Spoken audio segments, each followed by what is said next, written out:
and stared at them, stared through them. Her voice was soft, but tense. Blood on his hands. Her own hands were clean and pale.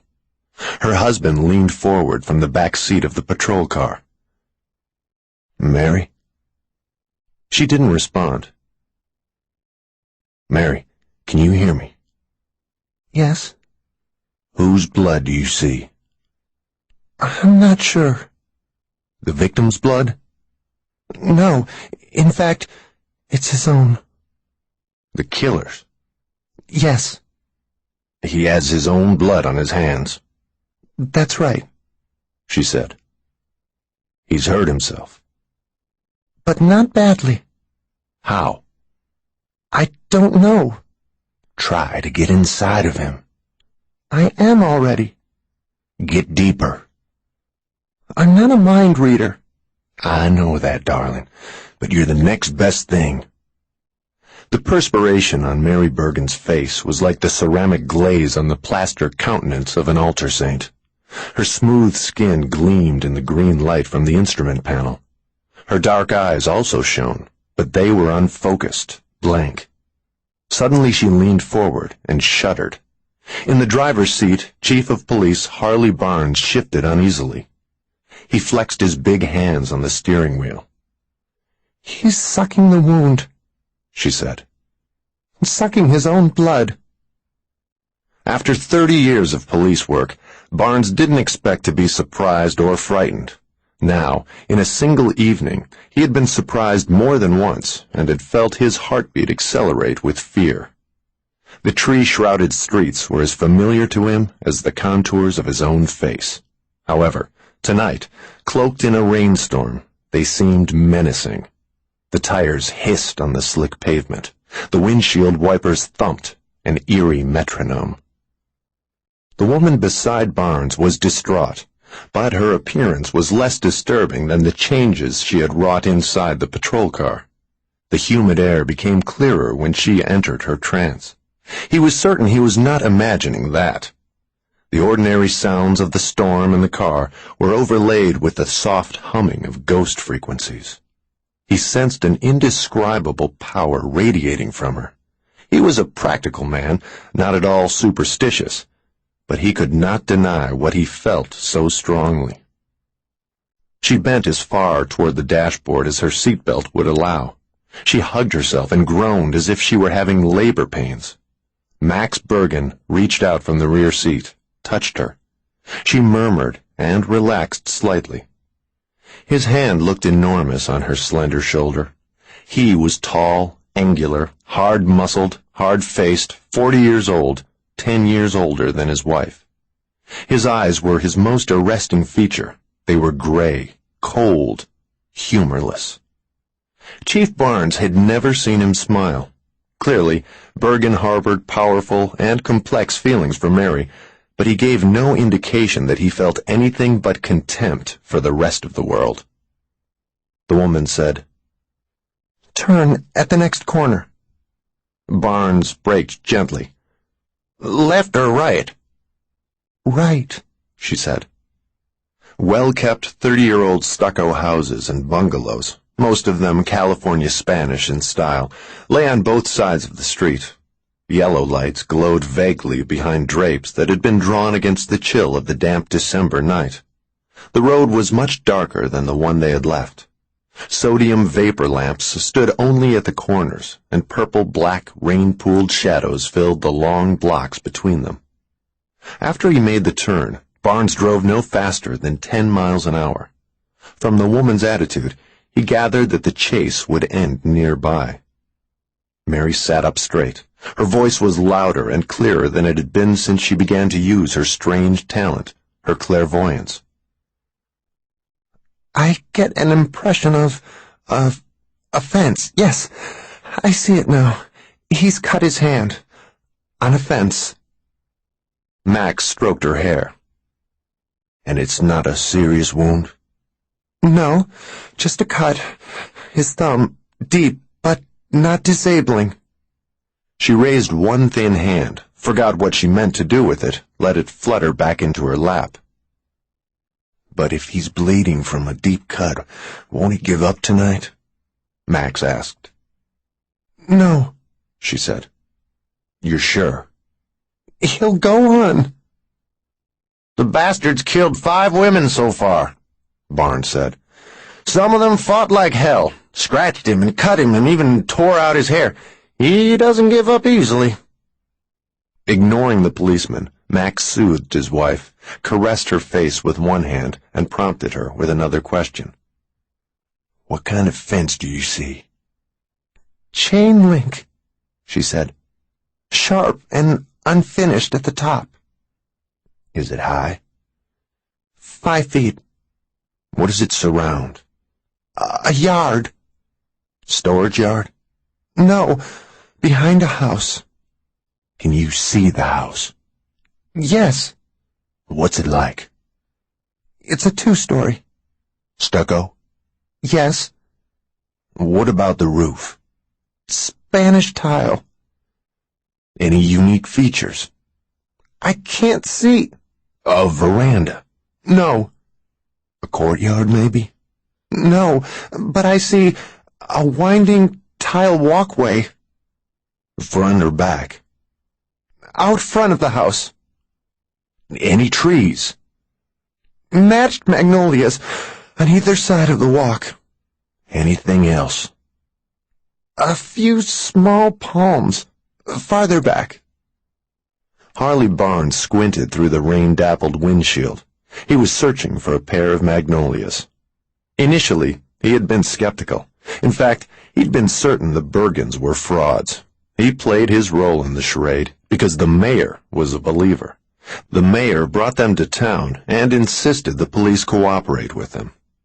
Barnes had read about psychic detectives, of course, and most especially about that famous Dutch clairvoyant, Peter Herkos. But using ESP to track down a psychopathic killer, to catch him in the act, he didn't put much faith in that. Or do I? He wondered. This woman was so lovely, charming, earnest, so convincing that perhaps she'd made a believer of him. If she hasn't, he thought, why am I looking for magnolia trees? She made a sound like an animal caught in a saw-toothed trap for a long time. Not a screech of agony, but a nearly inaudible mewl. When an animal made that noise, it meant, this still hurts, but I'm resigned to it now. Many years ago, as a boy in Minnesota, Barnes had hunted and trapped. It was that same pitiful, stifled moan of the wounded prey that caused him to give up his sport. Until tonight, he had never heard precisely the same sound issue from a human being. Apparently, as she used her talent to zero in on the killer, she suffered from contact with his deranged mind. Barnes shivered. Mary, her husband said. What's the matter? I see him, at the back door of the house, his hand on the door, and blood, his blood on a white door frame. He's talking to himself. What's he saying? I don't... Mary? He's saying filthy things about the woman. The woman in the house? The one he's after tonight? Yes. He knows her. No, she's a stranger. Random target. But he's been watching her for several days. Knows her habits and routines. With those last few words, she slumped against the door. She took several deep breaths. She was forced to relax periodically to regroup her energies if she were to maintain the psychic thread. For some clairvoyants, Barnes knew, the visions came without strain, virtually without effort, but apparently not for this one. Phantom voices whispered and crackled, came and went in staccato bursts on the police radio. The wind carried fine sheets of rain across the roadway. The wettest rainy season in years, Barnes thought. 20 years ago, it would have seemed normal, but California had steadily become a drought state. This much rain was unnatural now. Like everything else that's happening tonight, he thought. Waiting for Mary to speak, he slowed to less than 5 miles an hour. Matched magnolia trees flanking a winding tile walk. He found it taxing to see what lay in the headlights directly in front of him. and extremely difficult to discern the landscaping on either side. They might already have passed the magnolias. Brief as it was, Mary Bergen's hesitation elicited Dan Goldman's first words in more than an hour. "We haven't much time left, Mrs. Bergen." Goldman was a reliable young officer, the chief's most trusted subordinate. He was sitting beside Max Bergen, behind Barnes, his eyes fixed on the woman. Goldman believed in psychic powers. He was impressionable. And as Barnes could see in the rearview mirror, the events of the evening had left a haunted look on his broad, plain face. "We don't have much time," Goldman said again. "If this madman's already at the woman's back door—" Abruptly, Mary turned to him. Her voice was freighted with concern. "Don't get out of this car tonight. Not until the man is caught." "What do you mean?" Goldman asked. "If you try to help capture him, you'll be hurt." "He'll kill me?" She shuddered convulsively. New beads of sweat popped out at her hairline. Barnes felt perspiration trickle down his face, too. She said to Goldman, "He'll stab you with the same knife he's used on all the women, hurt you badly, but not kill you." Closing her eyes, speaking between clenched teeth, she said, "Stay in the car." "Harley?" Goldman asked worriedly. "It'll be all right," Barnes assured him. "You'd better listen to her," Max told Goldman. "Don't leave the car." "If I need you," Barnes told Goldman, "you'll come with me. No one will be hurt." He was concerned that the woman was undermining his authority. He glanced at her. "We need a number for the house you've described. A street address." "Don't press," her husband said sharply. With everyone but Mary, he had a voice like two rough steel bars scraped against each other. "It won't do any good whatsoever to press her. It'll only interfere." "It's okay, Max," she said. "But I've told them before," he said. She faced front once more. "I see the rear door of the house. It's open." "Where's the man, the killer?" Max asked. "He's standing in a dark room, small. The laundry room, that's what it is. The laundry room behind the kitchen." "What's he doing?" "He's opening another door to the kitchen. No one in there. A dim light on over the gas range. A few dirty dishes on the table. He's standing. Just standing there and listening. Left hand in a fist to stop the thumb from bleeding. Listening. Benny Goodman music on a stereo in the living room." Touching Barnes' arm, a new and urgent tone in her voice, she said, "Just 2 blocks from here. On the right. The second house. No, the third from the corner." "You're positive?" "For God's sake, hurry!" Am I about to make a fool of myself? Barnes wondered.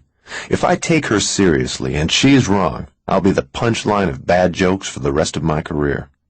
Nevertheless, he switched on the siren and tramped the accelerator to the floor. The tires spun on the pavement. With a squeal of rubber, the car surged forward.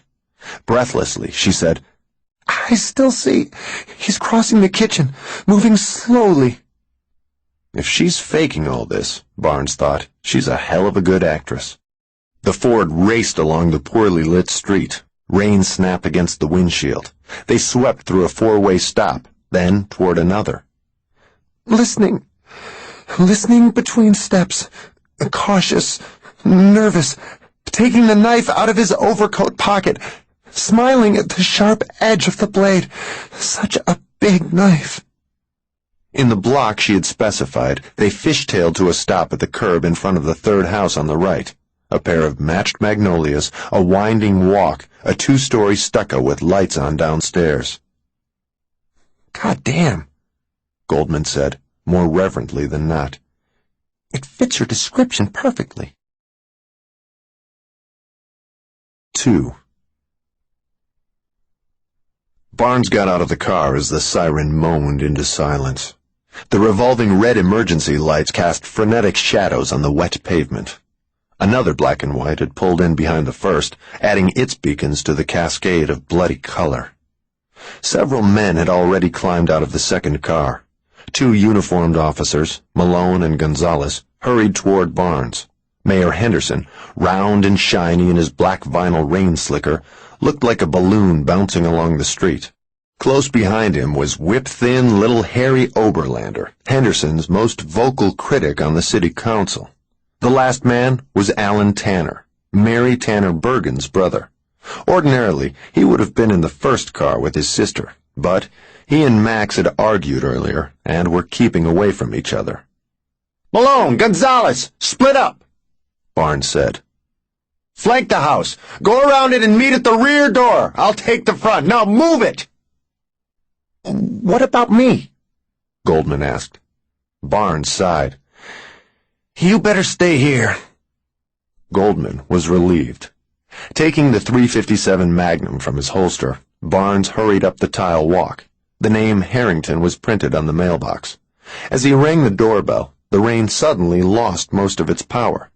The downpour became a drizzle. Alerted by the sirens, she had watched his approach from the window.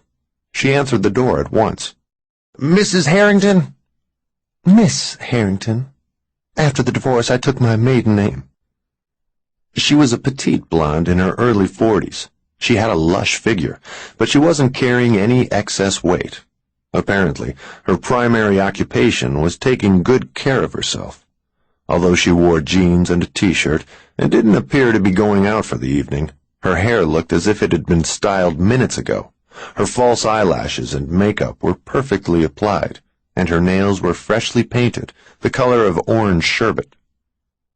"Are you alone?" Barnes asked. Lasciviously, she said, "Why do you ask?" "This is police business, Miss Harrington." "What a shame." She had a drink in one hand. He knew it wasn't her first of the night. "Are you alone?" he asked again. "I live by myself." "Is everything all right?" "I don't like living by myself."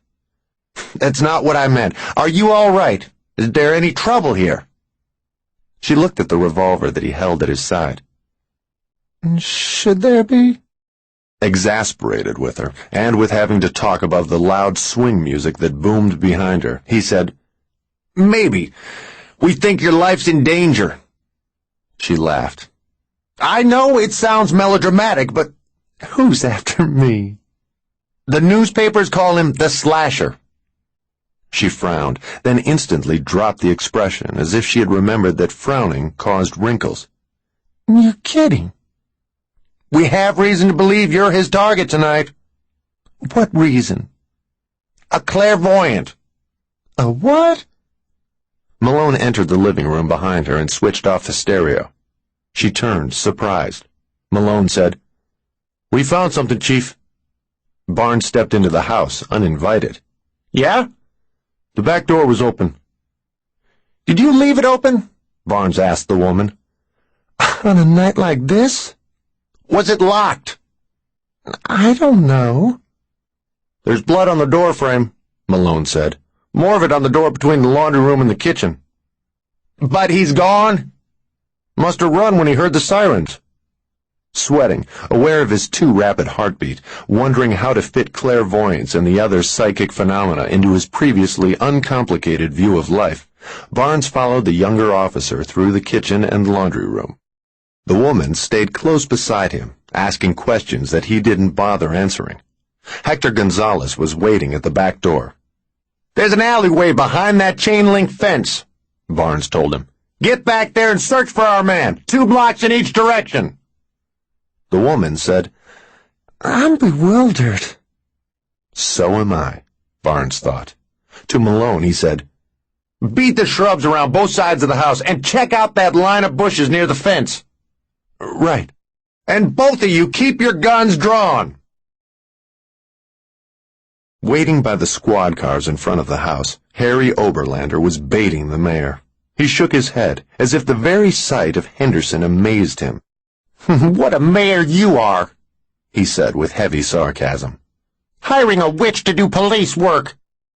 Henderson responded like a weary giant spotting yet one more tiny challenger with delusions of grandeur. "She's not a witch." "Don't you know there's no such thing as a witch?"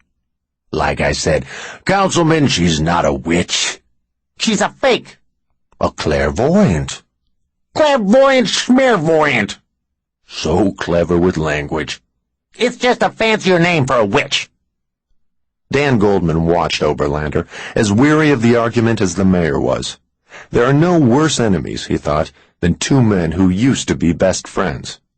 He would have to separate them if Harry became dissatisfied with words and started to throw a few fast but largely ineffective punches at the mayor's well-padded belly. It had happened before. "You know why I sold you my half of the furniture business?" Oberlander asked Henderson. "You sold out because you didn't have any vision," Henderson said smugly. "Vision smission! I sold out because I knew a superstitious fool like you would run it into the ground sooner or later." "The store's more profitable now than ever before," Henderson said. "Luck! Blind luck!" Fortunately, before the first punch could be thrown, Harley Barnes came to the front door of the house and shouted, "It's all right! Come on!" "Now we'll see who's the fool," Henderson said. "They must have caught him."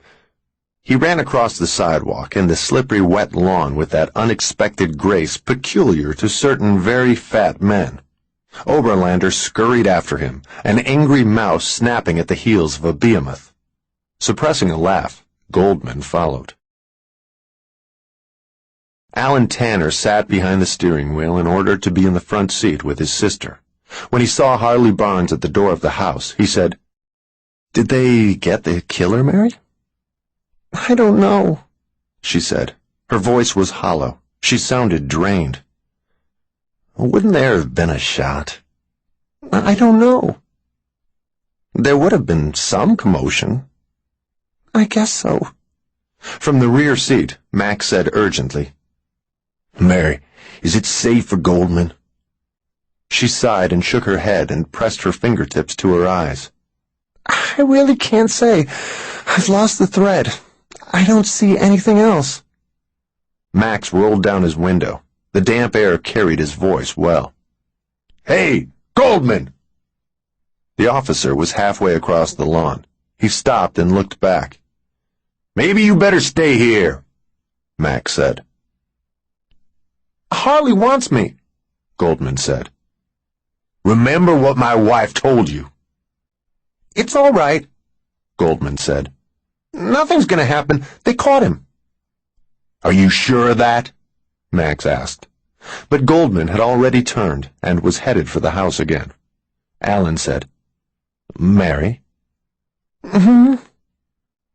"Are you feeling well?" "Well enough." "You don't sound good." "Just tired." "He presses you much too hard," Alan told her solicitously. He didn't even glance back at Max. He spoke as if he and his sister were alone in the car. "He doesn't realize how fragile you are." "I'm okay," she said. Alan wouldn't quit. "He doesn't know how to prompt you, how to help you refine the visions. He doesn't have any finesse. He always presses too hard." "You creepy little bastard," Max thought, staring hard at his brother-in-law. For Mary's sake, he said nothing. She was easily upset when the two men in her life argued. She preferred to pretend that they were charmed by each other, and while she never entirely took Alan's side, she always blamed Max when the argument became particularly bitter. To get his mind off Alan, he studied the house. A shaft of light thrust through the open door, silhouetted some of the dense lumps of shrubbery. "Maybe we should lock the car doors," he said. Mary turned sideways in her seat and stared at him. "Lock the doors?" "For protection." "I don't understand." "For protection from what?" Alan asked. "The cops are all up at the house, and none of us has a weapon." "You think we'll need one?" "It's a possibility." "Are you getting psychic now?" Alan asked.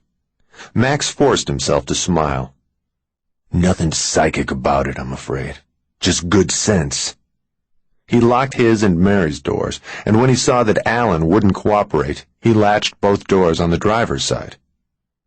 "Feel safe now?" Alan asked. Max watched the house. Barnes, Henderson, and Oberlander crowded into the laundry room to examine the smears of blood that the killer had left behind. Miss Harrington squeezed in beside the chief, determined not to miss any of the excitement. She appeared to be delighted to have been the madman's choice. Dan Goldman preferred to remain in the kitchen.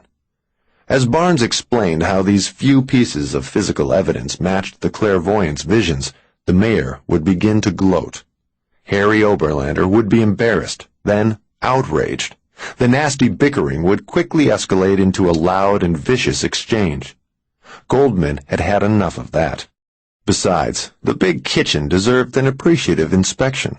It had been designed and furnished by someone who enjoyed cooking and who could afford the best. Miss Harrington? Goldman wondered. She didn't seem to be a woman who would welcome the opportunity to pass several hours in front of a stove.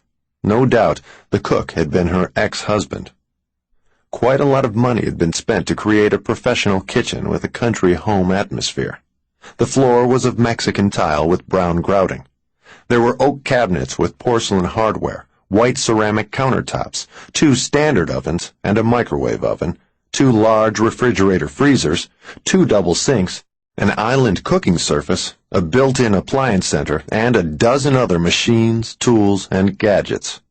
Goldman liked to cook, but he had to make do with a battered gas range and the cheapest pots, pans, and utensils on the market.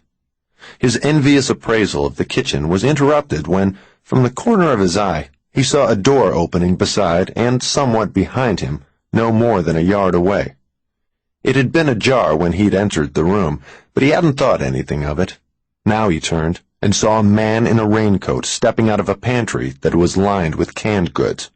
The stranger's left hand was bloody, the thumb tucked into a tight fist. She was right, Goldman thought. Christ. In his right hand the killer held a butcher knife by its thick wooden handle. Time ceased to have meaning for Goldman. Each second extended itself 100-fold.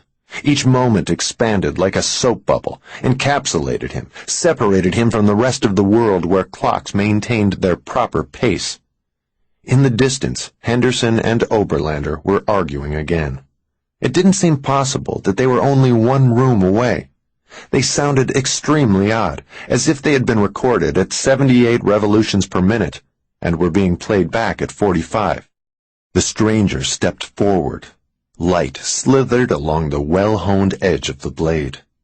As if moving against incredible resistance, Goldman reached for the revolver at his hip. The knife ripped into his chest, high into the left, too deep to contemplate. Curiously, he felt no pain, but the front of his shirt was suddenly soaked with blood. Mary Bergen, he thought. How could you know? What are you? He unsnapped his holster. Too slow, too damned slow. Although he didn't realize that the blade had been wrenched loose from him, he watched with horror as the knife arched down again. The stranger jerked the weapon free, and Goldman collapsed against the wall, framed by a spray of his own blood. There was still no pain, but his strength was draining out of him, as if there was a tap in his ankle. Can't fall down, he told himself. Don't dare fall down. Wouldn't have a chance. But the killer was finished. He turned and ran toward the dining room. Clutching his wounds with his weakening left hand, Goldman staggered after the man. By the time he reached the archway and leaned against it to catch his breath, the killer was nearly to the living room. Goldman had the gun out of his holster, but he found it too heavy to lift. To get Harley's attention, he fired into the floor. With that explosion, time resumed its normal flow, and pain finally smashed through his chest, and suddenly he found it difficult to breathe, and his knees buckled, and he went down. Alan interrupted himself in the middle of a sentence. What was that? A shot, Max said. Mary said, Something's happened to Goldman. I know it as sure as I'm sitting here. Someone rushed out of the house. His raincoat flapped and billowed like a cape. "That's him," Mary said. When he saw the squad cars, the man stopped. Confused, he looked left and right, didn't seem to trust either route, and turned back toward the house. Harley Barnes appeared at the open door. Even from where he sat, even through the dirty window and the shadows and the thin rain, Max could see the oversized revolver in the cop's hand. Obscenely, fire licked from the muzzle. The madman spun, as if in an inept ballet, then fell, rolled along the walk. Surprisingly, he scrambled to his feet and headed for the street again. He hadn't been hit. If he'd taken a bullet from the .357 Magnum, he would have stayed down. Max was certain of that. He knew a great deal about firearms. He owned an extensive collection of guns. Barnes fired again. "Damn it!" Max said furiously. "Small-town cops, overarmed and undertrained. If that ass misses his man, he'll kill one of us." The third shot took the killer in the back as he reached the sidewalk. Max could tell two things about the bullet. Because it didn't exit from the killer's chest and pierce the car window, it had been insufficiently packed with powder. It was designed for use on crowded streets. It had just enough punch to stop a guilty man without passing through him and harming others. Secondly, considering how it had lifted the man off his feet, the bullet was surely hollow-nosed. After an instant of graceless flight, the killer slammed hard into the police cruiser. For a moment, he clung to Mary's door. He slid down until he was peering at her. "Mary Bergen!" His voice was hoarse. He clawed at the window. "Mary Bergen!" Blood spouted from his mouth and painted the glass. Mary screamed. The corpse dropped to the sidewalk. 3. The ambulance carrying Dan Goldman turned the corner as fast as it could without flipping on its side. Max hoped the siren was fading more rapidly than the young patrolman's life. On the sidewalk, the dead man lay on his back. He stared at the sky and waited patiently for the coroner. "She's upset about the killer knowing her name," Alan said. "He saw her picture in her newspaper column," Max said. "Somehow he heard she was coming to town to find him." "But only the mayor and the city council knew, and the cops." "Somehow this guy heard. He knew she was in town, and he recognized her. There's nothing supernatural about it. Is that what she thinks?" "I know there's a simple explanation, and you know it. Deep down, she knows it too, but considering what she's seen in her life, she can't help wondering. Now, I've talked to Barnes. He can spare a man and a car for us. We should get Mary back to the hotel so she can lie down." "We will," Max said, "when everything's settled with the mayor." "That could be hours." "Half an hour at most," Max said. "Now, if that's all you wanted to talk to me about—" "She's dead tired." "Aren't we all? She'll be okay." "The loving husband." "Go to hell." They were standing behind the first squad car. Mary still sat inside with her eyes closed and her hands folded in her lap. The rain had stopped. The air was moist and fragrant. Glancing nervously at the people who had come out of their homes to gather round the pathetic scene, Alan said, "There'll be reporters here any minute. I don't think she should have to put up with a lot of reporters tonight." Max knew what his brother-in-law wanted. Tomorrow, Alan began a 2-week vacation. Before leaving, he hoped to have a final conversation with his sister. Just the two of them, one last uninterrupted hour in which to convince her that she had married a man who was terribly wrong for her. His fists were the only tools Max had to prevent this domestic sedition. He was 6 inches taller and 40 pounds heavier than Alan. He had shoulders and biceps designed for dock work and the outsized hands of a basketball star. However, he knew that split lips and broken teeth and a cracked jaw would silence Alan Tanner only temporarily. Short of killing him, there was no way to put an end to his meddling. Anyway, Max no longer tried to solve his problems with his fists. He had promised Mary and himself that his violent days were gone forever. Other than strength and the will to use it, Alan had all the weapons in this intensely personal war. Not the least of them was his appearance. He had black hair and blue eyes, like Mary. He was handsome, while Max was so rough-hewn that he barely avoided ugliness. Alan's powerfully sensuous features, highlighted by a look of boyish innocence, could affect even a sister. Especially a sister. Alan's voice was as sweet and persuasive as an actor's. He was able to create moods and build drama with his voice. He employed it subtly to gain Mary's sympathy and to cause her to look upon her new husband with mild, unconscious, but insidious displeasure. Max knew his mind was better than average, but he also knew that Alan was his intellectual superior. It wasn't the voice alone that won arguments. There was wit behind those mellifluous tones. And charm? Whenever Alan needed it, charm oozed from him. I'd like to roll him up tight, like an empty tube of toothpaste, Max thought. Squeeze all the charm out of him and see if there's any truth behind it. Most important of all, Alan and Mary had shared 30 years. He was 33, and as an older brother, was welded to her by blood, common experience, more than a little tragedy, and 3 decades of day-to-day life. As the crowd grew around him, Max watched yet another police car approach. He said, "You're right. She shouldn't be here any longer than necessary." "Of course not." "I'll take her to the hotel right away." "You?" Alan asked, surprised. "You have to stay here." "Why?" "You know why." "Tell me anyway." Grudgingly, Alan said, "You're better at this than I am." "Better at what?" Max asked. "You know why you need to hear it? Because it's all you've got going for you. It's the only thing you can use to hold her." "Better at what?" "So insecure." "Better at what?" "You're better at getting the money. Does that satisfy you?" Mary made a good living as the author of a syndicated newspaper column about psychic phenomena. She had also earned a lot of money with 3 best-selling books about her career, and she could have survived quite well on her speaking fees alone if she'd wanted. Although she traveled extensively, aiding authorities with investigations of violent homicides whenever they asked her to do so, she didn't profit from any of that. She didn't charge for her visions. Once she helped a famous actress locate a $100,000 diamond necklace that was lost, and she took no fee.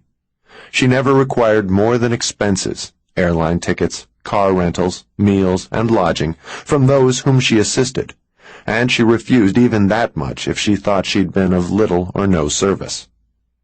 When Max first came into her life, the collection of expense money was her brother's duty.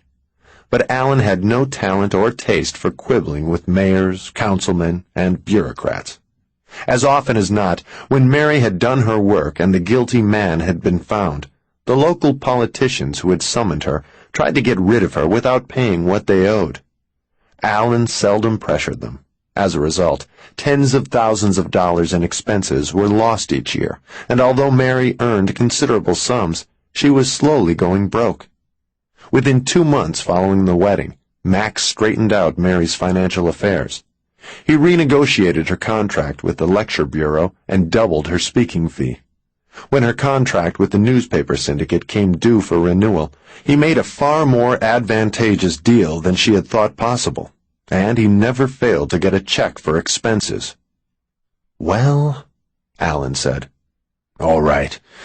You take her back to the hotel, but remember what you said. I'm better at getting the money, and I always will be." "Of course.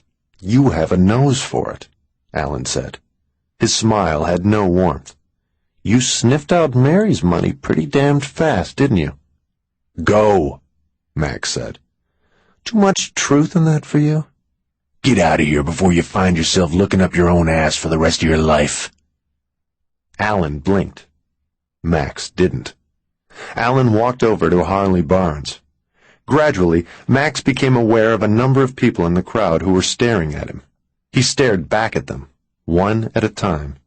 Each grew self-conscious and turned away, but each looked at him again as soon as he moved his gaze. None of them was close enough to have heard the argument.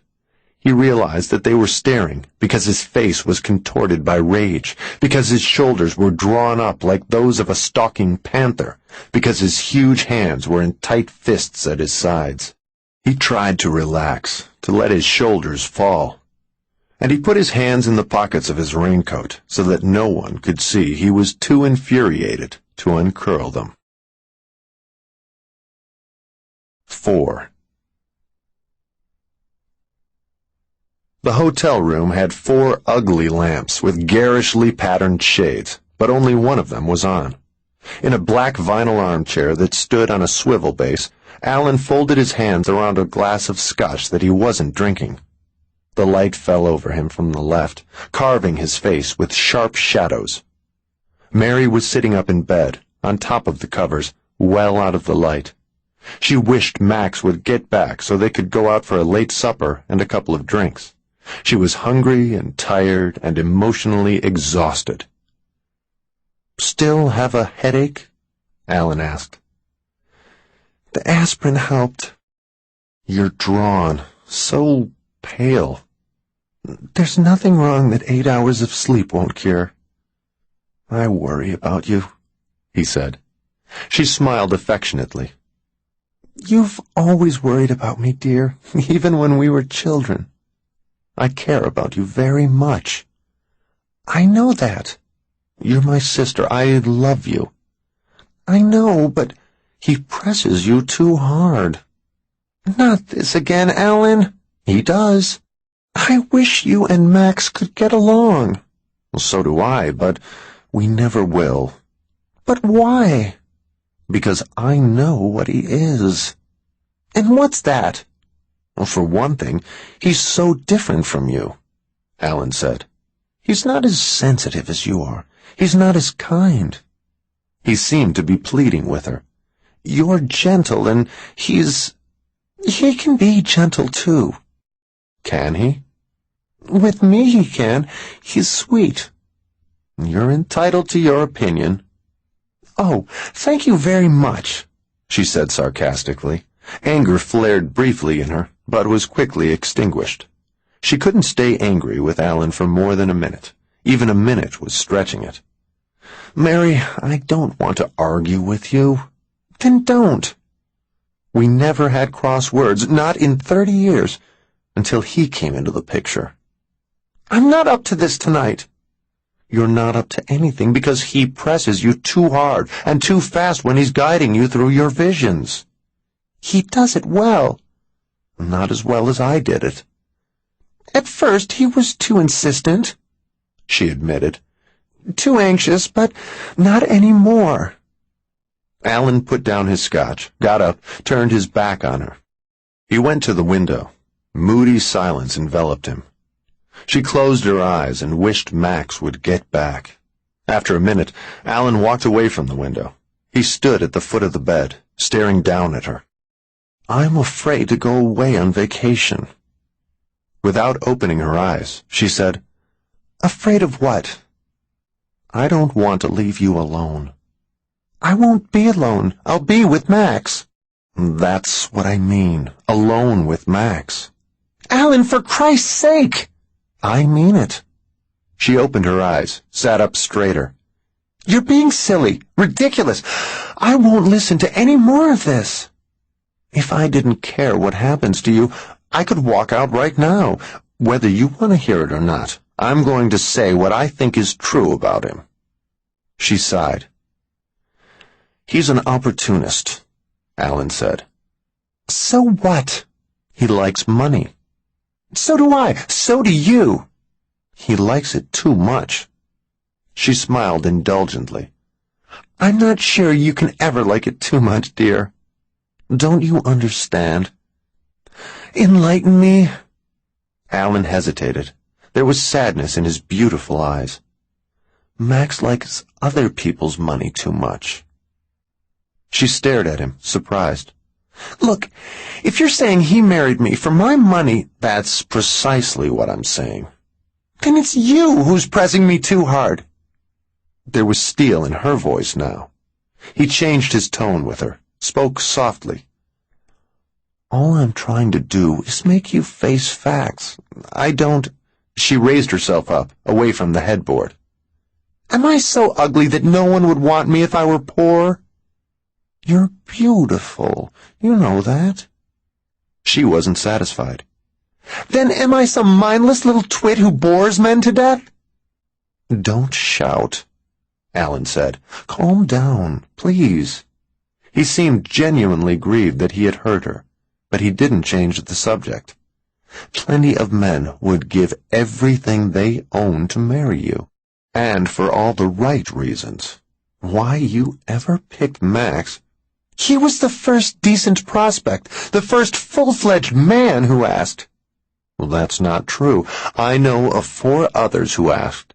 The first 2 were spineless wonders, she said.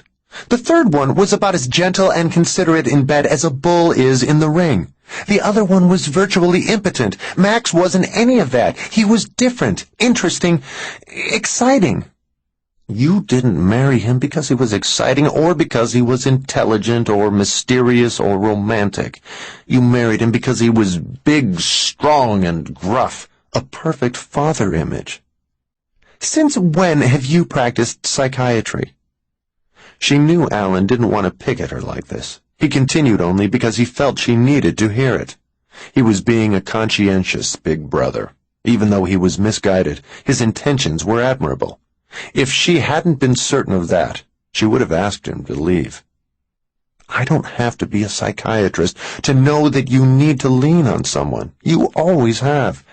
From the day you realized what your clairvoyance was, what it meant, you've been frightened of it, unable to deal with it yourself. You leaned on me for a while, but I wasn't tall enough or broad-shouldered enough to fill the role for long. Alan, for the first time in my life, I have the urge to slap your face.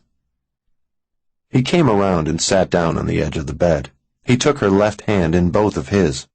Mary, he was a newspaper hack, a washed-up reporter who hadn't covered a major story in 10 years. You knew him just 6 weeks before you were married. That's all the longer I needed to know him. She relaxed, squeezed Alan's hand. It's working out fine, dear. You should be happy for me. You've only been married 4 months.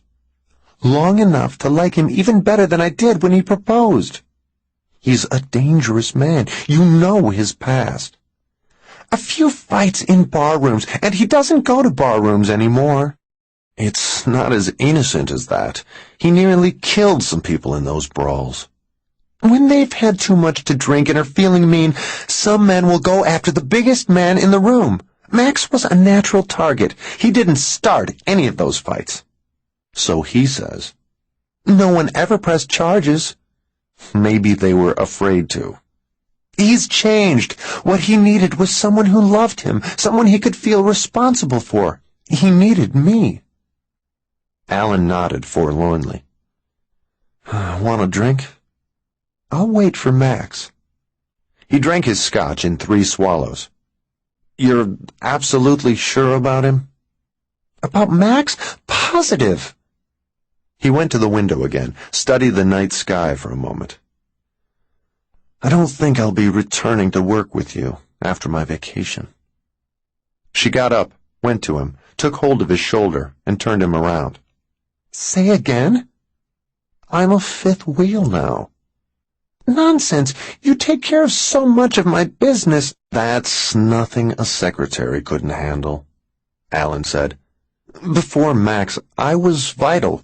I was your guide through the visions. But there's nothing important for me to do anymore, and I don't need this constant friction with Max. But what will you do? I'm not sure. I think I'll start by taking 2 months vacation instead of 2 weeks. I can afford it. You've been very generous to me, and... Not generous. You earned your share. Alan... I've got enough money put away to keep me for years. Maybe I'll go back to the university, finish that degree in political science. Will you move out of the house in Bel Air? That would be best. I can find an apartment. Will you live with Jennifer? She dropped me, he said. What? For another guy. I didn't know. I didn't want to talk about it. I'm sorry. Don't be.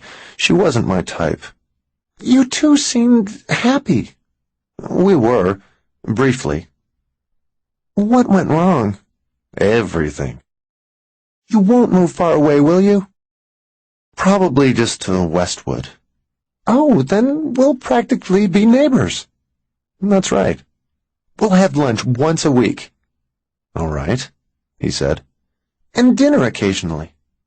Without Max? He asked. Just you and me. Sounds lovely. A childlike tear rolled out of the corner of her eye. No need for that, he said, wiping it away. I'll miss you.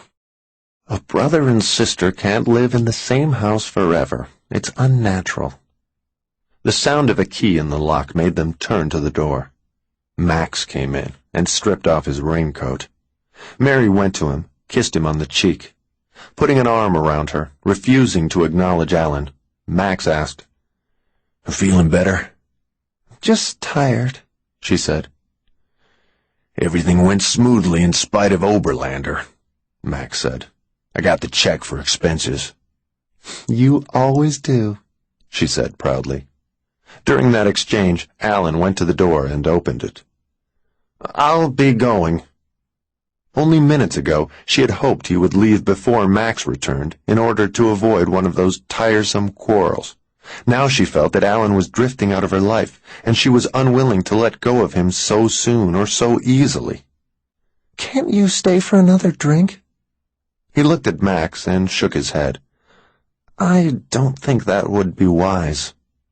Max said nothing. He didn't move, smile, or even blink. His arm at Mary's waist was like a stone banister against which she rested. She said, We haven't talked about what happened tonight. There's so much to be discussed. Later, Alan said. You're still just going to spend your vacation driving up the coast? Yeah, I'll spend some time in San Francisco. I know a girl there who's invited me for Christmas. Maybe after that I'll head for Seattle. You'll call me? Sure. When? A week or so. Christmas Day? All right. I'll miss you, Alan. Watch out for yourself. I'll watch out for her, Max said. Alan ignored him. To Mary, he said, Be careful, will you? And remember what I said. He went out, closing the door behind him, leaving her alone with Max. The small downtown tavern was dimly lit, quite busy as late evening approached, but cozy in spite of the crowd. Max and Mary sat in a corner booth, and the bartender made 2 perfect vodka martinis. Later, they ate roast beef sandwiches and split a bottle of red wine. When she had finished half of her large sandwich, she pushed the rest of it aside, poured a 3rd glass of wine for herself, and said, I wonder if Dan Goldman's hospital bills will be covered. The town carries a comprehensive insurance policy on its cops, Max said. Goldman got hurt in the line of duty, so he won't be stuck for a penny of it. How can you be so sure? I knew you'd want me to be. I don't understand. I knew you'd wonder about Goldman's hospital bills, so I asked the mayor. Even if the bills are covered, she said, I guess he'll lose some pay while he's off work. No, Max said. I asked about that, too. She was surprised. What are you, a mind reader? I just know you too well. You're the softest touch there ever was. I am not. I just think we should do something nice for him. Max put down his sandwich. We can buy him either a new electric range or maybe a microwave oven. She blinked. What? I asked some of Goldman's buddies what he needs. Seems he's a serious amateur chef, but his kitchen leaves a lot to be desired. She smiled. We'll get him the range and the oven, and the best set of pots and pans. Hold on a minute, Max said. He's got an apartment kitchen, not a restaurant. Besides, why do you think you owe him anything? Staring into her wine, she said, If I hadn't come to town, he wouldn't have been hurt. Mary Bergen, the female Atlas, carrying the world on her shoulders. He reached across the table and took her hand. Do you remember the first conversation we ever had? How could I forget? I thought you were weird. The night they'd met, he had been uncharacteristically shy. They'd been guests at the same party. He'd seemed at ease and self-confident with everyone but her. His approach had been so self-conscious and awkward that she felt sorry for him. He had begun with one of those analyze-yourself party games. She smiled, remembering. You asked me what machine I would choose to be if I could be any machine in the world. Weird. The last woman who answered that question said she'd be a Rolls-Royce and go to all the best places. But you said you'd be some piece of medical equipment that saves lives. Was that a good answer? At the time, Max said, it sounded phony. But now I know what you are, and I realize you were serious. And what am I? The kind of person who always asks for whom the bell tolls, and always cries buckets at even slightly sad movies. She sipped her wine. I played the game right back at you that night, asked you what machine you'd be, remember? Max nodded. He pushed his unfinished sandwich aside, picked up his wine. I said I'd be a computer dating service so I could hook you up with me. She laughed girlishly. I liked it then, and I like it now. It was a surprise finding a romantic under that big, tough exterior. Max leaned across the table, spoke softly. Know what machine I'd be tonight? He pointed to the colorfully lighted jukebox at the far end of the bar. I'd be that music machine. And no matter what buttons people pushed, I'd play love songs for you. Oh, Max, that's positively saccharine. But you like it. I love it. After all, I'm the lady who cries buckets at even slightly sad movies. 5. The nightmare woke her, but the dream continued. For a minute after she rose up in fear from her pillows, colorful snatches of the nightmares swam in the air before her. Ethereal snapshots. Blood, shattered bodies, broken skulls. They were more vivid than any visions she'd ever known. The shadows of the hotel room settled over her once more. When she grew accustomed enough to the darkness to see the outlines of the furniture, she got up. The room was a carousel. She reached out for a brass pole that wasn't there, for something to steady her. When she regained her balance, she went into the bathroom. She didn't close the door because she worried she might wake Max. For the same reason, she didn't use the main light. Instead, she turned on the much dimmer, orange-filtered heat lamp. In that eerie light, her mirror image disturbed her. Dark rings around the eyes, skin slack and damp. She was used to a reflection that was the envy of most women. Silky black hair, blue eyes, fine features, a flawless complexion. Now the person looking back at her seemed a stranger, an alien. She felt personally threatened by what she had seen. The dead bodies in the nightmare were the first parts of a chain in which she might be the final link. She drew a glass of cold water, drank it, then another. The tumbler rattled against her teeth. She had to use both hands to hold it. Each time she shut her eyes, she saw the same remnant of the nightmare. A dark-haired girl with one blue eye gazing sightlessly at the ceiling, the other eye swollen in a macabre wink. Face torn, bruised, misshapen. Worst of all, Mary felt that if the blood were swabbed from that face, and if its smashed features were restored, she would know it at once. She put the glass down, leaned against the sink. Who, she thought, who was that girl? The distorted face would not resolve itself. As if she craved more fear than the dream had given her, she remembered the psychopath who had died that same night, His twisted features, his marble-chipped teeth, his hands pressed to the squad car windows, his whispery voice, cool as cellar air when he spoke her name. He had been an omen, a warning to her. But an omen of what? There might be nothing mysterious about his knowing her name. He could have heard she was in town, even though that information was limited to a select few. He might have recognized her from the photograph that accompanied her column, although the picture was not a good one and was 6 years old. That was Alan's explanation. Although she had no good reason to disagree with Alan, she knew that his explanation was inadequate. Maybe the madman had known her because he'd had his first, and necessarily last, telepathic experience in the instant that death seized him. Or perhaps there was a meaning to the incident that couldn't be defined in rational terms. When she recalled the madman's demonic face, one thought circled through her mind. He's a messenger from hell. A messenger from hell. She didn't know what that meant, but she didn't dismiss the thought simply because it had a supernatural ring to it.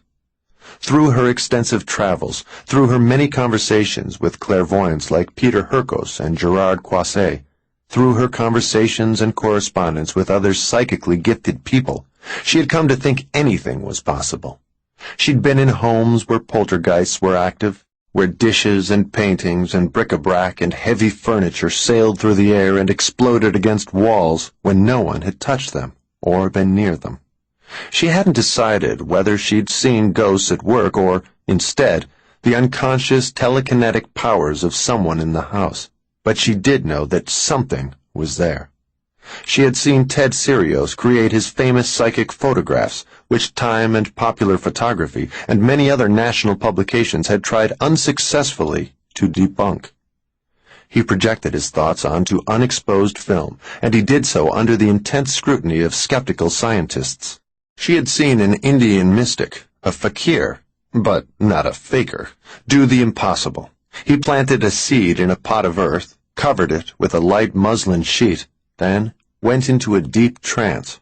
Within 5 hours, while Mary watched, the seed germinated, the plant grew, and fruit appeared, several tiny mangoes. As a result of 2 decades of contact with the extraordinary in life, she scoffed at nothing. Until someone proved beyond doubt that all psychic and supernatural phenomena were pieces of a hoax, which no one ever would, she would put as much faith in the unnatural, supernatural, and supra-rational as she did in what more dogmatic people believed to be the one true, natural, and only world. Messenger from hell. Although she was half convinced that life existed after death, she didn't believe that it was accurately described by the Judeo-Christian myths. She didn't accept the reality of heaven and hell. That was too simplistic. Yet if she didn't believe, why this unshakable certainty that the madman was a satanic omen? Why phrase the premonition in religious terms? She shuddered. She was cold to her bones. She returned to the bedroom but left on the bathroom light. She was uneasy in the dark. She put on her robe. Max snored peacefully. She stroked his cheek with her fingertips. He was instantly awake. "What's the matter?" "I'm scared. I need to talk. I can't stand to be alone." He closed his hand around her wrist. "I'm here." "I saw something awful, horrible." She shuddered again. He sat up, switched on the lamp, looked around the room. "Visions," she said. Still holding her wrist, he pulled her down to the bed. "They started when I was asleep," she said, "and went on after I woke up." "Started when you were sleeping? That's never happened before, has it?" "Never." "So maybe it was a dream." "I know the difference." He let go of her wrist, pushed his hair back from his forehead. "A vision of what?" "Dead people." "An accident?" "Murder. Beaten and stabbed." "Where?" "Quite a distance from here." "Name of the town?" "It's south of us." "That's all you've got?" I think it's in Orange County. Maybe Santa Ana or Newport Beach, Laguna Beach, Anaheim, someplace like that. How many dead? A lot. 4 or 5 women, all in one place, and... And what? They're the first of many. You sense that? Yes. Sense it psychically? Yes. The first of how many? I don't know. You saw the killer? No. Pick up anything about him? No. Not even the color of his hair? Nothing, Max. Have these killings taken place yet? I don't think so, but I can't be sure.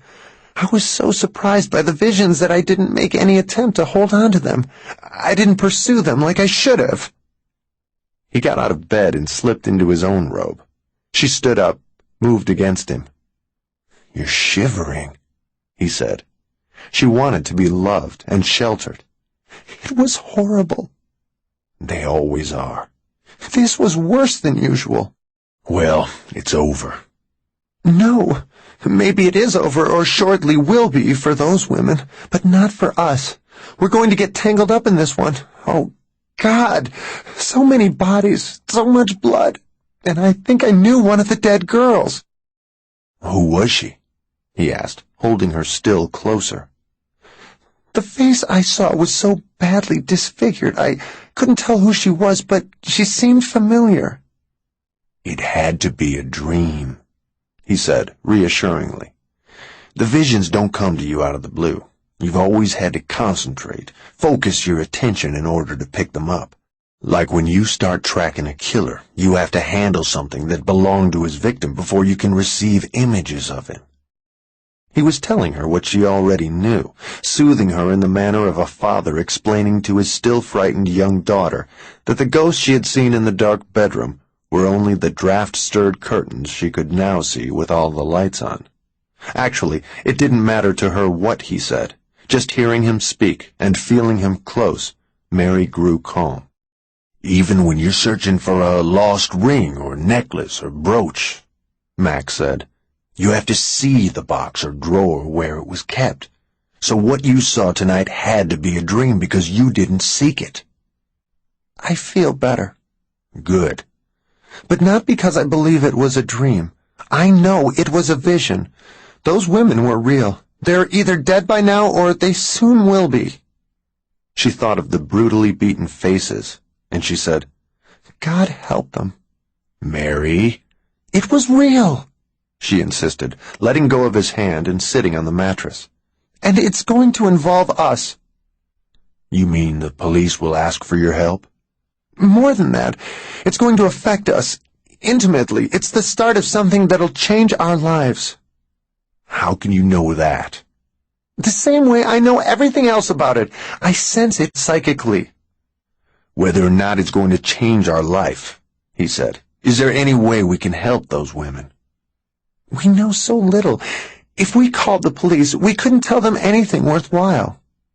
And since you don't know what town it'll happen in, which police department would we call? Can you pick up the vision again? No use trying. It's gone. Maybe it'll return spontaneously just the way it came the first time. Maybe. The possibility chilled her. I hope not. As it is, I've got too many nasty visions in my life. I don't want them to start flashing on me when I'm not prepared, when I'm not asking for them. If that became a regular thing, I'd end up in a madhouse. If there isn't anything we can do about what you saw, Max said, then we have to forget about it for tonight. You need a drink. I had some water. Would I ever suggest water? I meant something with more bite. She smiled. At this hour of the morning? It's not morning. We went to bed early, remember? And we've been asleep only half an hour or so. She looked at the travel clock. 11:10. I thought I'd been conked out for hours. Minutes, he said. Vodka and tonic? It's scotch, if you're having it. He went to the small breakfast table by the window. The liquor bottles, glasses, and ice were there. In spite of his size, he was not awkward. He moved like a wild animal, fluidly, silently. Even the preparation of drinks was a study in grace when Max did it. If everyone were like him, Mary thought, the word clumsy wouldn't exist. He sat beside her on the edge of the bed. "Will you be able to get back to sleep?" "I doubt it." "Drink up." She sipped the scotch. It burned her throat. "What are you worrying about?" he asked. "Nothing." "You're worrying about the vision." "Not at all." "Look, worry accomplishes nothing," he said. "And whatever you do, don't think about a blue giraffe standing in the center of a giant custard pie." She stared at him, incredulous. Grinning, he said, "What are you worrying about now?" "What else? A blue giraffe in a custard pie." "See, I stopped you from worrying about the vision." She laughed. He had such a stern, forbidding face that his humor always came as a surprise. "Speaking of blue," he said, "you look perfect in that robe." "I've worn it before." "And every time you wear it, you're breathtaking. Perfect." She kissed him. She explored his lips with her tongue, then teasingly drew back. "You look perfect in it, but you'd look even better out of it." He put his drink beside her on the nightstand and untied the sash that was knotted at her waist, opened the long blue robe. A pleasant tremor passed through her. The cool air caressed her bare skin. She felt soft, vulnerable. She needed him. With his heavy hands, now light as wings, he traced lazy circles on her breasts, cupped them, pressed them together, gently massaged them. He got on his knees before her, nuzzled her cleavage, and kissed her nipples. She took his head in her hands, pushed her fingers through his lush, shining hair. Alan was wrong about him. "My lovely Max," she said. He moved his lips down her taut belly as she lay back, kissed her thighs, delicately licked the warm center of her. He slipped his hands under her buttocks, lifted slightly.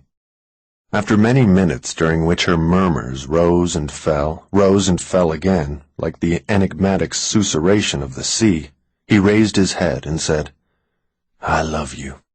"Then love me." He took off his robe and joined her on the bed.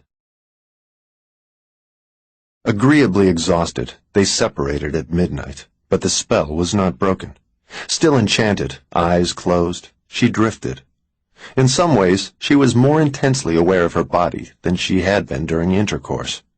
Within minutes, however, memories of the vision returned to her, bloodied and crumpled faces. With her eyes closed, the backs of her lids were like twin projection screens on which she saw nothing but carnage. She opened her eyes, and the dark room appeared to crawl with strange shapes. Although she didn't want to disturb Max, she couldn't keep herself from tossing and turning. Eventually, he switched on the light. "You need a sedative." He swung his legs out of bed. "I'll get it," she said. "Stay put." A minute later, he came back from the bathroom with a glass of water and one of the capsules that she too frequently required. "Maybe I shouldn't take it on top of liquor," she said. "You drank only half of your scotch." "I had vodka before that." "The vodka's through your system by now." She took the sedative. It stuck in her throat. She choked it down with another swallow of water. In bed again, he held her hand. He was still holding it when the chemically induced sleep finally began to creep over her. As consciousness spun away from her, like a child's ball rolling down a hillside, she thought about how wrong Alan was about Max, how terribly and completely wrong. Tuesday, December 22nd. 6. "Anaheim Police." "Are you a police officer, miss?" "I'm the receptionist." "Could I speak to an officer?" "Oh, what's the nature of your complaint?" "Oh, no complaint. I think you people do a wonderful job." "I mean, are you reporting a crime?" "I'm not sure. A very strange thing happened here." What is your name? Alice Barnable. What's your address? At Peregrine Apartments on Euclid Avenue. I'm in apartment B. I'll connect you with someone. Sergeant Erdman speaking. Are you really a sergeant? Who's this? Mrs. Alice Barnable. What can I do for you? Are you really a sergeant? You sound too young. I've been a policeman for 20 years. Well, I'm 78, but I'm not senile. I didn't say you were. So many people treat us senior citizens as if we're children. I don't, Mrs. Barnable. My mother's 75, and she's sharper than I am. So you better believe what I've got to tell you. And what's that? 4 nurses share an apartment above mine, and I know they're in some sort of bad trouble. I called up there, but no one answers the phone. How do you know they're in trouble? There's a puddle of blood in my spare bathroom. Whose blood? I'm afraid I don't follow you. You see, the water pipes that serve the apartment above mine are exposed, and they run up one corner of my spare bath. Now, I don't want you to think I live in a cheap place. The pipes are painted white, hardly noticeable. The building's old, but elegant in its way. It's not cheap, it's quaint. My Charlie left me enough to live very comfortably. I'm sure he did, Mrs. Barnable. What about the blood? Those pipes run through a hole in the ceiling. The hole's a tiny bit bigger than it needs to be, just 1/4 of an inch of space all the way around the pipe. During the night, blood dripped out of that hole. The pipes are streaked with it, and there's a large sticky spot on my floor. You're sure it's blood? It might be rusty water or— Now you're treating me as if I'm a child, Sergeant Erdman. Sorry. I know blood when I see it, and what I wondered if maybe your people should take a look upstairs. Patrolman Stambaugh and Polini found the door to the apartment ajar. It was spotted with fingerprints that were cast in dried blood. Think he's still in there? Stambaugh asked. Never can tell. Back me up. Polini went inside with his gun drawn, and Stambaugh followed. The living room was inexpensively but pleasantly furnished, with wicker and rattan. On the white walls were colorful framed prints of palm trees and native villages, and bare-breasted, nut-brown girls in striped sarongs. The first body was in the kitchen. A young woman in black and green pajamas, on the floor, on her back. Long yellow hair streaked with clotted red bands spread around her like a fan. She had been stabbed and kicked in the face more than once. Christ, Stambaugh said. Something, huh? Don't you feel sick? Seen it before. Polini pointed to several items on the counter by the sink. A paper plate, 2 slices of bread, a jar of mustard, a tomato, a package of cheese. Important? Stambaugh asked. She woke up during the night. Maybe she was an insomniac. She was making a snack when he came in. Doesn't look like she put up a fight. He either surprised her or she knew and trusted him. Should we be talking like this? Why not? Stambaugh gestured toward the rooms that they hadn't yet investigated. Killer? He's long gone. Stambaugh greatly admired his partner. He was 8 years younger than Polini. He'd been a cop only 6 months, while the older man had been on the force for 7 years. In his view, Polini had everything that a great lawman required: intelligence, courage, and street wisdom. Most important of all, Polini was able to do his job without letting it touch him. He didn't flinch at the sight of shattered bodies, not even when he encountered the most pathetic victim of all, the battered child. Polini was nothing less than a rock.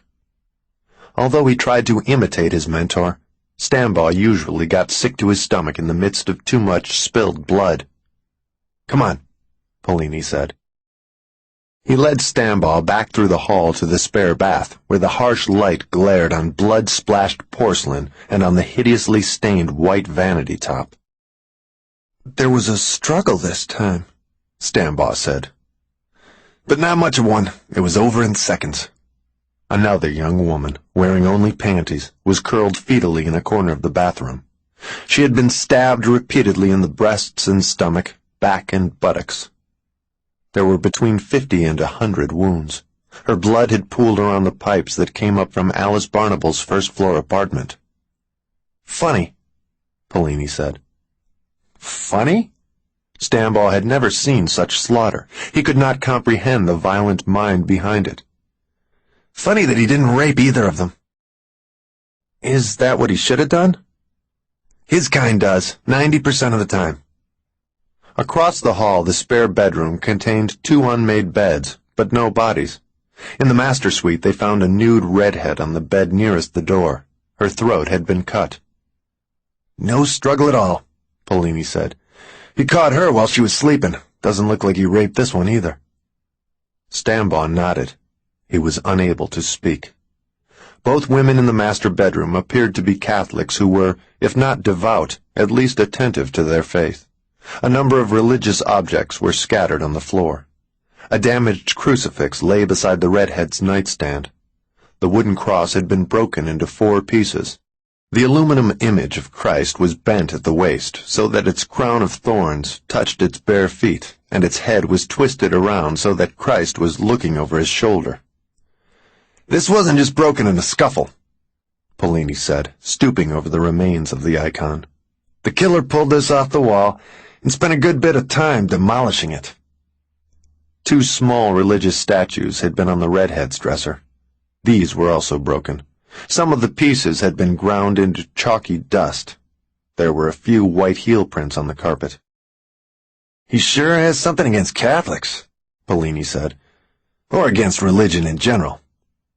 Stambaugh reluctantly followed him to the last bed. The 4th dead woman had been stabbed repeatedly and strangled with a rosary. In life she had been beautiful. Even now, naked and cold, her hair matted with blood, nose broken, one eye swollen shut, face dark with bruises, there were still traces of beauty. Alive, her blue eyes would have been as clear as mountain lakes. Washed and combed, her hair would have been thick, lustrous. She had long, shapely legs, a narrow waist, a flat belly, and lovely breasts. "I've seen women like her," Stambaugh thought sadly. She would have walked with her shoulders back, with evident pride in herself, with joy apparent in every step. "She was a nurse," Polini said.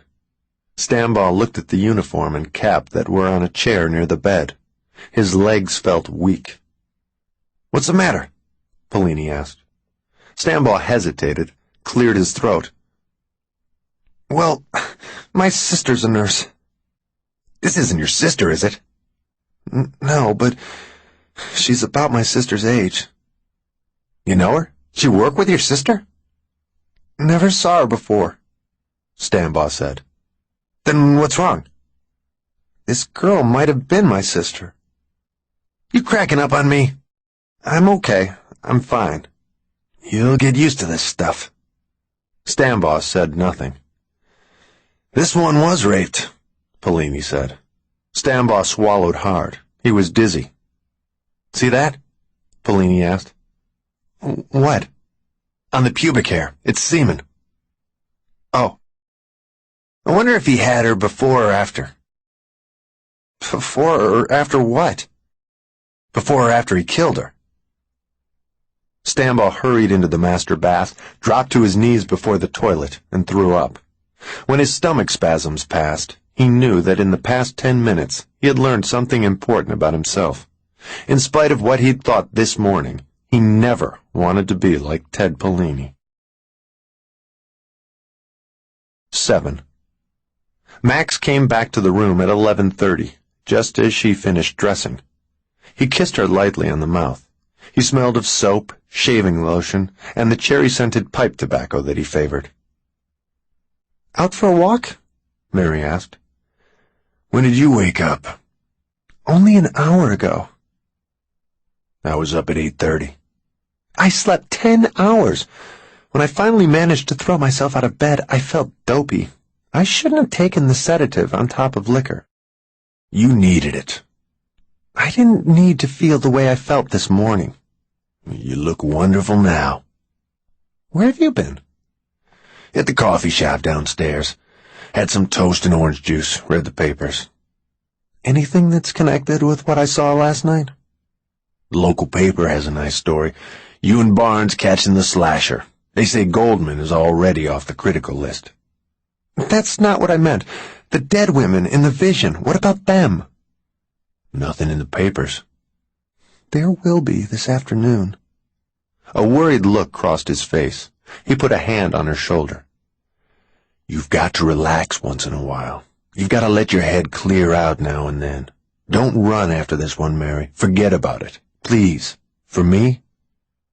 I can't forget, she said, unhappily. She wished desperately that she could.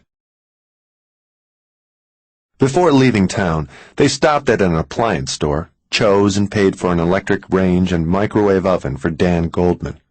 Later they got off the freeway at Ventura to have lunch at a restaurant they knew. They ordered salads, manicotti, and a bottle of Cabernet Sauvignon by Robert Mondavi. From their table, they had a view of the ocean. The slate-gray water looked like a mirror reflecting the turbulent sky. The surf was high and fast. A few gulls swooped along the shoreline. It'll be good to get home, Max said. We should be in Bel Air before 2 o'clock. The way you drive, we'll be there long before. We can go over to Beverly Hills for a few hours of Christmas shopping. And since we're going to get home in time, I'd rather see my analyst. I've got a 4:30 appointment. I've been missing too many of them lately. I'll do my shopping tomorrow. Besides, I haven't given any thought to Christmas gifts. I don't have any idea what to get you. I can see your problem, he said. I am the man who has everything. Oh, are you? Naturally, I have you. That's corny. But I mean it. You make me blush. That's never been difficult. She put her right hand to her cheek. I can feel it. I wish I could control it. I'm glad you can't, he said. It's charming. It's a sign of your innocence. Me? Innocent? As a baby, he said. Remember me in bed last night? How could I forget? Was that innocence? That was heaven. So, there. But you're still blushing. Oh, drink your wine and shut up. Still blushing, he said. I'm flushed from the wine. Still blushing. Damn you, she said affectionately. Still blushing. She laughed. Beyond the window, thick-curdled clouds continued to roll in from the ocean. Over the spumoni and coffee, Mary asked, "What do you think of adoption?" He shook his head in mock despair. We're too old to find parents now. Who would want kids as big as us? Be serious, she said. He stared at her for a long moment, then put down his spoon without eating the spumoni on it. You really mean you and me adopting a child? She was encouraged by the wonder in his voice. We've talked about having a family, she said. And since I'll never be able to have a baby of my own... But maybe you will. No, she said. The doctor made that very clear to me. Doctors have been known to be mistaken. Not this time, she said, almost too softly to be heard. There's too much wrong inside of me. I'll never have a baby, Max. Never. Adoption. Max thought about it while he sipped his coffee. Gradually, he began to grin. Yeah, it would be nice. A cute little baby girl. I was thinking about a little boy. Well, sure as hell, this is one thing we can't compromise on. We can, she said quickly. We'll adopt a girl and a boy. You've thought of everything, haven't you? Oh, Max, you really do like the idea. I can tell. We could talk to an adoption agency this week, and if... Hold on, he said, his smile fading. We've been married only 4 months. We should take our time, get to know each other and ourselves better than we do. Then we'll be ready for children. She didn't hide her disappointment. How long will that take? It'll take as long as it takes. 6 months, a year. Look, I know you. You know me. We love each other and we like each other. We've got intelligence, common sense, and loads of money. What else do we need to be good parents? We need to be at peace with ourselves, in ourselves, he said. You don't fight anymore. You're at peace with yourself. I'm only halfway there, he said. And you've got things to face, too. Defiantly, although she knew the answer, she said, Like what? You've got to face up to what happened 24 years ago. Remember what you've refused to remember. Every detail of the beating you took. Everything about what that man did to you when you were 6 years old. Until you come to terms with that, you'll continue to have the nightmares. You'll never know real peace of mind until those memories are confronted and exorcised. She tossed her head, throwing her long hair over her shoulders. I don't have to face what happened then to be a good parent now. I think you do, he said. But Max, there are so many kids without homes, without a hope or a future. Right now, we could give 2 of them. He squeezed her hand. You're playing Atlas again. Mary, I understand you. There's more love in you than in anyone I've ever known. You want to share it. That's the meaning of you, and I promise you'll have the opportunity. But adoption is a big step. We'll take it only when we're ready. She couldn't get angry. She smiled and said, I'll wear you down. I promise. He sighed. You probably will. Mary didn't like to drive fast. When she was 9 years old, her father died in an accident. She'd been in the car when it happened. To her, the automobile was a treacherous machine. As a passenger, she endured high speeds only when Max was at the wheel.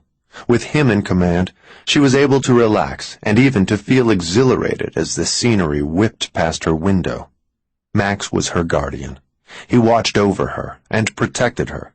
It was inconceivable that anything bad could happen to her when she was with him. He took great pleasure in handling the Mercedes at speeds that tested his skills and his ability to avoid police detection. He enjoyed the car as much as he did his gun collection, and when he drove, he was as single-minded as when he made love. On a long, uncrowded, straight stretch of freeway, with all his attention riveted on the car beneath him and on the blurred pavement that succumbed to him, he rarely had patience for conversation. He looked like a bird of prey, flint-eyed, silent, hunched over the steering wheel. When he drove like that, Mary could see the recklessness, the taste for excitement and violence that had gotten him into dozens of fights. Oddly, she wasn't frightened by that aspect of him. Instead, she found him more attractive than ever. They rocketed toward Los Angeles at 90 miles an hour. The 18-room English Tudor house in Bel Air looked cool and elegant in the shade of 30-foot trees. The 2-acre estate had cost her virtually every dollar that she had earned from her first 2 bestsellers, but she had never regretted the cost. When they parked in the circular drive, Emmett Churchill came out to greet them. He had gray hair and a neat mustache. He was 60 years old, but his face was unlined. A life in service had been remarkably agreeable to both Emmett and his wife. Good trip, Mr. Bergen? Fine, Max said. Headed up to 120 for a few miles, and Mary didn't scream once. I would have, Emmett said. Mary had expected to find another Mercedes in the driveway. Isn't Alan home? He stopped by for fresh clothes, Emmett said, but he was anxious to be off on vacation. She was disappointed. She'd hoped for another chance to convince him that he and Max could get along if they tried. How's Anna? She asked Emmett. Couldn't be better. When you called this morning to say that you'd be home, she started planning dinner right away. She's in the kitchen now.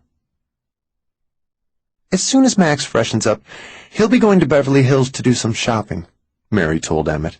You'll want to get our luggage out of the Mercedes before he leaves. Right away. She started toward the front door. And would you get my car out of the garage?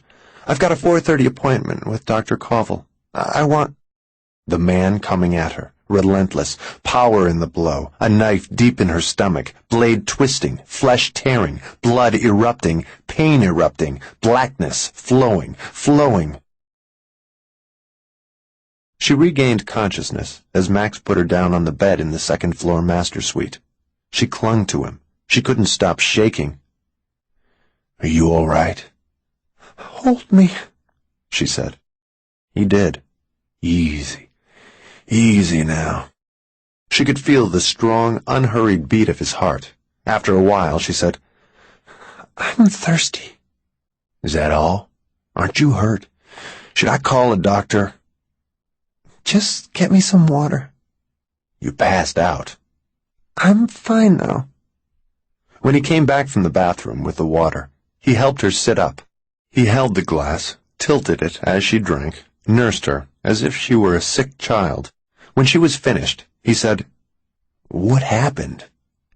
Leaning against the headboard, she said, "Another vision that I didn't ask for, only it's different from anything that's come before." She must have gone pale, for he said, "Calm down. It's over." He looked good, marvelous, so big and reliable. She did calm down somewhat, merely because he told her she should. "I didn't just see the damn thing, Max. I felt it. A knife. I felt a knife going into me, ripping me apart." She put one hand on her belly. There was no wound, no bruise. The flesh wasn't even tender. "Let me get this straight," he said. "You saw yourself being stabbed to death." "No." "What did you see?" She got up, waved him away as he moved to support her. She went to the window and looked out at the 40-foot pool behind the main house, at the lush grounds, and at the Churchills' little house at the far end of the property. Ordinarily, she would have been calmed further by this evidence of prosperity, but now it had no effect on her. "I saw another woman, not me, but I felt her pain as if it were mine." "That's never happened before." "It did this time." "Have you ever heard of another clairvoyant having the same experience? Hercus, Quasset, Dykeshorn?" "No." She turned from the window. "What's it mean? What's going to happen to me?" "Nothing will happen to you." Convinced that she wasn't ill, he began the gentle interrogation that could guide her through a vision in progress, or through the memory of a vision that had passed. "Has this thing you just saw happened yet?" "No." "This woman who will be stabbed, was she one of those you saw in the nightmare last evening?" "No, a new one." "Did you see her face clearly?" "I did, but only briefly." Mary sat in a wing-back chair by the window. Her hands, against the brown crushed velvet upholstery, were pale, almost translucent. She felt lighter than air, as if her existence were tenuous, as if she were fading away. "What did this woman look like?" Max asked. "Pretty." He paced before her. "Color of hair?" "Brunette." "Eyes?" "Green or blue." "Young?" "Yes, about my age." "Did you sense her name?" "No, but I think I've seen her before." "You thought the same of one of them last night." She nodded. "What gives you the idea you know her?" "I can't say. It's just an impression." "Was the scene of this crime the same as in last night's vision?" "No, this woman will be murdered in a beauty parlor." "At a hairdresser's?" "Yes, the beautician is a man." "What will happen to him?" "He'll be killed too." "Any other victims?" "A third, another woman." She had sensed a great deal in the few seconds that the psychic images had coruscated through her mind. However, with each datum came the brutal recollection of that knife she had shared mystically with a dying woman. "What's the name of the beauty shop?" Max asked. "I don't know." "Where's it located?" Not far from here. In Orange County again? Yes. Which town? I don't know. He sighed, sat down in the armchair opposite hers. Is the killer the same as the one you saw last night? No doubt about it. So he's a repeater, a psychopath, a mass murderer. He's going to kill 4 or 5 people in one place and 3 in another. That may only be the start, she said softly. What does he look like? I still don't know. Is he a big man or small? I don't know. What's his name? I wish I knew. Is he young or old? I don't even know that. The room was stuffy, the air was stale, almost rank. She got up and opened the window. If you can't get an image of him, Max said, how can you tell it's the same killer in both visions? I just can, that's all. She sat down, face to the window. She felt hollow, light. She could imagine being carried off by the breeze, slight as it was. The unbidden visions had sucked a lot of energy from her. She wouldn't be able to endure many more of them, certainly not a life full of them. Pretty soon, she thought, I won't need a tornado like Dorothy did. Just a puff of air will carry me off to Oz. What can we do to keep him from killing? Max asked. Nothing. Then let's put him out of our minds for now. She scowled. Know when I feel the worst? You know when I feel so awful I hardly want to live? He waited. Her hands were in her lap, her fingers at war with one another. It's when I know something horrible will happen, but I don't know enough to stop it from happening. If I must have this power, why wasn't I given it without strings attached? Why can't I turn it on and off like a television set? Why does it sometimes get all cloudy for me when I need it the most? Am I supposed to be tormented? Is it a nasty joke? A lot of people are going to die because I can't see clearly. Damn it! Damn it! Damn it! She jumped up, strode to the television. She turned the set on, off, on, off, with nearly enough force to break the switch. You can't feel responsible for what you see in your visions, he said. But I do. You've got to change. I won't. I can't. He stood up, went to her, took her hand from the television controls. Why don't you freshen up? We'll do some shopping. Not me, she said. I have an appointment with Dr. Koval. That's 2.5 hours from now. I'm not up to shopping, she said. You go. I'll make the rounds tomorrow. I can't leave you here alone. I won't be alone. Anna and Emmett are here. You shouldn't drive. Why not? What if you have another attack while you're behind the wheel? Oh, then Emmett can drive me. What'll you do until you see the analyst? Write a column, she said. We sent a packet to the syndicate last week. We're already 20 columns ahead of schedule. Although she didn't feel well, she managed a light tone. We're 20 ahead because you wrote 15 of them. It's time I did my share. Being 21 ahead won't hurt. There's some material on my desk about that woman in North Carolina who can predict the sex of unborn babies just by touching the mother. They're studying her at Duke University. Then that's what I'll write about. Well, if you're positive. I am. Now scoot over to Gucci, Giorgio's, the French Corner, Jewel Park, Courrèges, Van Cleef, and our pals, and buy me beautiful things for Christmas.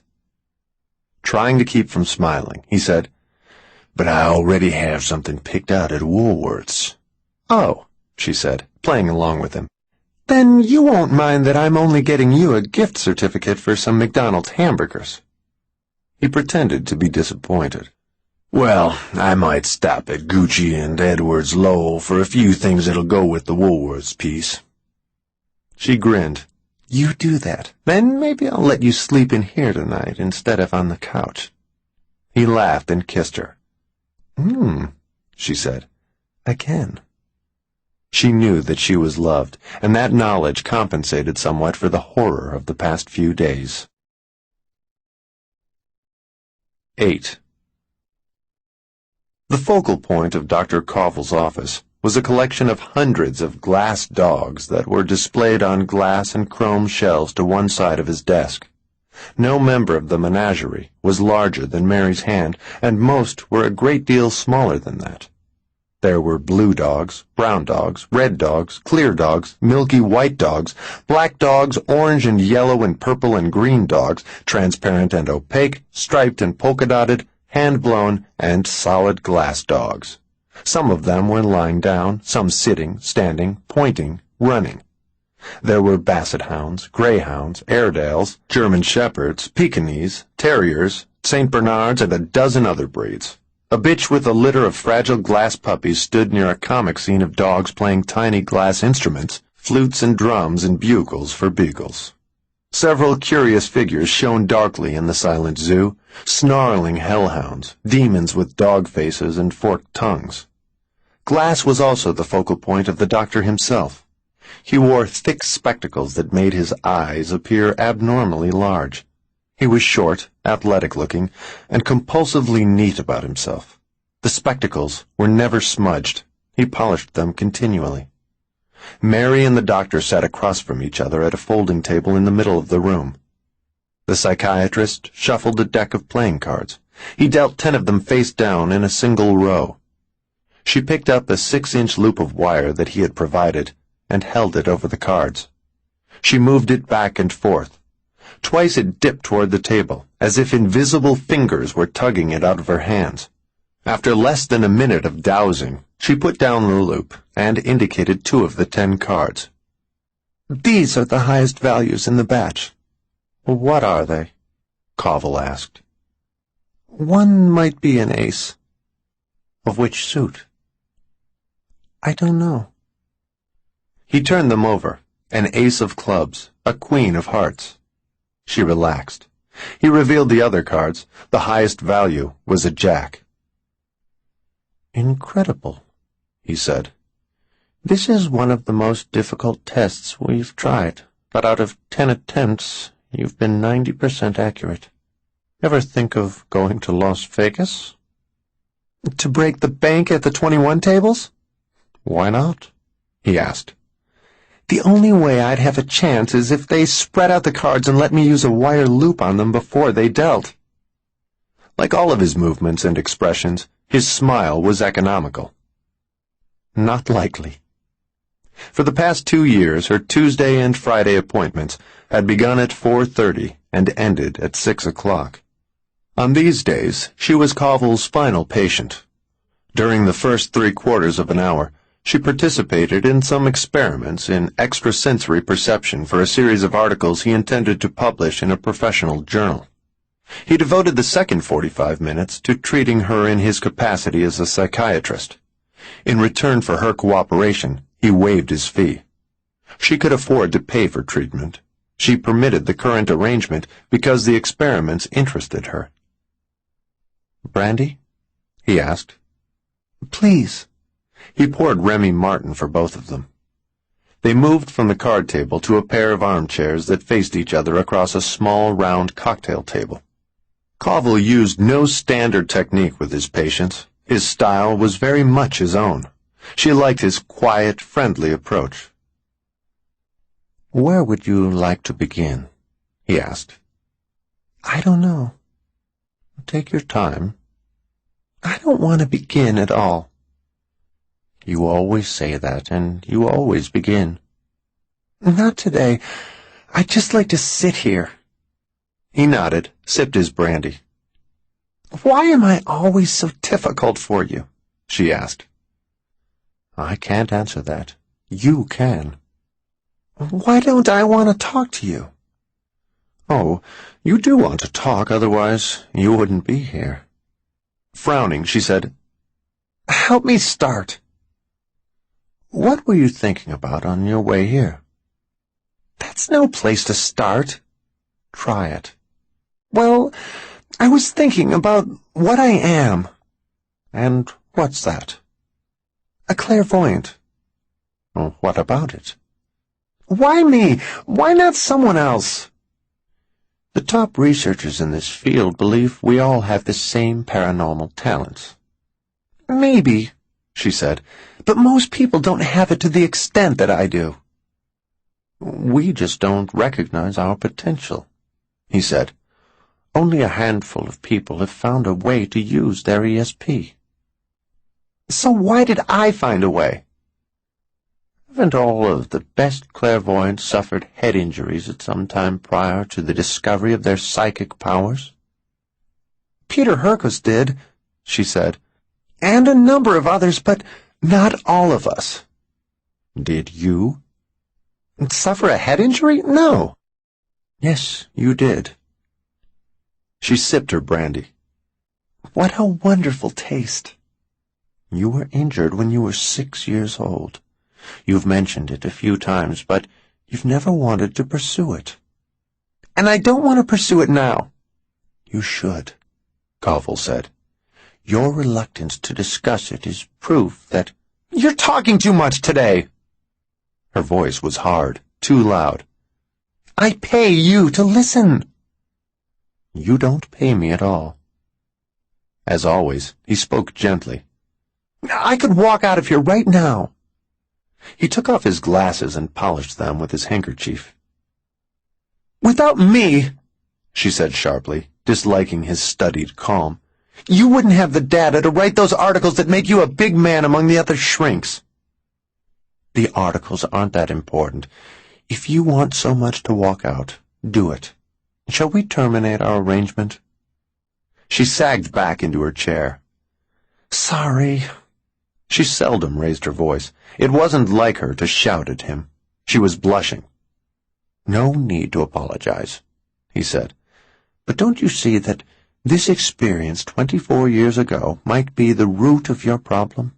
It could be the underlying cause of your insomnia, of your periodic deep depressions, of your anxiety attacks. She felt weak. She closed her eyes. You want me to pursue it? That would be a good idea. Help me start. You were 6 years old. 6. Your father had money then? Quite a lot of it. You lived on a small estate? 20 acres, she said. Most of it landscaped. There was a full-time... Gardener. Gardener, she said. She wasn't blushing any more. Her cheeks were cold. Her hands were icy. What was his name? I don't remember. Of course you do. Burton Mitchell. Did you like him? At first I did. You said once that he teased you. In a fun way, and he had a special name for me. Well, what did he call you? Contrary, as if that were my real name. Were you contrary? Not the least bit. He was teasing. He got it from the nursery rhyme. Mary, Mary, quite contrary. When did you stop liking Burton Mitchell? She wanted to be home with Max. She could almost feel his arms around her. When did you stop liking him, Mary? That day in August. What happened? You know. Yes, I do know. Well, then... But we never seem to get further into this thing unless we start from the top each time. I don't want to get further into it. But he was relentless. What happened that day in August when you were 6 years old? Have you gotten any new glass dogs recently? What did Burton Mitchell do that day in August? He tried to rape me. 6 p.m., early winter night. The air was cool and fresh. He left the car at the coffee shop and walked north along the highway, his back to the traffic. He had a knife in one pocket, a revolver in the other. He kept his hands on both weapons.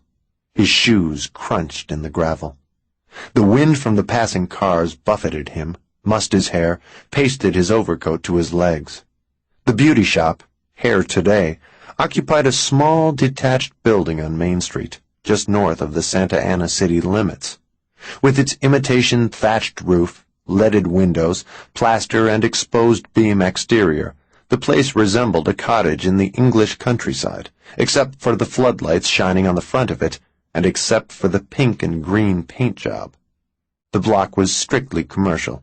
Service stations, fast food restaurants, real estate offices, dozens of small businesses, all of them nestled in neon and palm trees and jade plant hedges, flourished like ugly flowers in the money-scented Orange County air. South of Hare today was the sales lot of an imported automobile dealership. Row after row of sleek machines huddled in the night. Only the windshields and chrome gleamed malevolently under mercury vapor lights. North, beyond the beauty shop, lay a three-screen motion picture theater, and beyond that, a shopping center. A dirty white Cadillac and a shiny Triumph stood on the macadam parking area in front of Hare today. He crossed the lot, walked between the cars, opened the cottage door, and went inside. The narrow front room was a lounge where women marked time until their appointments. The carpet was purple and plush, the chairs bright yellow, the drapes white. There were end tables, ashtrays, and stacks of magazines, but at this late hour, there were no customers waiting. At the rear of the room was a purple and white counter. A cash register rested on it, and a woman with bleached blonde hair sat on a stool behind it. In back of the woman, a curtained archway led to the working part of the shop.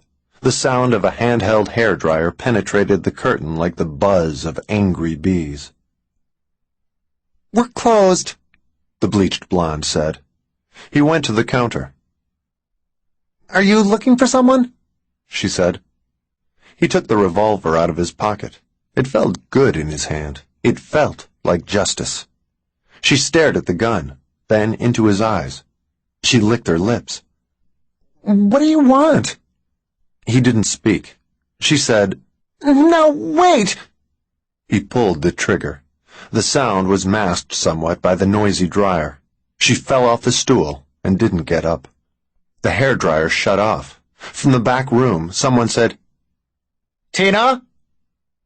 He walked around the dead woman, parted the curtains, and stepped through them. Of the 4 salon chairs, 3 were empty. The last customer of the day sat in the 4th chair. She was young and pretty, with an impossibly creamy complexion. Her hair was straight and wet. The hairdresser was a burly man, bald with a bristling black mustache. He wore a purple uniform shirt, with his first name, Kyle, embroidered in yellow on the breast pocket. The woman drew a deep breath, but she couldn't find the courage to scream. "Who are you?" Kyle asked. He shot Kyle twice. "My father wasn't at home that day," Mary said. "And your mother?" "She was up at the main house, drunk as usual." "And your brother?" "Alan was in his room working on his model airplanes." "The gardener, Burton Mitchell?" "His wife and son were away for the week. Mitchell got me into his place, enticed me into it." "Where was this?" "Down at the far end of the estate, a little cottage with a green shingle roof. He often told me that elves lived with his family." An awesome force pressed against her from all sides. She felt as if she was enfolded by leather wings, muscular wings, that were draining the heat from her, squeezing the life out of her. "Go on," Colville said. Relentlessly, the warmth dropped out of her like mercury falling in a thermometer. She was a cold, hollow reed of glass, brittle, breakable. "More brandy?" "When you finish telling me," Colville said. "I need help with this." "I'm here to help you, Mary." "If I tell, he'll hurt me." "Who? Mitchell?" "You don't believe that. You know he's dead. He was found guilty of child molestation, of assault with intent to kill. He hung himself in his cell. I'm the only one here, and I won't let anyone hurt you." "I was alone with him." "You're speaking so softly I can't hear you."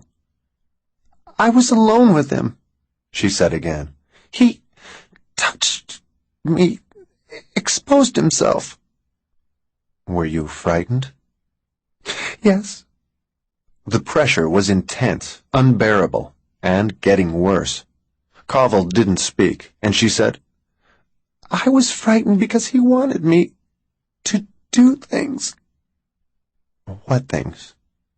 The air was foul. Although only she and the doctor were in the room, she felt that some creature had its lips to hers and was forcing its rank breath into her lungs. I need brandy, she said. What you need is to tell me all of this, to remember every last detail, to get it out in the open once and for all. What things did he want you to do? Help me. You've got to guide me. He wanted to have intercourse, didn't he? I'm not sure. Her hands were numb. She could feel cords biting into them, but there were no cords. Oral intercourse? Covell asked. But not only that. Her ankles were sore. She could feel cords that were not there. She moved her feet. They were leaden. What else did he want to do? Covell asked. I don't recall. You can remember if you want to. No, honestly, I can't. I can't.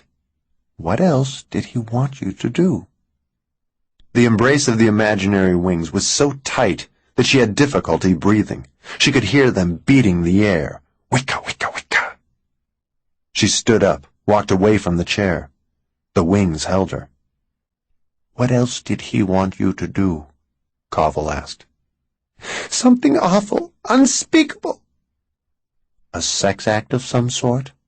Wicka, wicka, wicka. Not just sex, more than that, she said. What was it? Dirty, filthy.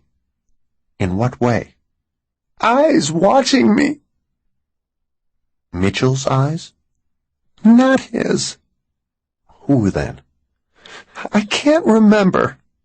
You can. Wicka, wicka. Wings, she said. Rings? You're speaking too softly again. Wings, she said. Wings. What do you mean? She was shaking, vibrating. She was afraid her legs would fail her. She returned to the armchair. Wings. I can hear them flapping. I can feel them. You mean Mitchell kept a bird in the house? I don't know. A parrot, perhaps. I couldn't say. Work at remembering it, Mary. Don't let go of this thought. You've never mentioned wings before. It's important. They were everywhere. The wings? All over me. Little wings. Think. What did he do to you? She was silent a long while. The pressure began to ease a bit. The sound of wings faded. Mary? Finally, she said, That's all. I can't recall anything else. There is a way to unlock those memories, he said. Hypnosis, she replied. It works. I'm afraid to remember. You should be afraid not to remember. If I remember, I'll die. Well, that's ridiculous, and you know it. She pushed her hair back from her face. For his benefit, she forced a smile. I don't hear the wings now. I can't feel them. We don't need to talk about wings anymore. Of course we do. I won't talk about wings, damn it! She shook her head violently. She was surprised and frightened by her own vehemence. Not today, anyway. All right, Covell said. I'll accept that. That's not the same thing as saying you don't need to talk. He began to polish his glasses once more. Let's go back to what you remember. Burton Mitchell beat you. I suppose he did. You were found in his place? In his living room. And you were badly beaten? Yes. And later you told them he did it. But I can't remember it happening. I recall the pain, terrible pain, but only for an instant. You could have lost consciousness with the first blow. That's what everyone said. He must have kept hitting me after I passed out. I couldn't have stood up to him for long. I was just a little girl. He used a knife, too? I was cut all over. How long were you in the hospital? More than 2 weeks. How many stitches for the wounds? More than 100 altogether. The beauty shop smelled of shampoo, cream rinse, and cologne. He could also smell the woman's sweat. The floor was littered with hair. It swirled around them as he moved onto her and into her. She refused to respond to him. She neither welcomed him nor struggled against him. She lay still. Her eyes were like the eyes of the dead. He didn't hate her for that. In the long run, he'd never cared for passion in his women. For the first few months, a new lover's aggression and delight in sex was tolerable. He could be tender for a short time. But always, after a few months, he needed to see fear in them. That was what brought him to climax. The more they feared him, the better he liked them. As he lay on her, he could feel this woman's heart thumping wildly, accelerated by terror. That excited him, and he began to move faster within her. You took a number of Mitchell's blows on your head, Colville said. My face was black and blue. My father called me his little patchwork doll. Did you suffer a concussion? I see where all of this is leading, she said. But no concussion, absolutely not. When did your visions begin? Later the same year. A few minutes ago you asked me why you'd been singled out to be a clairvoyant. Well, there's nothing mysterious about it, really. As in the case of Peter Herkus, your psychic talent came after a serious head injury. Not serious enough. He stopped polishing his spectacles, put them on, and studied her with huge, magnified eyes. Is it possible that a severe psychological shock could trigger psychic abilities in the same way that certain head injuries seem to do? She shrugged. If you didn't acquire your power as a result of physical trauma, then maybe you acquired it because of a psychological trauma. Do you suppose that's possible? It could be, she said. Either way, he said, thrusting a bony finger at her, as if repeatedly tapping a window between them. Either way, your clairvoyance probably goes back to Burton Mitchell, to what he did to you that you can't remember. Maybe. And your insomnia goes back to Burton Mitchell. Your periodic depressions go back to him. What he did to you is the underlying cause of your anxiety attacks. I tell you, Mary, the sooner you face up to this, the better. If you ever let me use hypnosis to regress you and guide you through the memories, then you'll never need my help again. I'll always need your help. He scowled. His deeply tanned face was scored by lines like saber slashes. An ambitious portrait painter would have wanted to catch him with that expression, for it made him look fierce, yet fair and reliable. It was that expression that drew her to him at a party 3 years ago, and his distant but paternal manner caused her to seek his advice when her dependency on sleeping pills became absolute. If you'll always need my help, he said, then I'm not helping you at all. As a psychiatrist, I must make you find all the strength you need inside yourself. She went to the bar and picked up the decanter of brandy. You said I could have another if I kept talking a while. I never break a promise. He joined her at the bar. The day's nearly over. I'll have another, too. As she poured for them, she said, You're wrong about Mitchell. In what sense? I don't think all of my problems date back to him. Some of them started the day my father died. I've heard you expound on that theory before. I was in the car with him when he was killed. I was in the back seat and he was driving. I saw him die. His blood sprayed all over me. I was only 9, and the years after he died weren't easy. In 3 years, my mother lost all the money my father left us. We went from rich to poor between my 9th and 12th birthdays. I think an experience like that would leave some scars, don't you? It has, he said. He picked up his brandy glass. But it's not responsible for the worst scars. How do you know? You're able to talk about it. So? But you aren't able to talk about what happened with Burton Mitchell. When he finished with the woman, he stood, pulled up his pants, zipped his fly. He hadn't even taken off his coat. He stepped back from her, looked at her. Given the opportunity, she made no effort to cover herself. Her skirt was bunched around her hips. Her blouse was unbuttoned. One plump breast was visible. Her hands were fisted. Her fingernails had gouged her palms, and ribbons of blood were on her hands. Terrorized, reduced to little more than a cowering animal, she represented his ideal woman. He took the knife out of his coat pocket. He expected her to scream and scramble away from him, but as he moved in for the kill, she lay as if she were dead already. She was past fear now, past feeling anything. Kneeling beside her, he placed the point of the blade at her throat.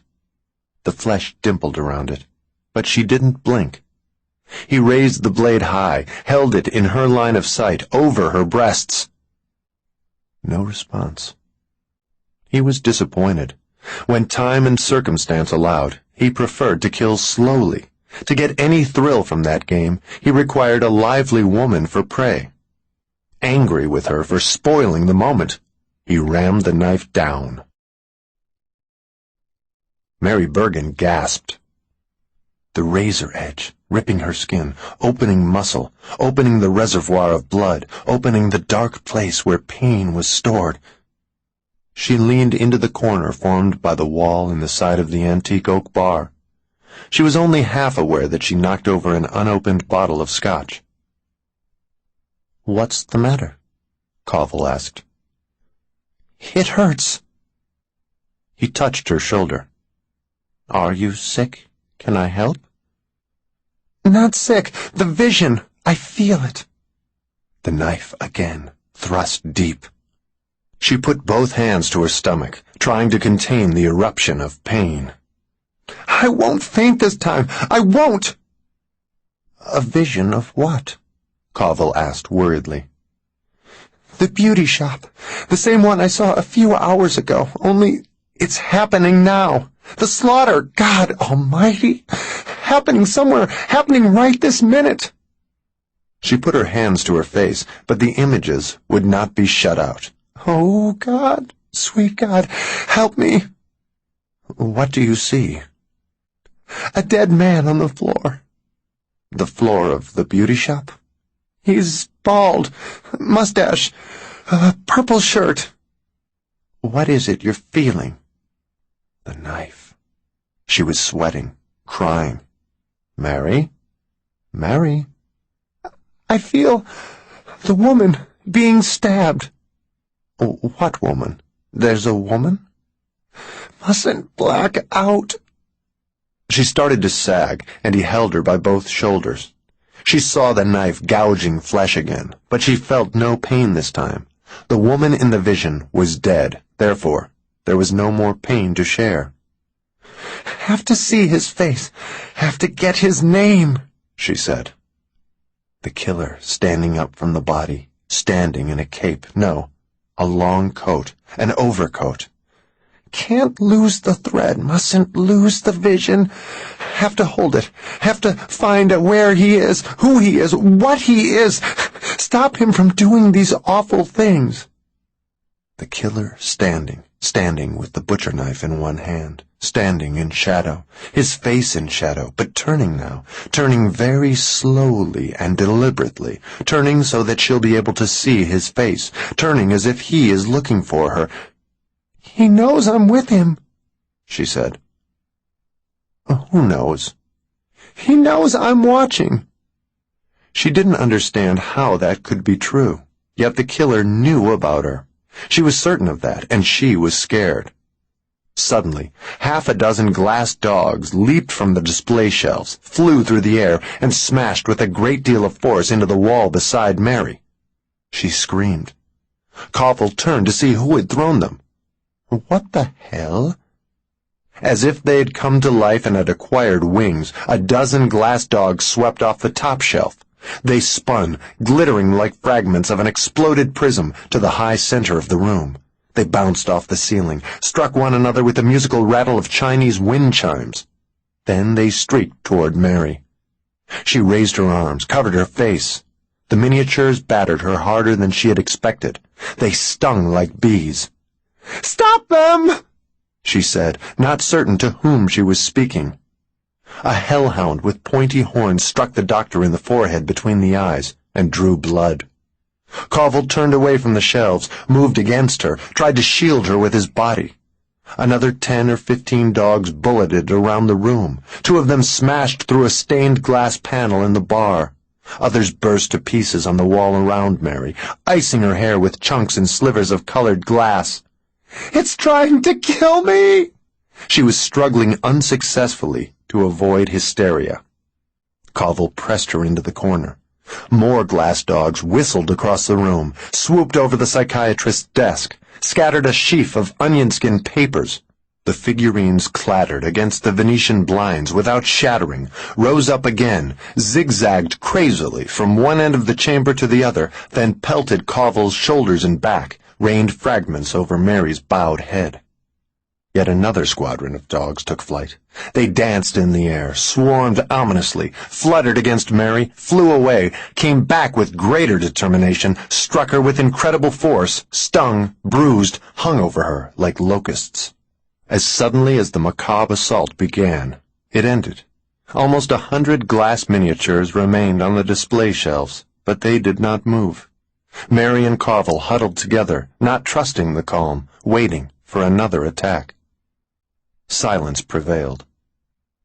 Eventually, he let go of her and stepped back. She was unable to control the tremors that broke like waves within her. "Are you all right?" he asked, oblivious to the blood on his own face.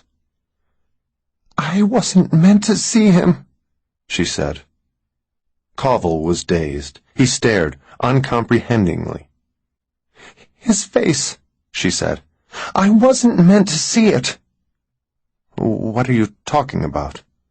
"When I tried to see the killer in the vision," she said, "I was stopped. What stopped me?" Covell gazed at the shards of glass on all sides of them. He began to pick splinters of glass from the shoulders and sleeves of his suit jacket. "Did you do this? Did you make the dogs fly?" "Me? Who else?" "Oh, no! How could I?" "Someone did." "Something." He stared at her. "It was a spirit," she said. "I don't believe in life after death." "I wasn't sure about that myself, until now." "So we're haunted?" "What else?" "Many possibilities." He looked concerned about her. "I'm not crazy," she said. "Did I say you were?" "We've seen a poltergeist in action." "I don't believe in them either," he said. "I do. I've seen them work before. I was never sure if they were spirits or not, but now I am." "Mary." "A poltergeist. It came to stop me from seeing the killer's face." Behind them, the display shelves toppled and struck the floor with a thunderous crash. 9. Max was not at home. Without him, Mary felt that the house was a mausoleum. Her footsteps on the hardwood floor seemed louder than usual, the echoes full of sinister voices. "He called earlier," Anna Churchill said, as she wiped her hands on her apron. "He asked me to delay dinner half an hour." "Why?" "He said to tell you he wouldn't be back until 8 o'clock because Woolworth's is open late for Christmas shopping." She knew that Max had meant to make her laugh with that message, but she couldn't even smile. The only thing that would lift her spirits was the sight of him. She didn't want to be alone. As she went through the parlor on her way to the mahogany staircase, She felt dwarfed by the heavy European furniture. With the memory of the poltergeist fresh in her mind, she expected each piece of furniture to come to life, and she didn't know how she would survive if the chairs and sofas and corner cabinets began to rush at her with murderous intent. The furniture did not move. Upstairs in her bathroom, she took a bottle of Valium from the medicine cabinet. She had been able to conceal her nervousness when she was with Emmett and Anna, but now her hands shook so badly that she needed almost a minute to get the safety cap off the container. She poured a glass of cold water, swallowed one of the capsules. One didn't seem like much. She felt she could use 2, maybe 3. "God, no," she said, and she quickly replaced the cap before temptation got the better of good judgment. As she was leaving the bathroom, the empty water glass fell to the floor, shattered. Startled, she whirled around. She was sure she hadn't set the tumbler on the edge of the sink. It had not fallen. Something had knocked it off. "Max, please come home," she said softly. She waited for him in the second-floor den, his favorite room, a room crammed full of guns and books. Antique rifles expertly restored and mounted in wall display boxes. Matched sets of Hemingway, Stevenson, Poe, Shaw, Fitzgerald, Dickens. A pair of 1872 No. 3 Colt Derringers in a silk-lined, brass-bound carrying case. Novels by John D. MacDonald, Clavell, Bellow, Woolrich, Levin, Vidal. Volumes of nonfiction by Gay Talese, Colin Wilson, Hellman, Toland, Shearer. Shotguns, rifles, revolvers, automatic pistols. Raymond Chandler, Dashiell Hammett, Ross MacDonald, Mary McCarthy, James M. Cain, Jessamine West. Guns and books were an odd combination, Mary thought. However, next to her, they were the 2 things that Max liked most. She tried to read a current bestseller that she had been meaning to begin for weeks, but her mind wandered. She put the book aside, went to Max's desk, sat down. She took a pen and a writing tablet from the center drawer. For a while she stared at the blank page. Finally, she wrote. Page 1. Questions. Why am I having these visions when I don't seek them out? Why suddenly, for the first time, am I able to feel the pain that the victims in the visions feel? Why hasn't any other clairvoyant ever felt his visions? How could the killer in the beauty shop possibly know I was watching? Why would a poltergeist attempt to keep me from seeing this killer's face? What does all of this mean? Ever since she was a child, through major and minor crises, she had felt that it helped to write down her problems. When they were before her, summarized in a few words, somehow more concrete in ink than in reality, they usually ceased to appear insoluble. After she finished composing the list, she read each question carefully, first silently, and then aloud. On the next page of the tablet she wrote, "Answers." She thought for a few minutes. Then, "I don't have any answers." "Damn it," she said. She threw the pen across the room. Harley Barnes speaking. "Chief Barnes, this is Mary Bergen." Why, hello, you still in town? "No, I'm calling from Bel Air. What can I do for you?"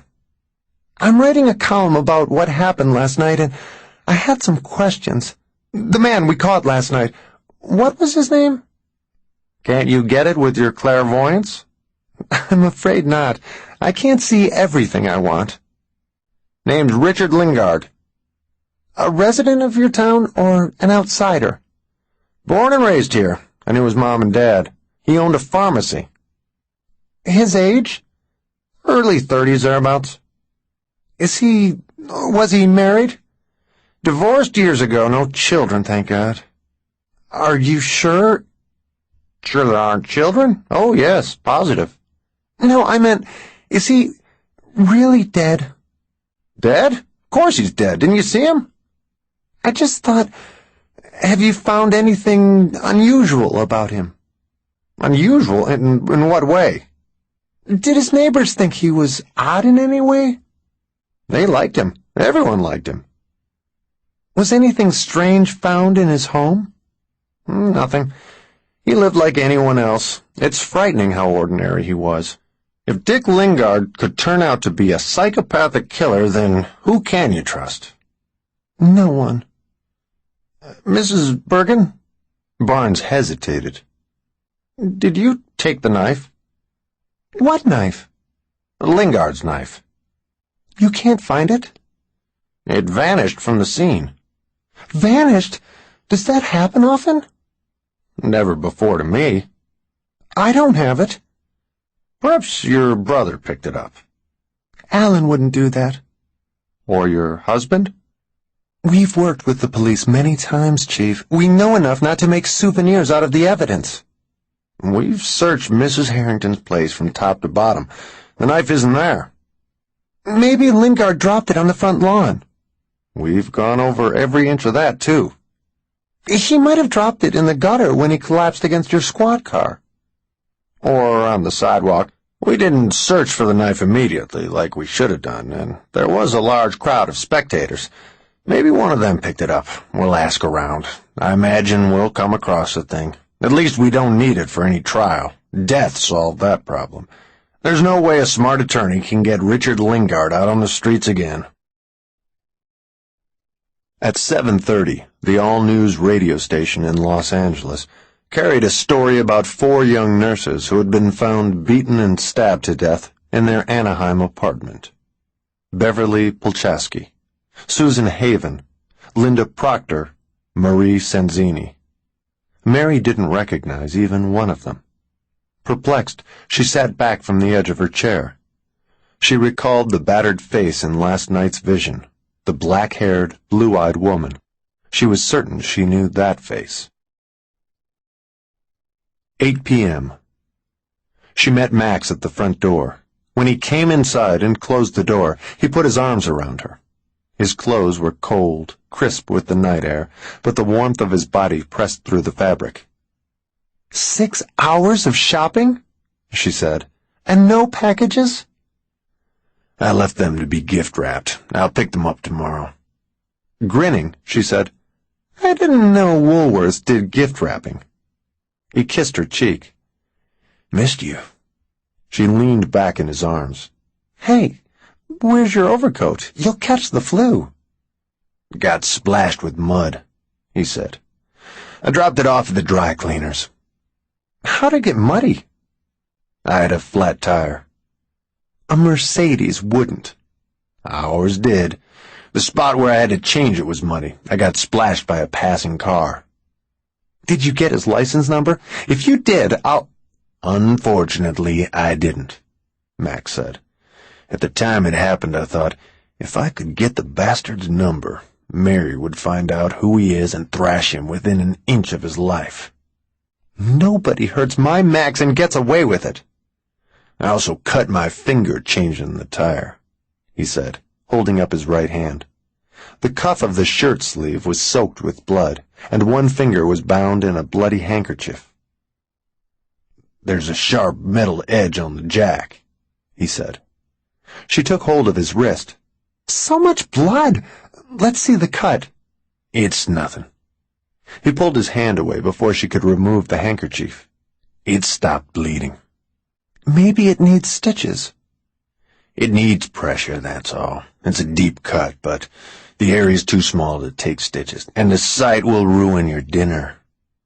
Let me look. I'm a big girl now. Besides, it has to be properly cleaned and bandaged.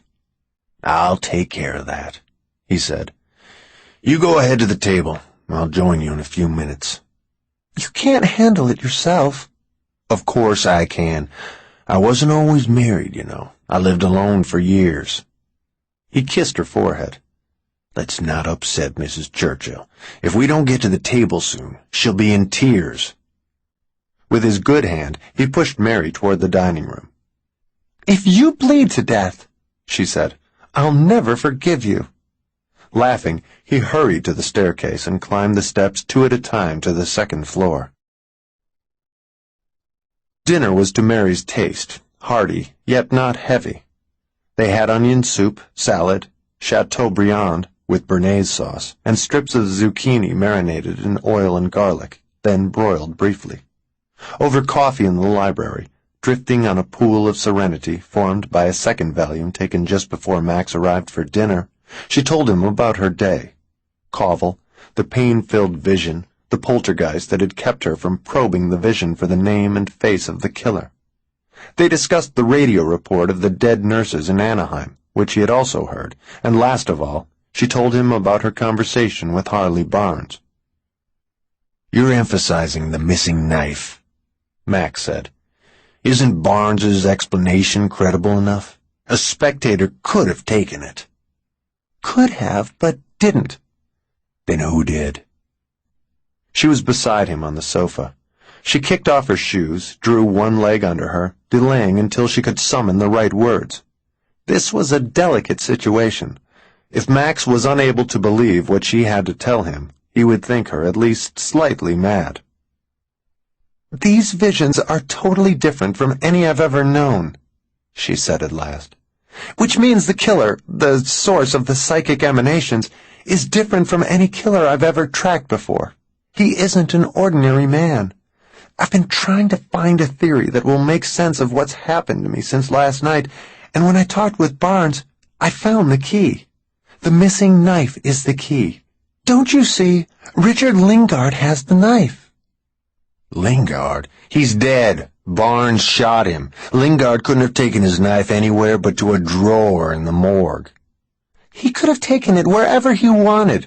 Barnes killed Lingard's body. Lingard's spirit took the knife. Max was amazed. "I don't believe in ghosts, and even if spirits do exist, they don't have substance, at least not as we think of it. So how could Lingard's spirit, a thing of no substance, carry off a very substantial knife?"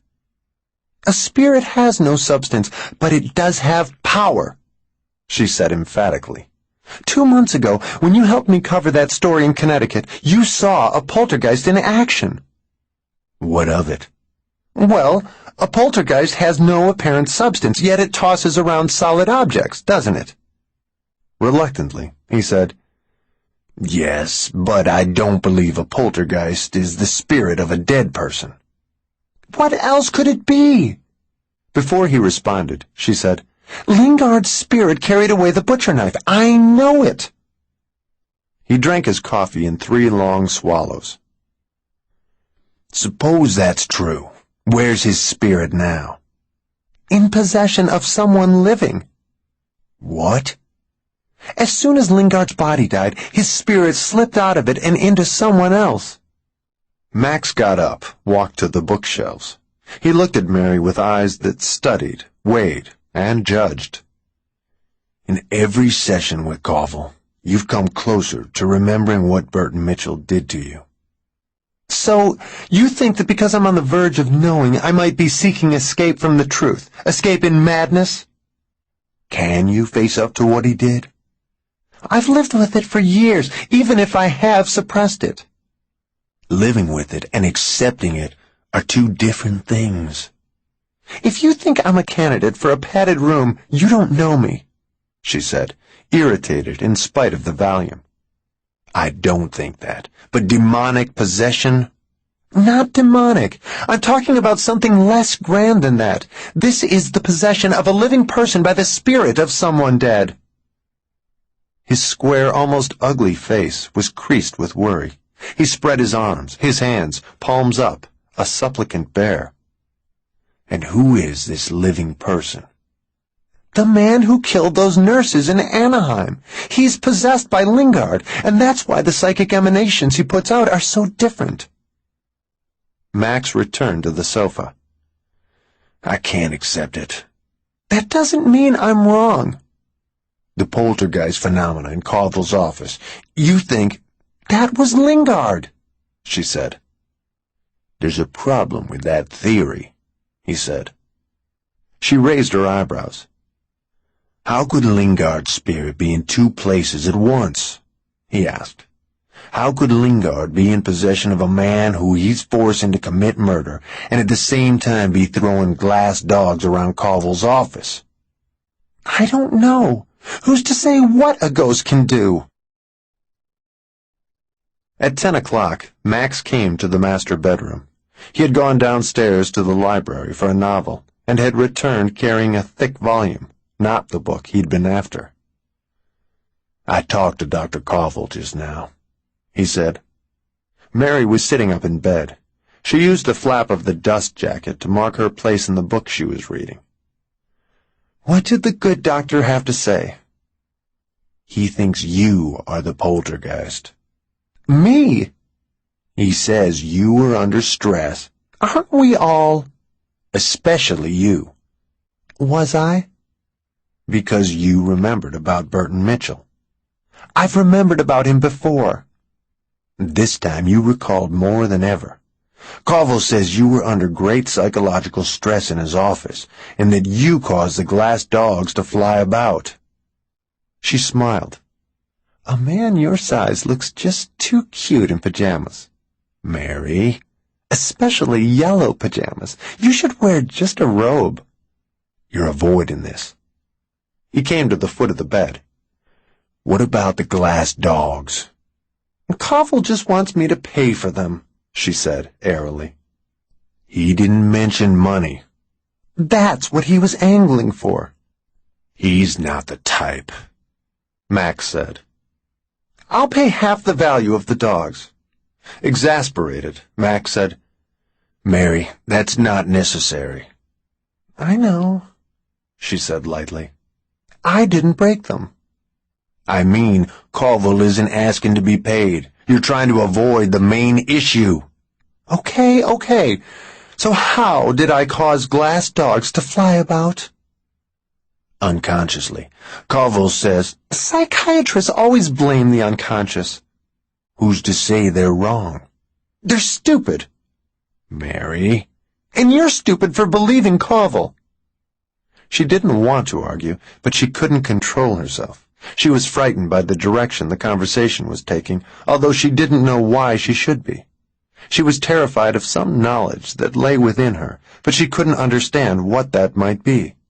Standing like a preacher, holding his book as if it were a Bible, Max said, "Will you listen?" She shook her head to indicate she found him too irritating to bear. "If I'm responsible for his figurines getting busted up, am I also to blame for the bad weather in the East, for the war in Africa, for inflation, for poverty, for the recent crop failures?" Sarcasm. "You encourage it." The tranquilizer was doing her no good whatsoever. She was tense, trembling, like a shallow-water, feathery sea anemone, quivering in the subtle currents that preceded a storm. She was nervously aware of unseen forces that could destroy her. Suddenly, she felt threatened by Max. "That doesn't make sense," she thought. "Max isn't any danger to me. He's trying to help me find the truth, that's all." Dizzy, confused, on the verge of anomie, she leaned back against her pillows. Max opened his book and read in a quiet but urgent voice. "Telekinesis is the ability to move objects or to cause changes within objects solely by the force of the mind. The phenomenon has most often and most reliably been reported in times of crises or in severe stress situations. For example, automobiles have been levitated from injured people, debris from the dying in fire-swept or collapsed buildings." "I know what telekinesis is," she said. Max ignored her, kept reading. "Telekinesis is often mistaken for the work of poltergeists, which are playful and occasionally malevolent spirits. The existence of poltergeists as astral beings is debatable and certainly unproven. It should be noted that in most houses where poltergeists have appeared, there resides an adolescent with serious identity problems or some other person under severe nervous strain. A good argument could be made that the phenomena often attributed to poltergeists are usually the product of unconscious telekinesis." "This is ridiculous," she said. "Why would I pitch those dogs around just when I was about to see the killer's face in the vision?" "You really didn't want to see his face, so your subconscious threw those figurines to distract you from the vision." That's absurd! I wanted to see it! I want to stop this man before he kills again! Max's hard gray eyes were like knives, dissecting her. Are you sure you want to stop him? What kind of question is that? He sighed.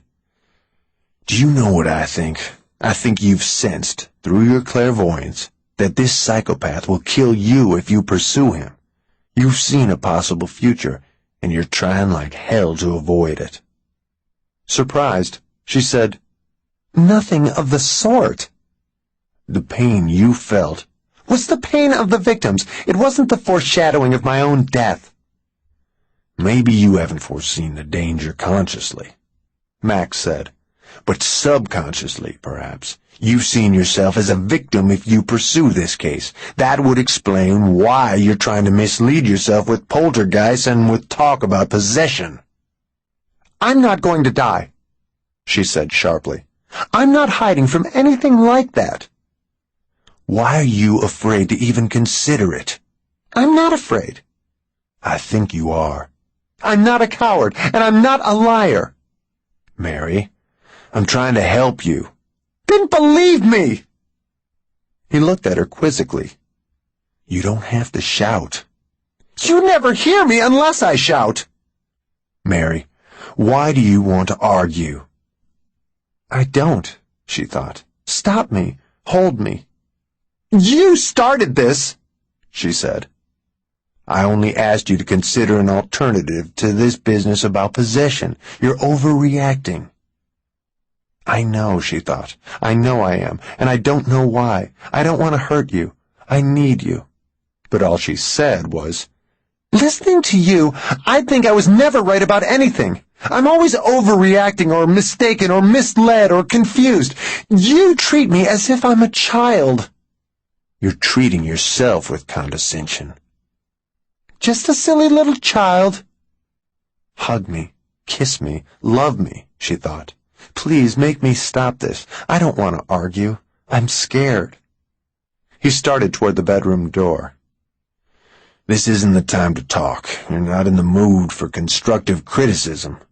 Because I'm behaving like a child? Yes. Sometimes you fucking piss me off. He stopped, turned back to her. That's like a child, he said calmly. Like a child who's trying to shock a grown-up with a lot of dirty words. She opened her book to the page she had marked, and, refusing to acknowledge him, she pretended to read. She would rather have suffered disabling pain than even temporary estrangement from Max. When they argued, which was rarely, she felt miserable. The 2 or 3 hours of silence that invariably followed a disagreement, and which were usually her fault, were unbearable. She spent the remainder of the evening in bed with a copy of The Occult by Colin Wilson. As she began each page, she could not remember what had been on the page before it. Max stayed on his side of the bed, reading a novel and smoking his pipe. He might as well have been 1,000 miles away. The 11 o'clock television news, which she switched on by remote control, headlined a grisly story about slaughter in a Santa Ana beauty salon. There was film of the blood-smeared shop and interviews with police officials who had nothing to say. You see, Mary said, I was right about the nurses. I was right about the beauty salon. And by God, I'm right about Richard Lingard, too. Even as she spoke, she regretted the words, and especially her tone of voice. He looked at her, but said nothing. She looked away, down at her book. She hadn't meant to revive the argument. Quite the opposite. She wanted to get him talking once more. She wanted to hear his voice. Although she often started arguments, she had never been able to initiate the conclusion of one. Psychologically, she wasn't capable of making the first gesture for peace. She left that move to the men, always. She knew that wasn't fair, but she could not change. She supposed that this inadequacy dated back to her father's violent death. He had left her so suddenly that she still sometimes felt abandoned. All of her adult life, She had worried about men walking out on her before she was prepared to end the relationship. And of course she wasn't ever going to be ready to end her marriage. That was for keeps. Therefore, whenever she and Max argued, whenever she had reason to worry about his leaving, she forced him to pick up the olive branch. It was a test which he could pass only if he would sacrifice more pride than she. And when he had done that, he would have proved that he loved her and that he would never leave her as her father had done. The death of her father was more important than whatever Burton Mitchell had done to her. Why couldn't Dr. Covell see that? In the dark bedroom, when it became evident that neither of them could sleep, Max touched her. His hands affected her in the same way that the rapidly vibrating tines of a tuning fork would affect fine crystal. She trembled uncontrollably and shattered. She broke against him, weeping. He didn't speak. Words no longer mattered. He held her for a few minutes, and then he began to stroke her. He slid one hand over her silk pajamas, along her flank, across her buttocks. Slow, warm movement. And then he popped open 2 buttons on her blouse, slipped his hand inside, felt her warm breast, his fingers lingering on her nipple only for an instant. She put her open mouth to his neck, against the hard muscle. His strong pulse was transmitted to her through her tender lips. He undressed her, and then himself. The bandage on his hand brushed her bare thigh. "Your finger," she said. "It'll be fine." "The cut might come open," she said. "It might start to bleed again." "Shh," he said. He was not in the mood to be patient, and although she hadn't said a word, he sensed she was equally anxious. He rose above her in the lightless air, as if taking flight, then settled over her. Although she had expected nothing more than the special joy of closeness, she climaxed within a minute, not intensely, a gentle rush of pleasure. However, when she came a second time, moments before he finished far down inside of her, she cried out with delight. For a while she lay at his side, holding his hand. Finally, she said, "Don't ever leave me. Stay with me as long as I live." "As long as you live," Max promised. At 5:30 on Wednesday morning, in the middle of a nightmare vision of the killer's next crime, Mary was catapulted from sleep by the sound of gunfire. A single shot, ear-splitting, too close. Even as the boom was bouncing off the bedroom walls, she sat up, threw off the blanket and sheet, swung her legs out of bed. "Max! What's wrong? Max!" Beside her, he switched on the lamp, jumped up from the bed. He stood swaying, blinking. The sudden light hurt her eyes. Although she was squinting, she could see there was no intruder in the room. Max reached for the loaded handgun that he kept on the nightstand. It was not there. "Where's the pistol?" he asked. "I didn't touch it," she said. Then, as her eyes adjusted to the light, she saw the gun. It was floating in the air near the foot of the bed, floating 5 feet above the floor, as if it were suspended from wires, except that there were no wires. The barrel was pointed at her. The poltergeist.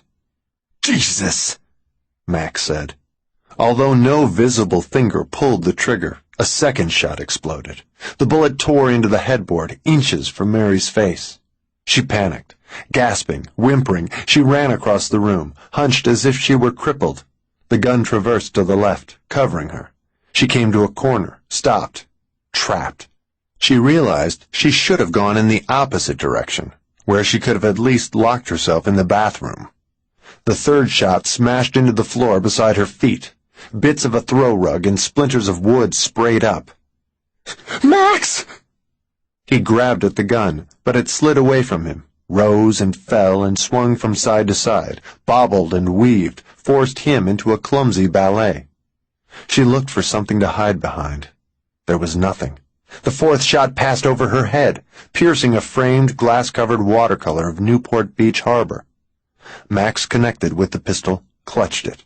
The barrel twisted in his hands until it was pointed at his chest. Sweating, cursing, he struggled to pull the weapon from a pair of hands that he couldn't see. Surprisingly, after a few seconds, the unseen contestant surrendered, and Max staggered backward with the prize. She stood with her back to the wall, hands to her face. She couldn't take her eyes from the barrel of the gun.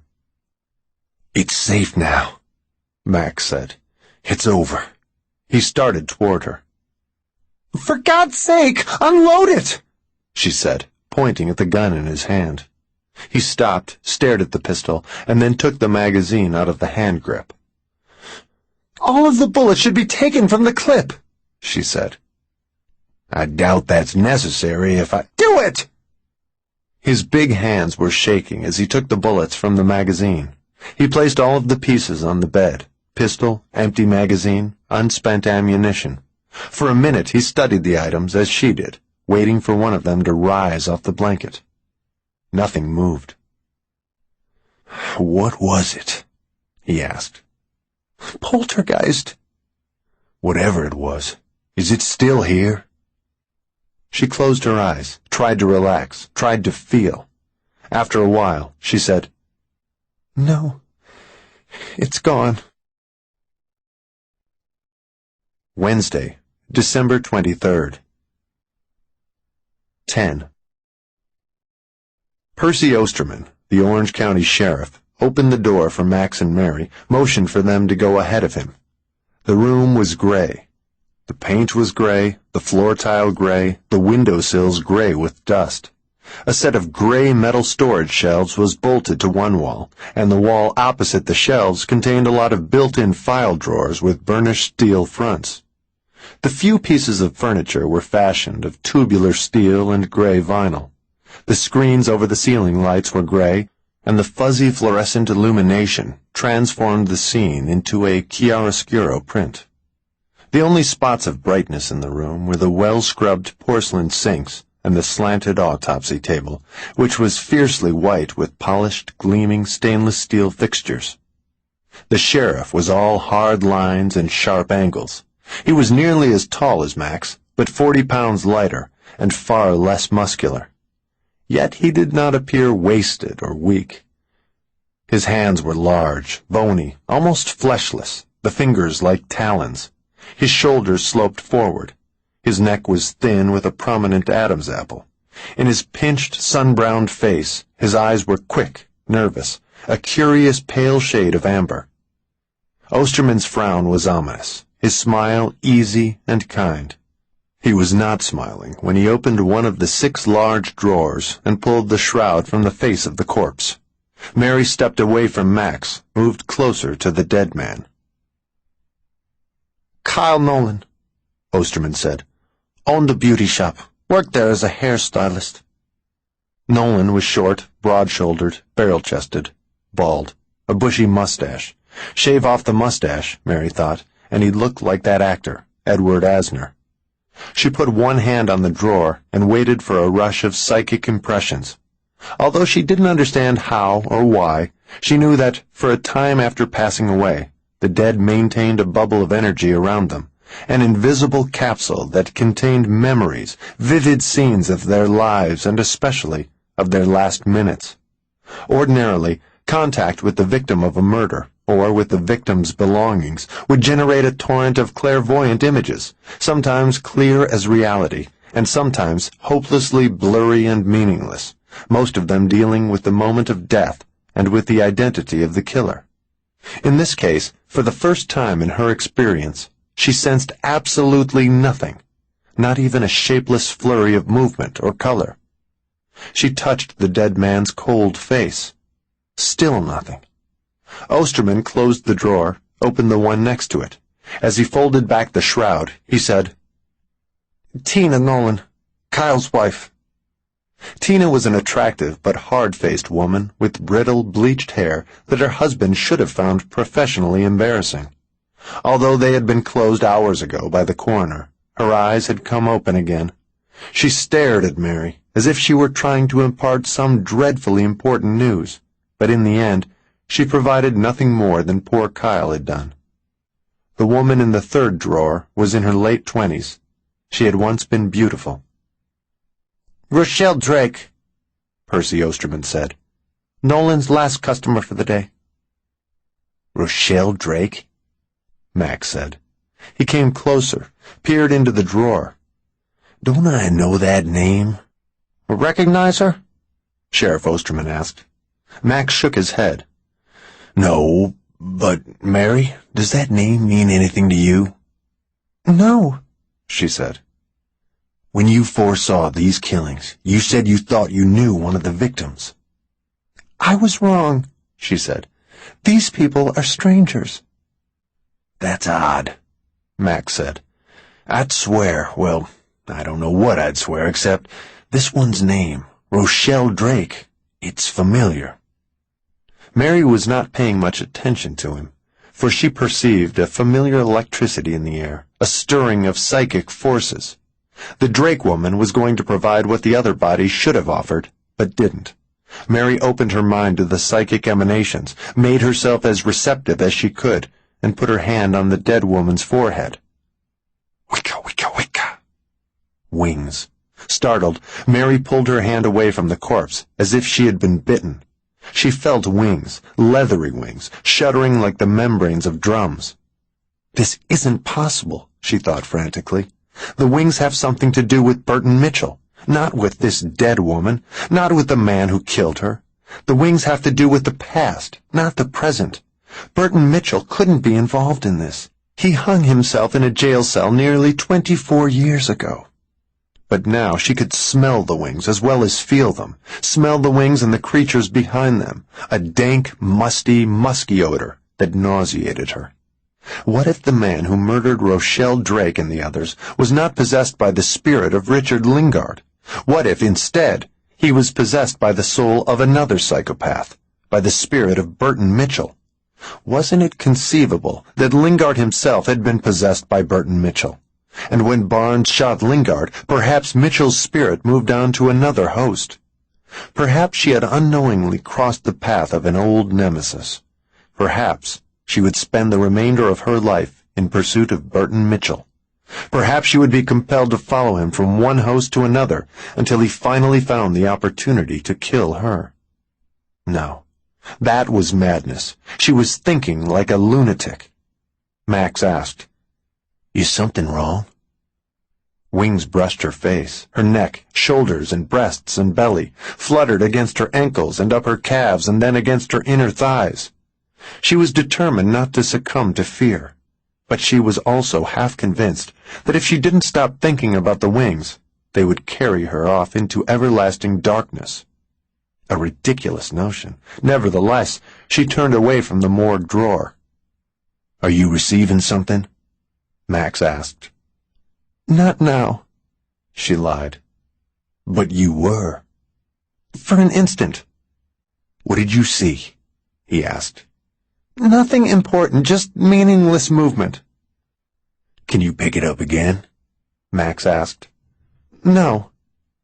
She mustn't pursue it. If she did, she would see what lay behind those wings. She must never see what lay behind those wings.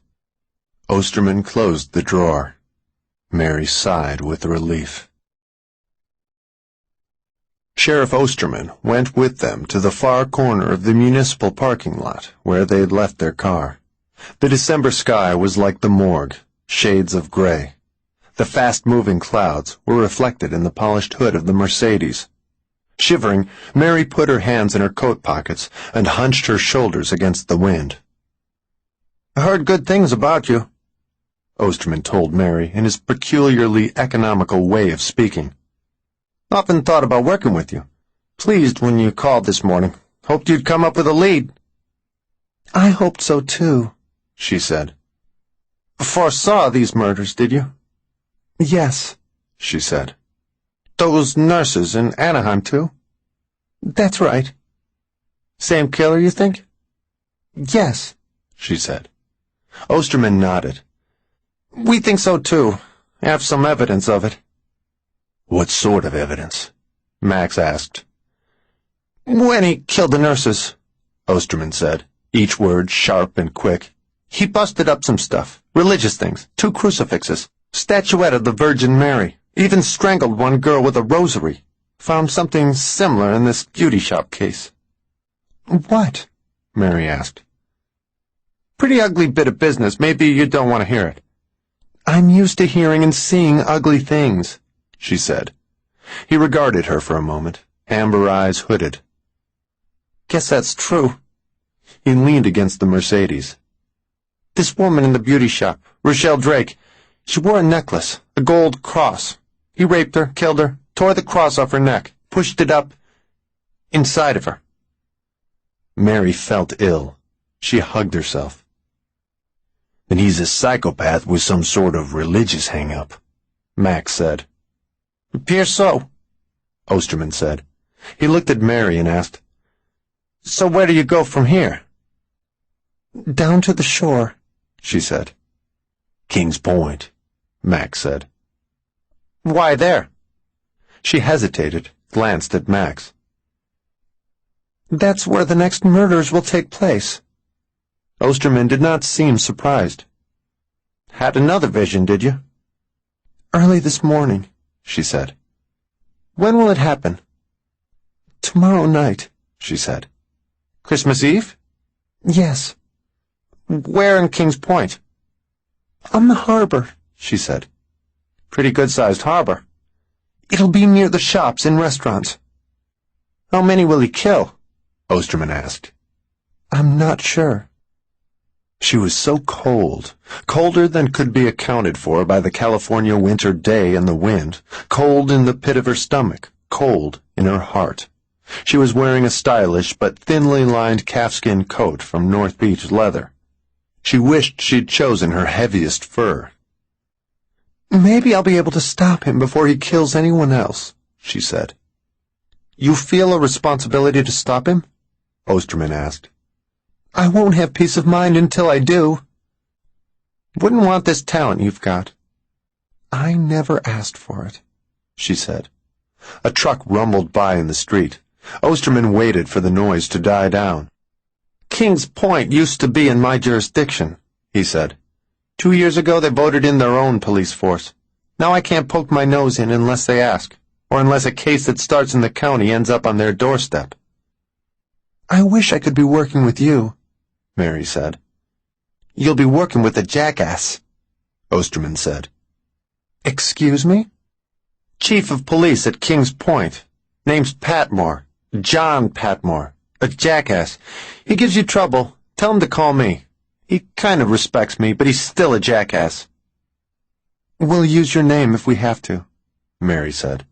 "But we aren't entirely without influence down there. We know the owner of the Kings Point Press." Osterman smiled. "Lou Pasternak?" "You know him?" "Damn good newspaper man." "Yes, he is." "Quite a character, too." "A little bit of one," she agreed. The sheriff offered his hand to Mary, then to Max. "Hope you two do my job for me this time." "Thanks for your help," Max said. "Don't hesitate to ask for more if you need it. It's been my pleasure." As Mary got into the Mercedes, a gust of wind sang in the power lines overhead.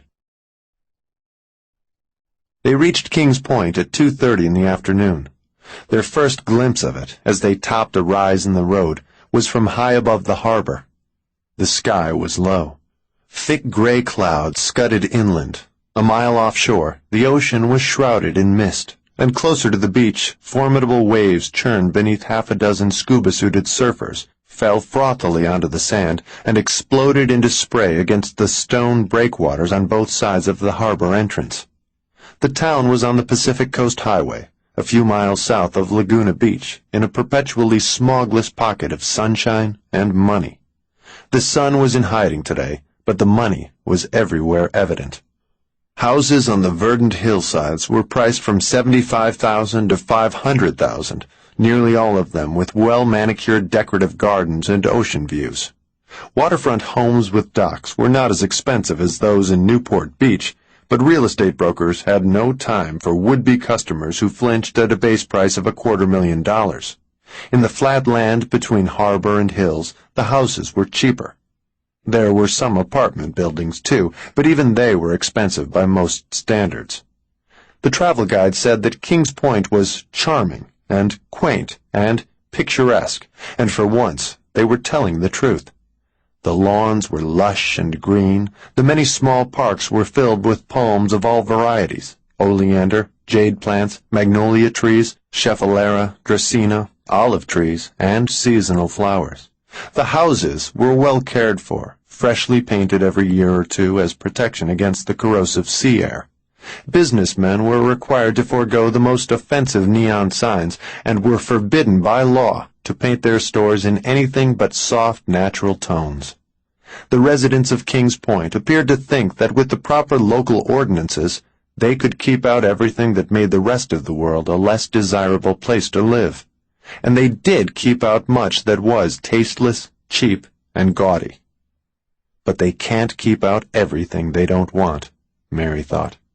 A killer has come in from outside. He's walking among them now. They can't use local ordinances to keep out death. From spring through early autumn, the population of Kings Point was 60% higher than in the winter. During these vacation months, the motels were booked weeks in advance, the restaurants raised their prices, except for locals who were recognized, the shops hired extra help, and the white beaches were crowded. Now, 2 days before Christmas, the town was quiet. When Max turned off the main highway onto a city street, they encountered very little traffic. Kings Point Police Headquarters was a single-story brick building of absolutely no architectural period, style, charm, integrity, or responsibility. It looked like an oversized, flat-roofed storage shed with windows. Even 3 blocks from the harbor, in the flats below the hills, in a limbo between the highest-value real estate parcels, waterfront and view, it was no credit to its neighborhood. Inside, the public reception room was depressingly institutional. Brown tile floor, muddy green walls, washed-out green ceiling, strictly utilitarian furniture. Tax money had purchased 3 desks, 6-drawer filing cabinets, IBM typewriters, a copier, a small refrigerator, a United States flag, a glass-fronted case full of riot guns and pistols, a dispatcher's corner with radio, and a civilian secretary, Mrs. Vidette Yancey, according to the nameplate on her desk, who was in her 50s, a woman with tightly curled white hair, pale skin, bright red lipstick, and an enormous bosom. "I'd like to see Chief Patmore," Mary said. Mrs. Yancey took a minute to correct a word she had just typed. She said at last. "He's out." "When will he be back?" "The chief? Tomorrow morning." "Could you give us his home address?" Max asked, leaning against the Formica counter that separated the foyer from the work area. "His home address?" Mrs. Yancey said. "Surely. I can give you that. But he isn't at home." "Where is he?" Mary asked impatiently. "Where is he? Why, he's up in Santa Barbara. He won't be back until 10 tomorrow morning." Mary turned to Max. "Maybe we should talk to a deputy." "Deputy?" Mrs. Yancey said. "There are 5 officers under the chief. Of course, only 2 of them are on duty right now." "If this guy's like we've heard," Max said, "it won't do any good to talk to subordinates. He'll expect to be dealt with directly." "Time's running out," Mary said. "Don't we have until 7 o'clock tomorrow evening?" Max asked. "If my vision's accurate, we do." "Then if we see Patmore early tomorrow, that'll be soon enough." "The officers on duty are out on patrol right now," Mrs. Yancey said. "Did you want to report a crime?" "Not exactly," Mary said. "Not exactly? Well, I have the forms right here, you know." She opened a desk drawer, began to rummage through it. "I can take down the information and have an officer get back to you." "Never mind," Max said. "We'll be in tomorrow at 10 o'clock.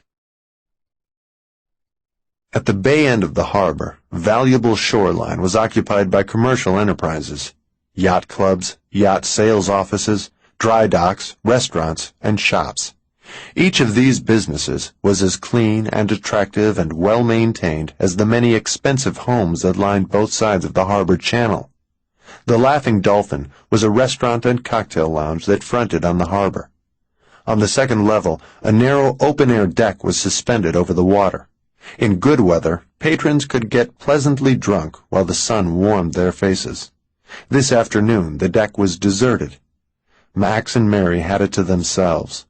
Holding a mug of coffee laced with brandy, Mary leaned against the wooden railing. If you stepped out of the brisk sea breezes, the day was only chilly, but the wind from the ocean was downright cold. It nipped at her face and brought a healthy color to her cheeks. When she looked up and to her right, she could see the Spanish Court, the hotel where she and Max had reserved a room.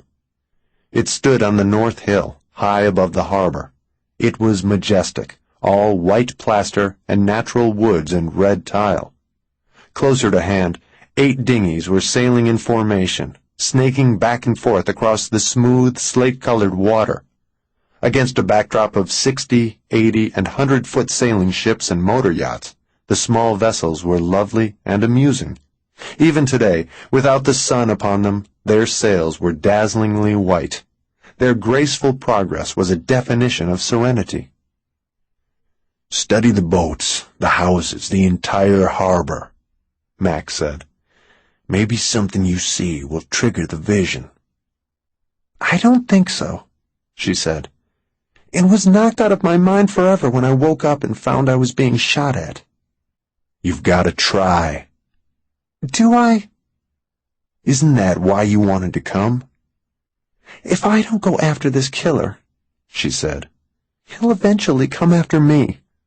The wind gusted suddenly, flapped Mary's leather coat against her legs, rattled the large plate-glass windows of the cocktail lounge behind them. She sipped her coffee. Tentacles of steam writhed across her face and dissolved in the wintry air. Max said, "Maybe it'll help if you tell me again how it's going to happen." When she didn't answer, he coaxed her. "Tomorrow night at 7 o'clock, not too far from where we're standing right now."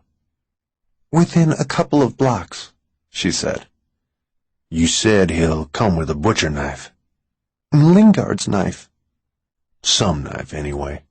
"Lingard's," she insisted. "You said he'll stab 2 people." "Yes, 2. "Kill them?" "Maybe one of them." "But not the other." "At least one will live, maybe both." "Who are these people he'll stab?" "I don't know their names," she said. "What do they look like?" "I couldn't see their faces." "Young women, like in Anaheim?" "I really don't know." "What about the high-powered rifle?" "I saw it in the vision." "He's got a butcher knife and a gun?" "After he's stabbed those 2 people," she said, "he'll take the rifle up into a tower. He intends to shoot everyone." "Everyone?" "A lot of people, as many as he can." At the far end of the harbor, a dozen seagulls kited in from the ocean, riding very high on the wind, white feathers silhouetted dramatically against the stormy sky. "How many will he kill?" Max asked. "The vision ended before I could see." "Which tower will he use?" "I don't know." "Look around," Max said. "Look at each one of them. Try to sense which it'll be." To her right, 300 yards farther around the bend of the harbor's bay end, and 500 yards from the Laughing Dolphin, the Roman Catholic Church of the Holy Trinity lay 1 block from the waterfront. She had been inside it once. It was a brooding Gothic structure, an impressive fortress of weathered granite and darkly beautiful stained glass windows.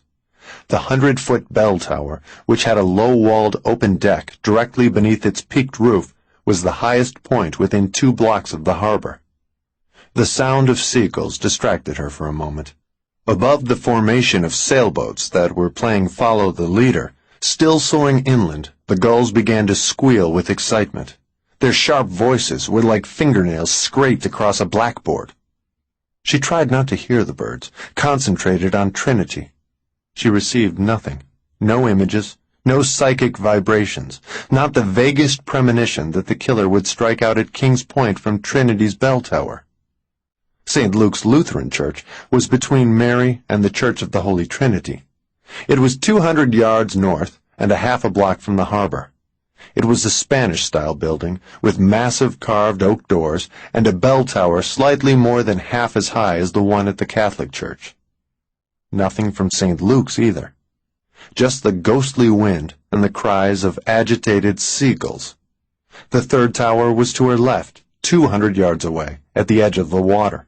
It was only 4 stories high, part of Kimball's Games and Snacks, a clapboard and cedar-shingled pavilion that housed an amusement arcade.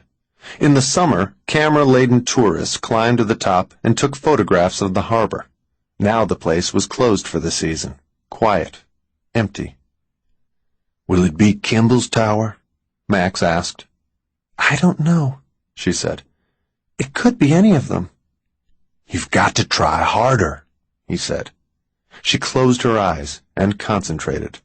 Screeching angrily, a gull swooped down, flashed past their faces with only 8 or 10 inches to spare.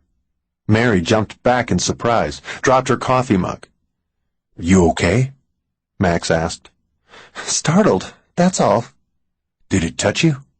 "No." "They don't dive that close unless you trespass on their nesting grounds. But there's nowhere around here they'd lay eggs. Besides, it's not the time of year for that." The dozen gulls that had entered the harbor a few minutes ago were circling overhead. They weren't taking advantage of the wind currents as gulls usually do. There was nothing lazy or graceful about their flight. Instead, they twisted and fluttered and soared and dived and darted frantically among one another within a tightly defined sphere of air. They seemed tortured. It was surprising that they didn't collide. Screeching at one another, they performed an unnatural, frenzied dance in mid-air. "What's upset them?" Max wondered. "Me," she said. "You? What did you do?" She was trembling. "I tried to use my clairvoyance to see which tower the killer will use." "So?" "The gulls are here to stop me from doing that." Astounded, he said, "Mary, that makes no sense. Trained gulls?" "Not trained. Controlled." "Controlled by whom? Who sent them?" She stared at the birds. "Who?" he asked again. "Lingard's ghost?" "Maybe," she said. He touched her shoulder. "Mary." "You saw the poltergeist that was after me, damn it!" In a let's calm down and be reasonable tone of voice that drove her mad, he said, "Whatever causes poltergeist phenomena can lift and hurl inanimate objects, but not living animals." "Listen," she said, "you don't know everything. You don't know—" She looked away from him, looked up. "What's wrong?" he asked. "The birds." The gulls still capered maniacally overhead, but they were silent. Perfectly silent. "Strange," Max said. "I'm going inside," she said. She almost reached the mullioned door that connected the deck to the second-floor cocktail lounge when a seagull struck her from behind, between the shoulders, like a hammer blow. She stumbled and instinctively put one arm across her face. The wings beat at her neck, battered the back of her head, thundered in her ears.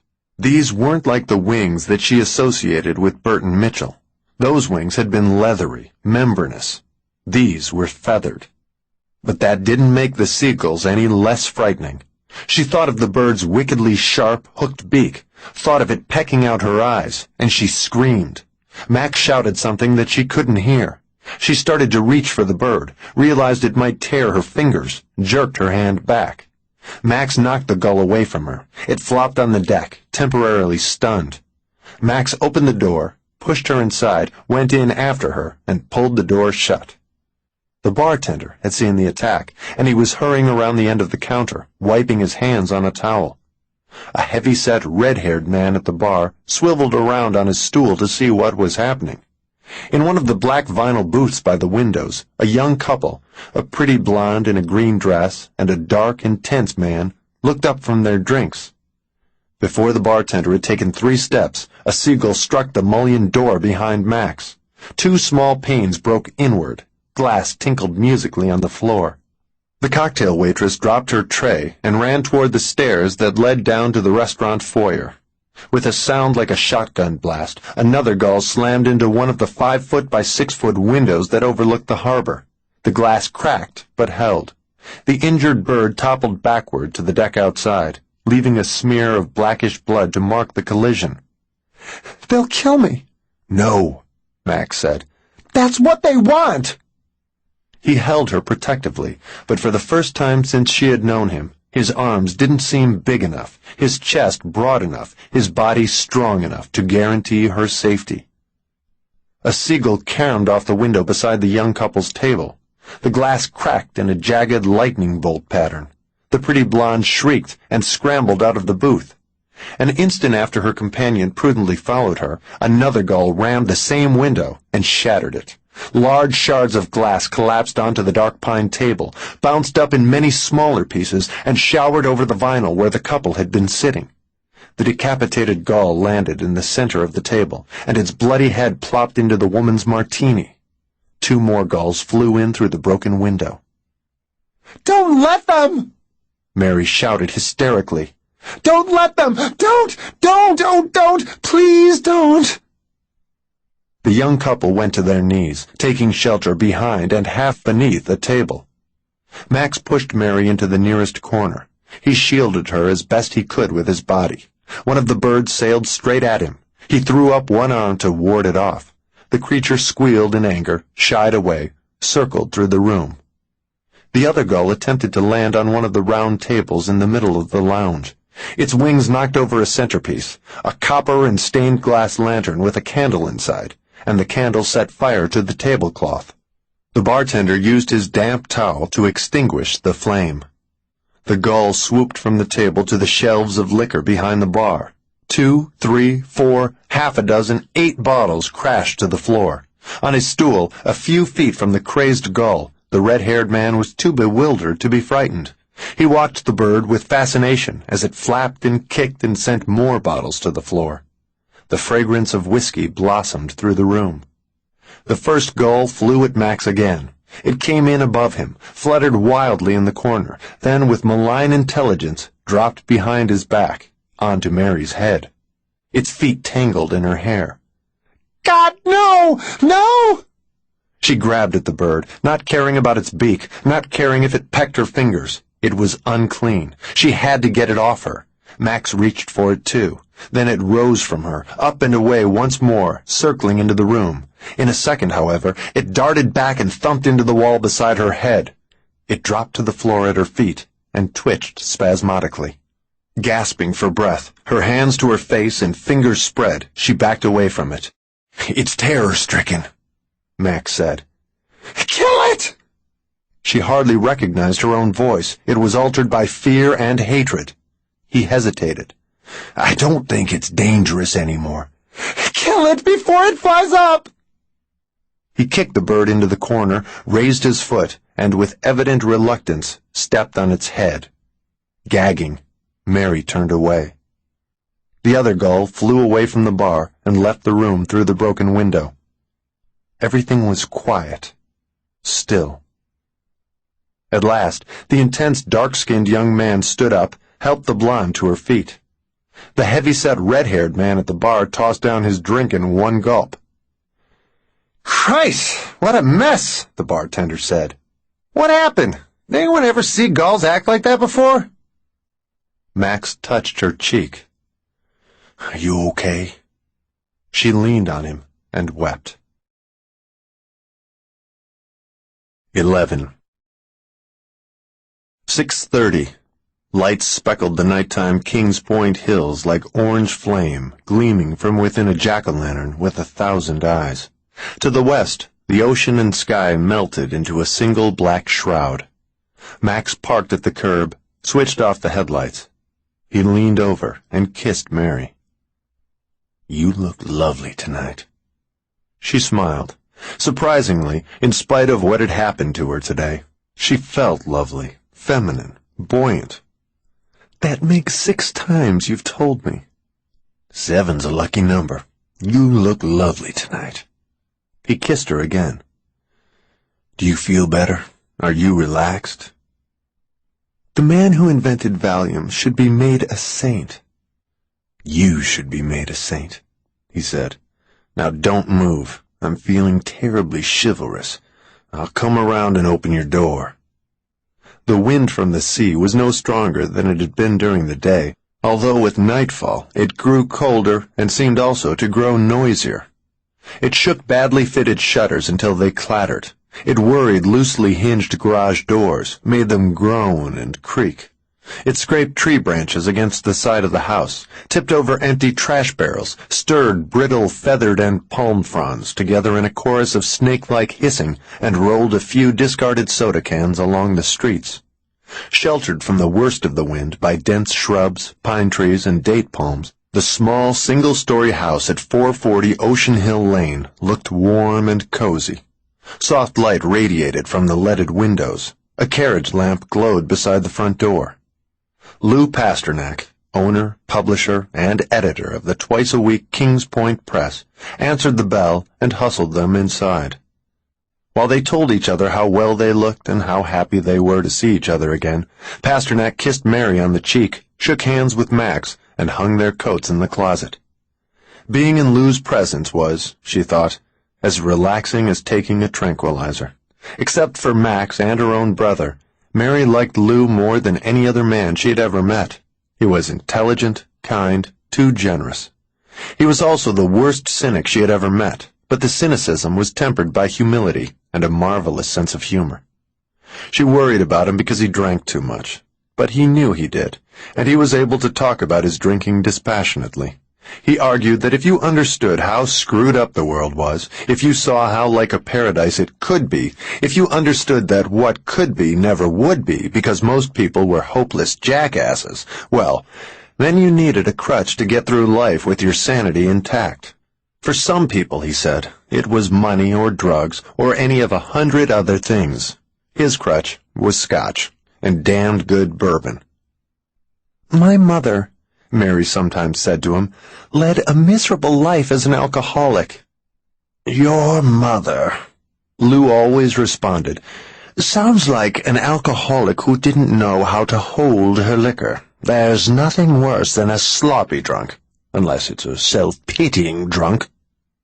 His drinking didn't appear to interfere with the full life he led. He had built, and still operated, an extremely successful business. His editorials and reportage had won several national awards. At 45, although he had never been married, he had more women friends than any man Mary knew. At the moment, he lived alone, but that would not last. Although she had seen him consume Herculean quantities of liquor, she had never seen him drunk. He did not stagger, slur his speech, become maudlin or loud or obnoxious. He not only could hold his liquor, he thrived on it. I don't drink to escape my responsibilities, he had once told her. I drink to escape the consequences of other people's inability to meet their responsibilities. Alcohol killed my mother, she warned him. I don't want to see you die. We all die, my dear. It's just as good to drop of a rotted liver as it is to be felled by cancer or a stroke. Actually, I think it's better. She loved him as much as she loved Max, though in different ways. He was a stocky man, a full foot shorter than Max's 6'4", even slightly shorter than Mary. He was solidly constructed. His neck, shoulders, arms, and chest were thick with muscle, powerful. He was wearing a white shirt, the sleeves were rolled up, and his forearms were matted with hair. His face was in stark contrast to his body. He had the fine features of an inbred aristocrat. He combed his brown hair straight back from his face. His brow was high, his lively brown eyes were deeply set and sensitive. His nose was narrow, the nostrils delicate, and his mouth was almost prim. He wore wire-rimmed spectacles that made him look as if he was a college professor. Bourbon and ice, he said, picking up a tall glass from the slate-topped foyer table. My third since I got home from work. In case the wind blows down the power lines later on, I intend to be so lit up that I can do my bedtime reading by my own light. Although there were armchairs and a comfortable sofa, the living room was primarily furnished with books, magazines, record albums, and paintings. Stacks of books stood beside and behind the couch. Books filled the space under the coffee table. Recent issues of magazines overflowed a rack meant to hold 100 of them.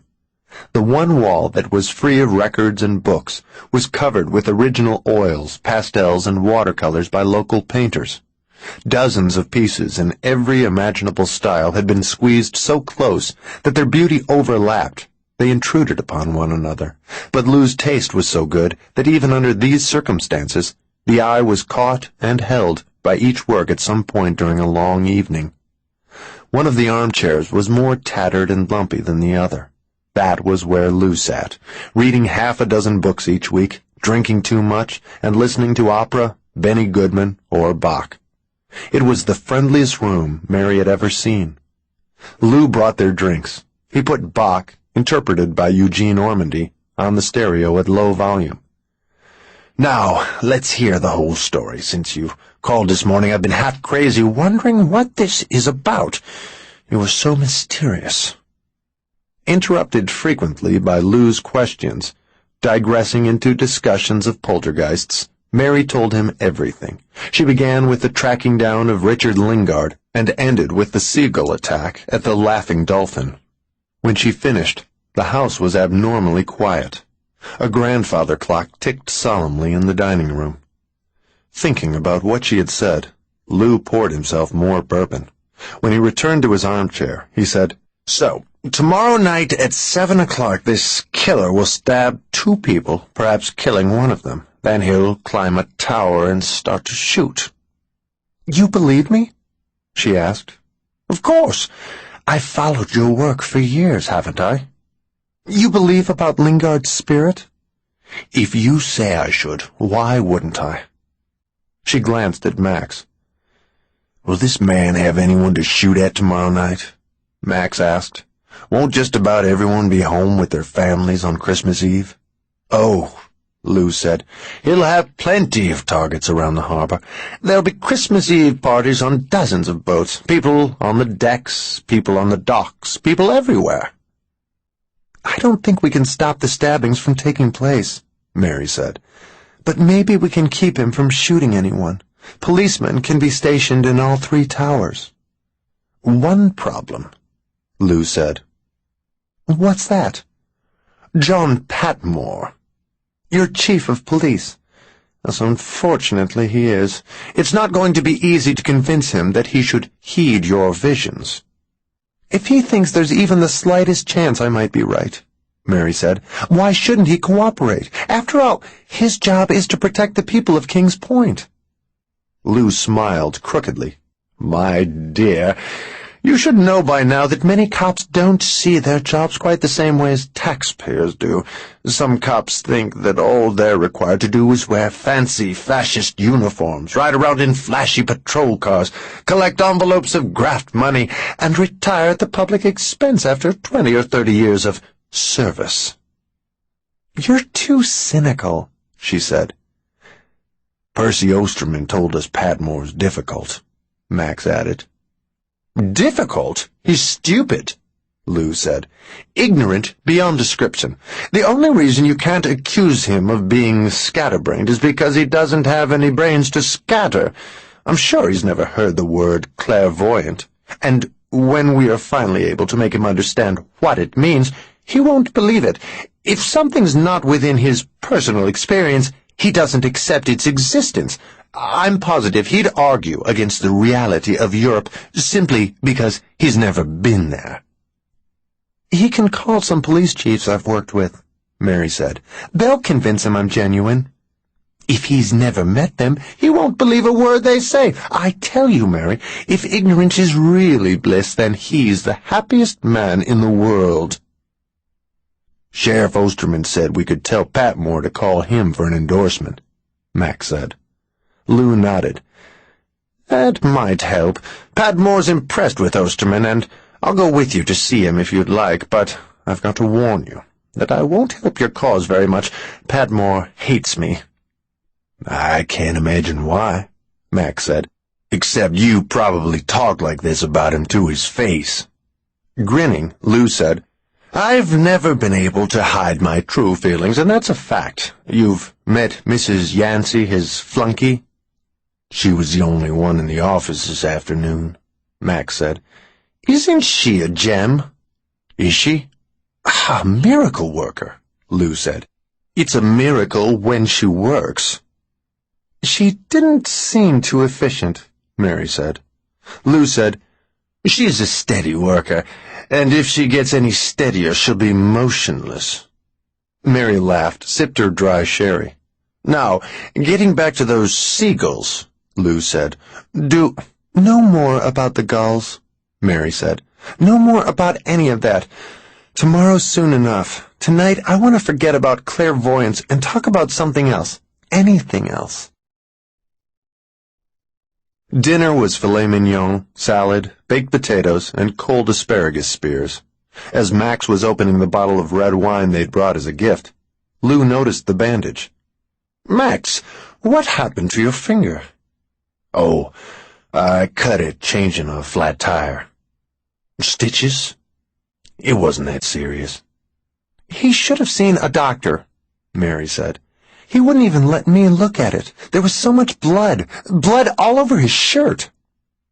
I thought you might have been in a fight again, Lou said. I don't go to bars anymore, Max said. I don't fight these days. Lou looked at Mary, raised an eyebrow. It's true, she said. You worked 2 years for me, Lou said. In all that time, you never went more than a month or 6 weeks without getting in a bad fight. You went to the worst bars along the coast, biker bars, and worse, to all the places where you were most likely to wind up in trouble. Sometimes I wondered if you were drinking more for the fighting than for the liquor. Maybe I did, Max said, frowning. I had problems. What I needed was someone who needed me. Now I've got Mary, and I don't fight. Although he had promised not to talk about clairvoyance any more that night, Lou found himself unable to drop the subject during dinner. Do you think the killer knows you're in town? I don't know, Mary said. If he's possessed by a spirit, and if the same spirit possessed those gulls, then surely he knows. I guess he does. Won't he play it safe until after you leave town? Maybe he will, she said, but I doubt it. He wants to get caught? Or he wants to catch me. What do you mean by that? I don't know. Can we change the subject? After she had finished eating, Mary excused herself from the table and went to the bathroom at the far end of the house. When he was alone with Max, Lou asked, What about this notion of hers? That Lingard's come back from the dead? Do you put any stock in that? You're the student of the occult, Max said. You're the one with hundreds of books on the subject. Besides, you've known her longer than I have. You're the one who introduced us. What do you think? I've got an open mind, Lou said. I gather you don't. Her analyst says she threw those glass dogs. Unconscious telekinesis? Lou asked. That's right. Has she ever shown telekinetic ability before? No, Max said. What about the revolver? I think she was controlling that, too. Shooting at herself? Yes, Max said. And she was guiding the seagulls? Yes. Controlling living animals. That's not telekinesis. It's telepathy of a sort, Max said. Lou refilled his wine glass. Well, that's rare. It has to be telepathy. I can't believe those seagulls were guided by a dead man's spirit. Why would she want to kill herself? She doesn't, Max said. Well, if she is the poltergeist behind these phenomena, if she levitated that revolver, then it seems to me that she was trying to kill herself. If she was suicidal, Max said, she wouldn't have missed. But she did mess with the glass dogs, with the revolver, and with the gulls. Then What's she doing? Lou asked. Why is she playing the part of a poltergeist? Max frowned. I have a theory. I think there's something special about this case, something unusual. She's foreseen something about it that she refuses to face up to, something devastating, something that would completely unhinge her if she thought about it for long. So she pushed it out of her mind. Of course, she could only push it out of her conscious mind. The subconscious never forgets. Now, every time she attempts to pursue a vision that's connected to this case, her subconscious uses the poltergeist phenomena to distract her. Because her subconscious knows it will be harmful for her to pursue this man. That's right. An icy tremor passed through Lou Pasternak. What could she have foreseen? Maybe this psychopath will kill her, Max said. The thought of Mary dead hit Lou with surprising force. He had known her for more than a decade, had liked her from the moment he met her, and had grown to like her more each year. Liked her? Only that? No. He loved her, too, in a fatherly way. She was so gentle, good-natured, so vulnerable. But until this moment, he had not realized how deeply he had come to love her. Mary dead and gone? He felt sick, feverish. Max watched him with steady gray eyes that revealed nothing of his own emotions. He appeared unaffected, unmoved by the prospect of his wife's death.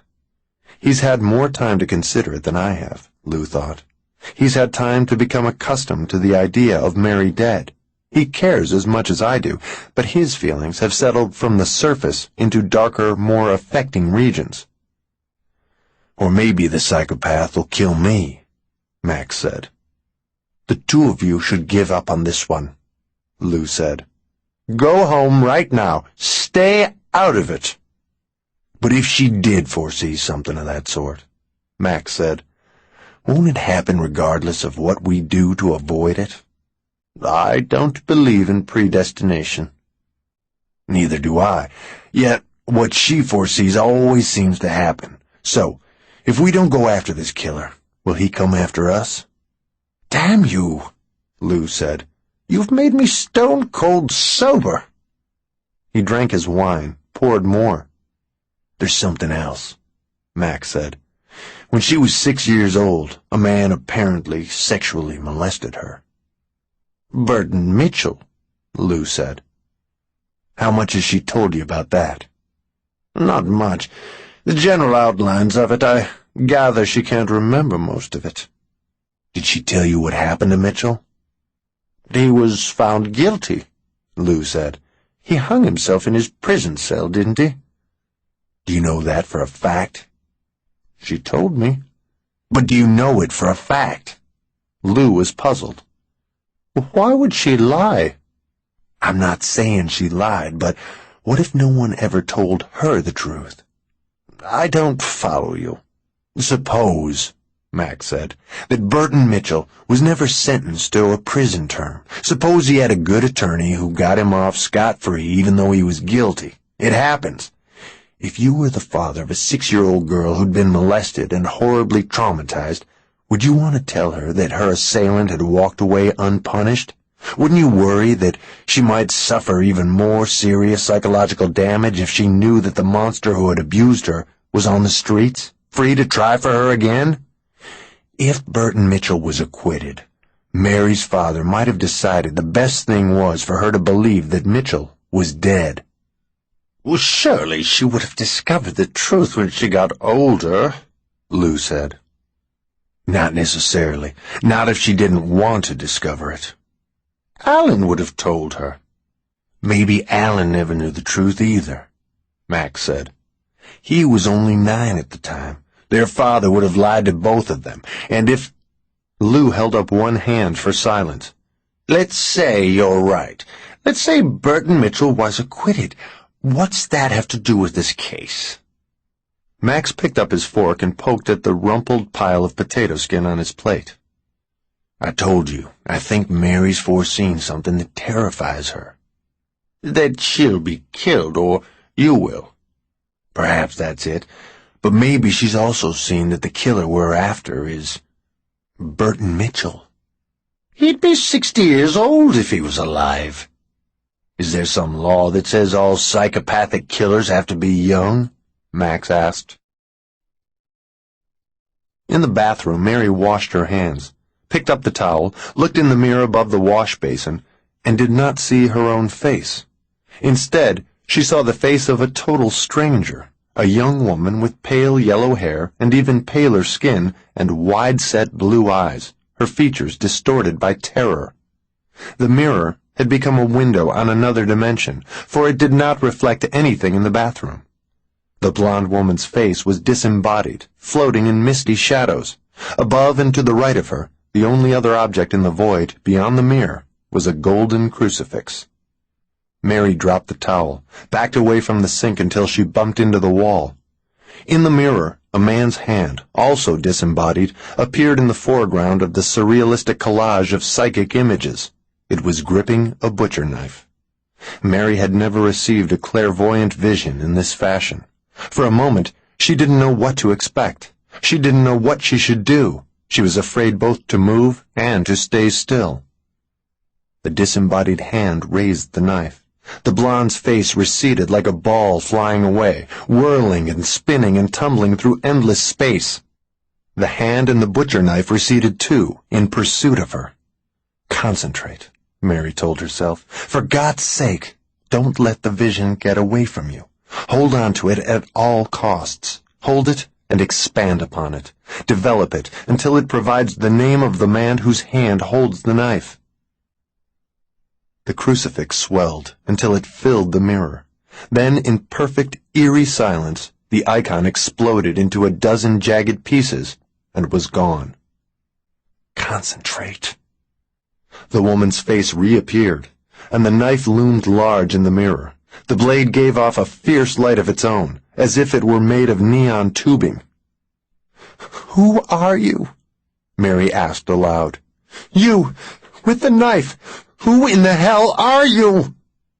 Suddenly, the hand was no longer disembodied. The woman's face vanished, and the shoulder and the back of a man's head entered the scene, cloaked in shadow. The killer started to turn slowly, turned through laces of wan light and shifting shadows, turned so he would be facing out from the mirror, turned as if he knew Mary was now behind him, turned slowly and silently, turned as if in response to her request for his name. Worried that she might lose the vision an instant before she had her answer, as it happened to her in Dr. Kovel's office the day before, Mary said, Who are you? I demand to know!" To her right, 6 feet away, the latch on the bathroom window opened with a sharp click. Startled, Mary looked away from the image in the mirror.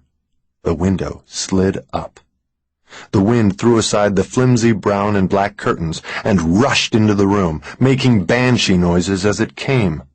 The night beyond the window was dark, far darker than she had ever seen. Over the howling of the wind came another sound. Wicka, wicka, wicka. Wings, leathery wings, just beyond the window. Wicka, wicka, wicka. Perhaps it was a coincidental sound. The curtain rod vibrating in its fixtures? A branch or shrub rustling rhythmically against the side of the house? Whatever the cause of it, she was certain she was not merely imagining the sound this time, nor was she receiving it as part of her psychic impressions. Some creature was actually close at hand, beyond that open window, some unimaginably bizarre creature with wings. No. Insanity. Well, go look, she told herself. Go see what it is that has these wings. See if it's anything at all. End this forever. She couldn't move. Wicka, wicka, wicka. Max, help me, she said, but the words formed without sound. To her left, beside the sink, the door of the medicine cabinet was wrenched open by invisible hands. Thrown shut. Wrenched open. Thrown shut. The next time it came open, it stayed that way. All of the contents of the cabinet, bottles of Anacin, aspirin, cold tablets, iodine, cough syrup, laxatives, tubes of toothpaste, skin cream, shampoo, boxes of throat lozenges, Band-Aids, gauze pads, leaped from the shelves to the floor.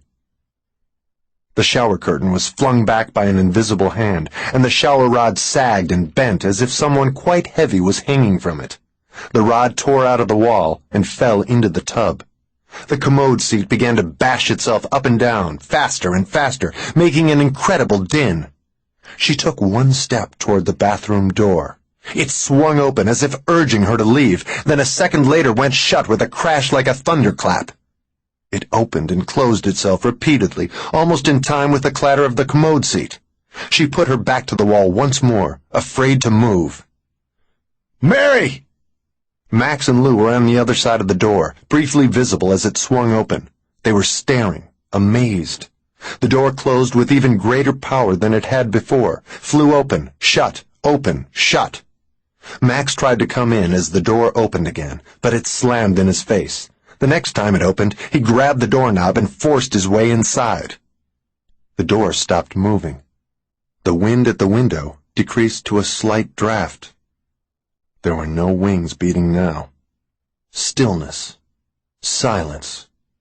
Mary looked at the mirror above the wash basin and saw that, while the images in it had changed, it was still not an ordinary mirror and did not reflect the room in front of it. The pale blonde, the crucifix, and the man with the butcher knife were gone.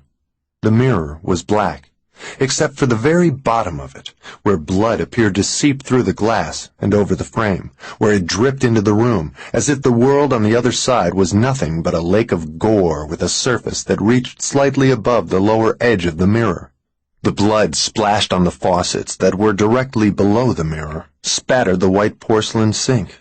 Confused, Max said, "What the devil is this? What's happening here?" He looked from the mirror to Mary.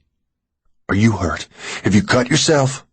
"No," she said, and only then did she realize that he saw the blood too. Max touched the rim of the mirror. Impossibly, incredibly, the blood came off on his fingers. Lou squeezed into the small bathroom to have a better look. Gradually, the blood, on the mirror, faucets, porcelain, and on Max's finger, became less vivid, less brilliantly red, less substantial, faded until it was gone, as if it had never been.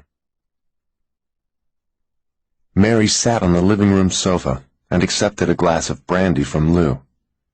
When she brushed her hair back from her forehead, it felt greasy and cold. There was no color in her face. Her hands were clammy. The brandy burned her throat and brought a welcome warmth. Standing in front of her, Max said, "What you saw in that mirror before we came after you, does that mean someone will die tonight?" "Yes," Mary said. "The girl I saw, she'll die. She'll be stabbed before morning." "What's her name?" "I didn't see it." "Where does she live?" "Here, in Kings Point, but I didn't sense any address for her." "Does she live on the hills, in the flats, or around the harbor?" "It could be any place," Mary said. "What does she look like?" "She's got very light yellow hair, almost white, kinky hair, worn long, pale skin, big blue eyes. She's young, in her 20s, very cute, delicate, no, a better word, ethereal." Max turned to Lou as the newspaper man finished a double shot of wild turkey. The way he tossed it back, he might as well have been drinking milk or cyanide. "This is your town, Lou. Do you know anyone who fits that description?" "We've got 10,000 permanent residents," Lou said. "I don't know all of them. I don't want to know all of them. 9/10 of them are hopeless jackasses, dullards, and bores. Besides, a lot of pretty young blondes are drawn to the Southern California beach life. Sun, sand, sea, sensitivity sessions, sex, and syphilis. In this town there must be at least 200 tender, achingly ethereal blondes who could be the one Mary saw." Unconsciously, Max had picked up a copy of The Nation and had rolled it into a tight tube. He slapped it into the palm of his left hand. "If we don't locate the girl, she'll be killed tonight." Mary's fear had metamorphosed into a depression like an endless plain of ashes, but beneath the ashes were scattered glowing coals of anger. She was not angry with Max or Lou or with herself, but with fate. Even as the anger built, she knew it was a luxury, that it had no effect or meaning, for the only weapon anyone had against fate was resignation. "You forget what it means when I foresee something," she told Max. "It doesn't matter if we find this girl and warn her. Nothing matters. She'll die anyway. I've seen it. I can't see the names of the winning horses in tomorrow's races. I can't see what stocks will rise in price and which will fall next week. All I can see is people dying." She stood up. Jesus, but I'm sick of the way I have to live. I'm sick of seeing violence and being unable to prevent it. I'm sick of seeing innocent people in trouble and being unable to help them. I'm tired of a life filled with corpses and violated women and battered children and blood and knives and guns. "I know," Max said gently. "I know." She went to the bar and jerked the stopper from the bottle of brandy. I don't want to be a funnel for other people's misery. I want to be a mechanism for the destruction of that misery, for the amelioration of that misery, for the prevention of it. She poured herself a brandy. If I'm going to have the all-seeing eye of a god, then, damn it, I should have the power of a god, too. I should be able to reach out with that power right this minute and find the man we're after. I should be able to squeeze his heart in a vice of power until it bursts. But I'm not a god. I'm not even a complete mechanism.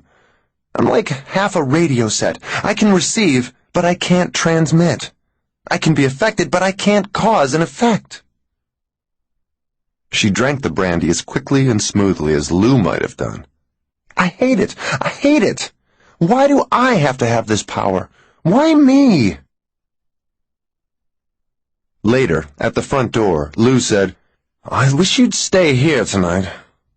"We've seen your guest room," Max said. "Magazines and books, but no furniture. We appreciate your intellect and the size of your library, but we don't relish sleeping on stacks of old paperbacks." "I could use the living room sofa tonight," Lou said. "You two could sleep in my room." Mary kissed him on the cheek. "You're a darling man, but we'll be fine. Really, we will. At least until tomorrow night." Thursday, December 24th. 12. At 1 o'clock in the morning, rain slashed inland from the sea. It made the bare earth slick, flattened the dry grass, bounced off the macadam roadway. He parked the Mercedes at the end of the paved lane, switched off the engine. Darkness wrapped the car. There was so little light that he could not even see his own hands on the steering wheel. The only sound was the incessant drumming of the rain on the hood and roof. He decided to wait until the storm passed.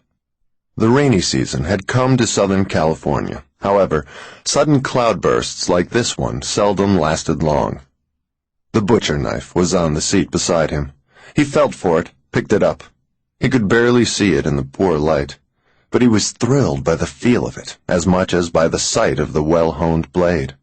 He pressed one finger to the cutting edge, not firmly enough to draw his own blood, but hard enough to feel the energy of death lying inert but ready within the tempered steel. At 1:10, the rain slowed to a drizzle. 5 minutes after that, it stopped altogether. He opened the car door and got out. The air was clean and cool. The wind had died down. 3/4 of a mile to his left and below him, the night around the harbor was strung with lights like Christmas decorations. The only nearby light came from one of 3 cottages that stood 200 yards to the west. These houses were lined up along the cliff, facing seaward, presenting their back doors to the dead-end macadam road. The northernmost cottage, which belonged to Erica Larson, was 70 yards from its neighbor and stood in a cluster of trees. Lights shone from many of its windows. As he had expected, Erica was awake, probably working. One of her somber watercolors, or a disquieting oil painting full of brooding faces rendered in blues and deep greens. She did most of her painting in the calm, early morning hours and went to bed at dawn. He walked around the back of the Mercedes and opened the trunk. It was littered with guns, an Italian shotgun, 2 rifles, and 7 handguns, and boxes of ammunition. He chose a .45 Auto Colt, a custom-made collector's piece, all the metalwork heavily engraved with wild animals fleeing from the muzzle back toward the hand grip. It was already loaded. All of the guns were loaded. He put the Colt in his jacket pocket and closed the trunk. Holding the knife at his side, he walked down the dirt lane toward the lighted house. The night was so unrelievedly dark that he occasionally stumbled over the driveway ruts. His shoes squished in the mud. Mary murmured in her sleep. In her dream, she was with her father. He looked as he had when she was 9 years old, and she was a child again. They were sitting on a velvety green lawn. The sun was high, it came straight down on top of them, and they cast no shadows. If I help people with my ESP, maybe they'll love me. I want people to love me, Daddy. Well, sweet cakes, I love you. But you'll leave me. Leave my little girl. Nonsense. You'll die in the car. Die and leave me. You mustn't say things like that. But if I did die, you'd still have your mother. She's left me already. Left me for her whiskey. No. Your mother still loves you. She loves whiskey. She forgets my name. Your brother loves you. No, he doesn't. Mary, what a terrible thing to say. I don't blame Alan for not loving me. All his pets die because of me. That's not your fault. You know it is. But even if Alan loves me, he'll leave me someday. Then I'll be alone. And someday you'll meet a man who'll marry you and love you. Maybe he'll love me for a little while, but then he'll leave, won't he? Like everyone leaves.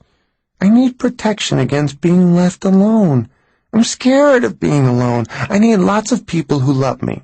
If lots and lots of people love me, they won't all be able to go away at the same time. Look at the time. I've got to be going. Daddy, you can't leave me. I don't have any choice. I found Elmo this morning. Alan's cat? I found him all bloody. Oh, found him where? At the playhouse. Not another dead animal. Someone cut him to pieces. Does Alan know? Not yet. Daddy, he'll cry. Jesus, the poor kid. He'll be awful mad at me.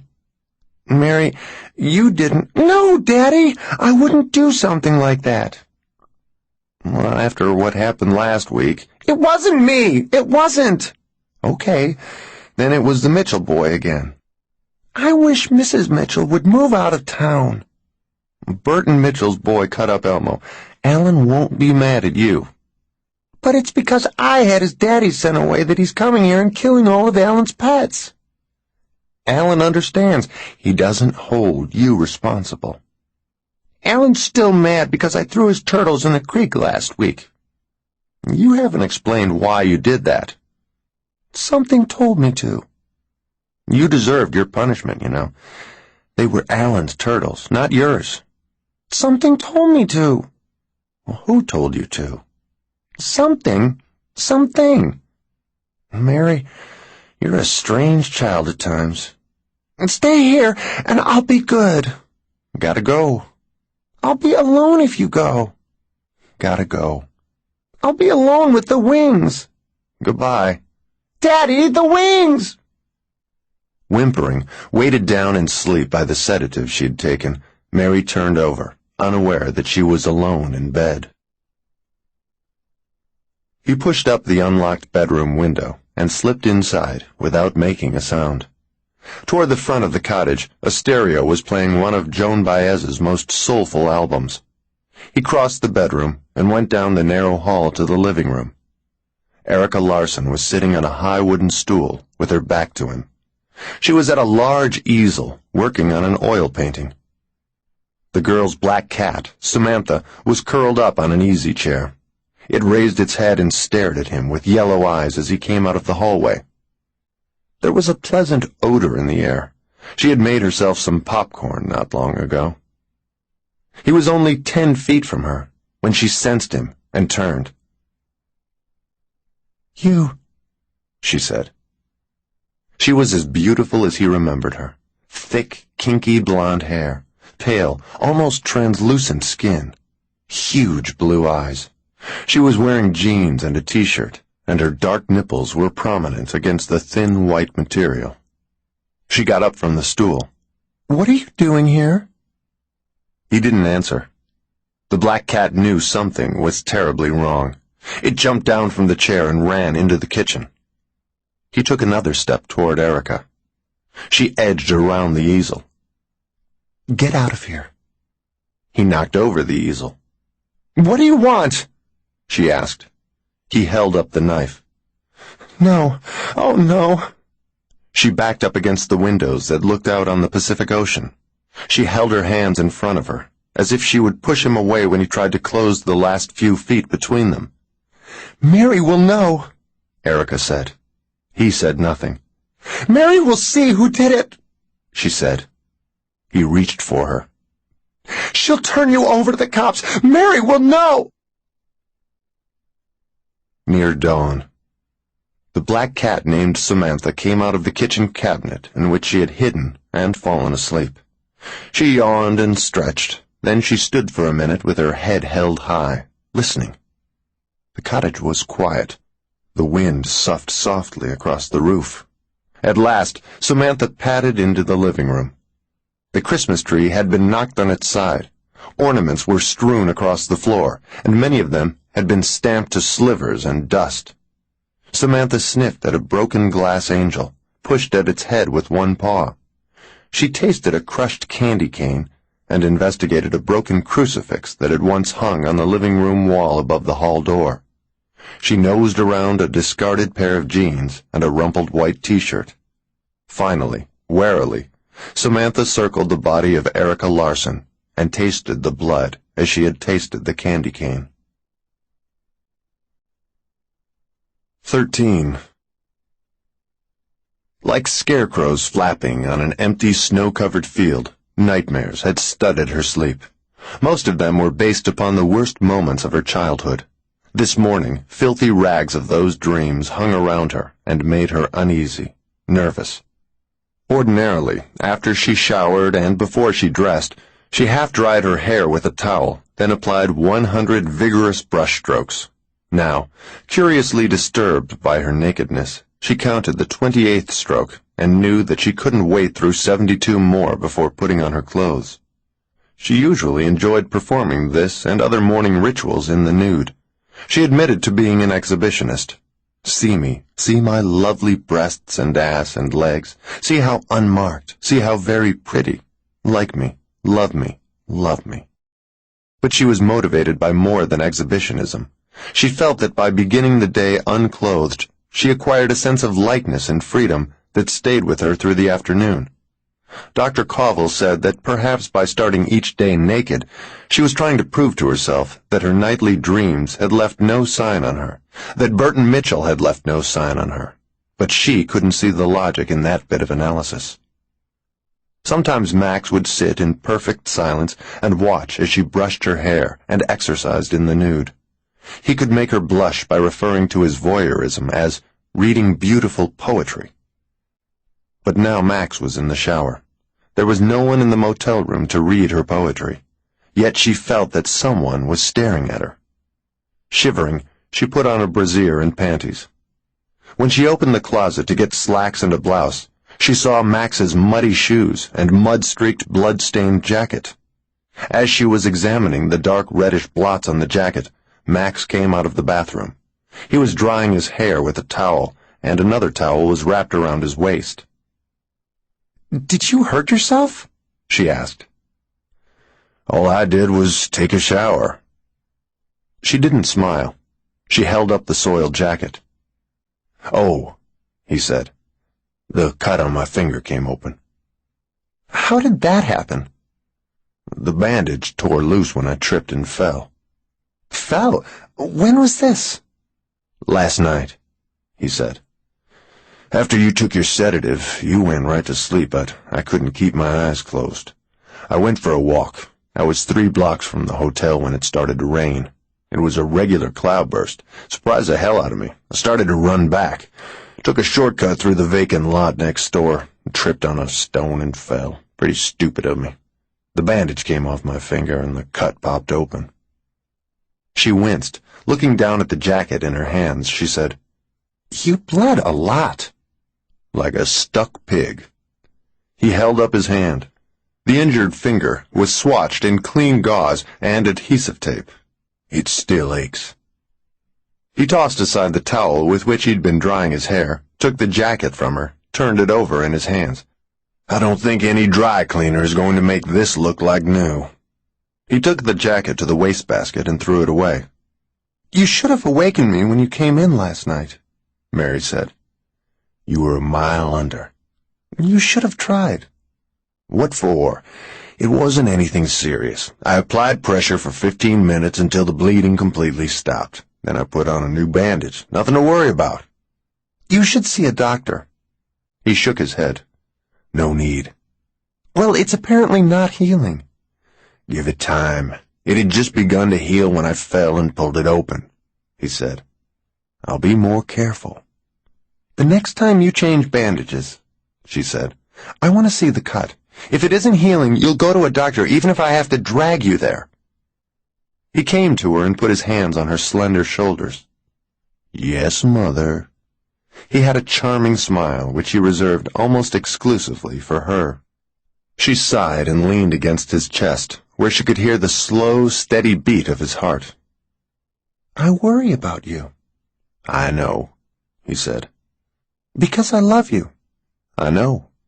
"Because I'd die if I lost you." He unhooked her brassiere. "But we don't have time," she said. "We'll skip breakfast." She moved her hands over him. He was solid, powerful. His size and strength had tremendous impact on her. She felt drugged and excited at the same time. Her eyes grew heavy, her legs weak, yet in her breasts and belly and thighs she felt an extraordinary heat and tension. The texture of his skin, the steeliness of his muscle and sinew and bone mesmerized her. He stripped her, then took off the towel he had been wearing around his waist. He kissed her throat. She felt weightless. His hand slid down her back and cupped her buttocks. "You could hold me so tight," she said. "Squeeze me so tight that you'd cut off my breath. You're strong enough to break my neck." "I don't want to break your neck," he murmured. "But you could, so easily." He took her earlobe between his lips. "If you broke my neck, I don't think I'd care." He moved one hand between them and touched the moist center of her. "You'd be so gentle," she said dreamily. "Even as you broke me, you'd be gentle. There wouldn't be pain. You wouldn't allow pain." He took her to the bed.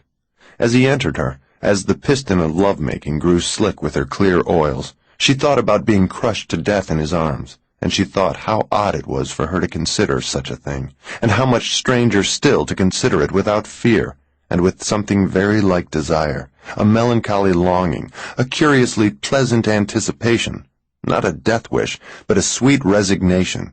And she knew that Dr. Cauble would say this was a sign of her sickness, that now she was prepared to surrender even her ultimate responsibility, the fundamental responsibility for her own life, for deciding whether or not she was worthy of life, and he would say that she needed to rely more on herself and less on Max.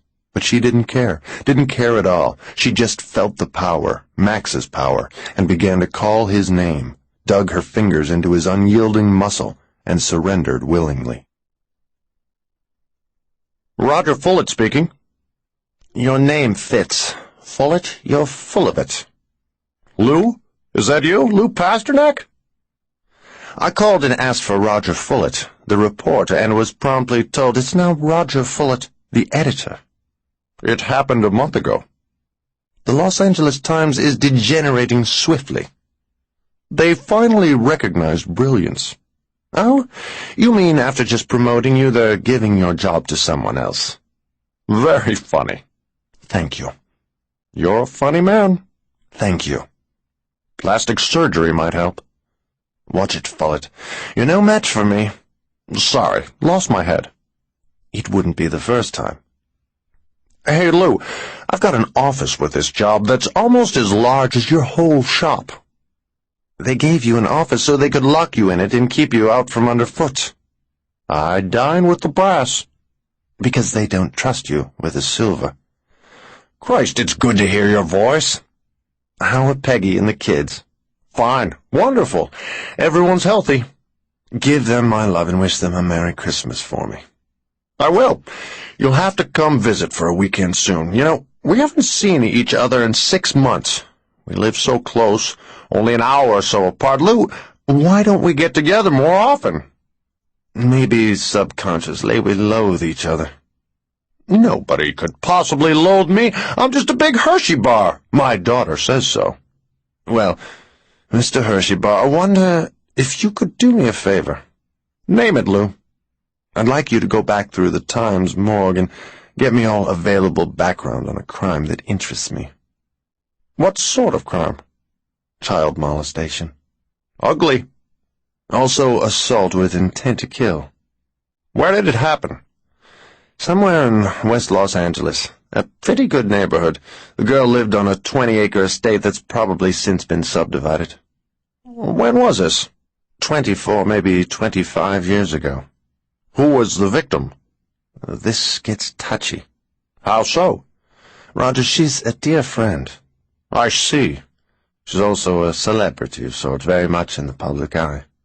I'm intrigued. I don't intend to write about this, and I don't want anyone else writing about it. If it's 25 years old, it's dead material for a newspaper. I know that, but someone might be able to use it in a magazine piece. It would hurt her badly if it were all dredged up again. If you aren't writing about it, why do you need to know? She's in trouble, bad trouble. I want to help her. Why can't you get the details of this thing from her? She was only 6 years old when it happened. My God. She can't possibly remember it all, or remember it correctly. And what happened back then has some connection with the bad trouble she's in now. I think it might. Okay, I won't send someone else to do the work. There'd be a leak if I did. I'll go down to the morgue and pick through the files myself. Thanks, Roger. And I'll go as a friend, not as a reporter. That's good enough for me. What's the victim's name? Mary Bergen. No, wait. Back then it was Mary Tanner. The clairvoyant? That's right. We carry her column. So do I. Who is the assailant? Burton Mitchell. Bertonmitchell. He was the caretaker for the Tanner estate. I'll get the full background. Is there something about it that especially interests you? I want to know if Mitchell ever stood trial. If he had his day in court, I want to know whether he was acquitted and set free or found guilty. You said he was the assailant. And that doesn't mean he was found guilty. You know what a good attorney can accomplish. Anything else? Most of all, if Mitchell was found guilty, I want to know if he committed suicide. Is that what you've been told? Yes, but I don't know if it's true.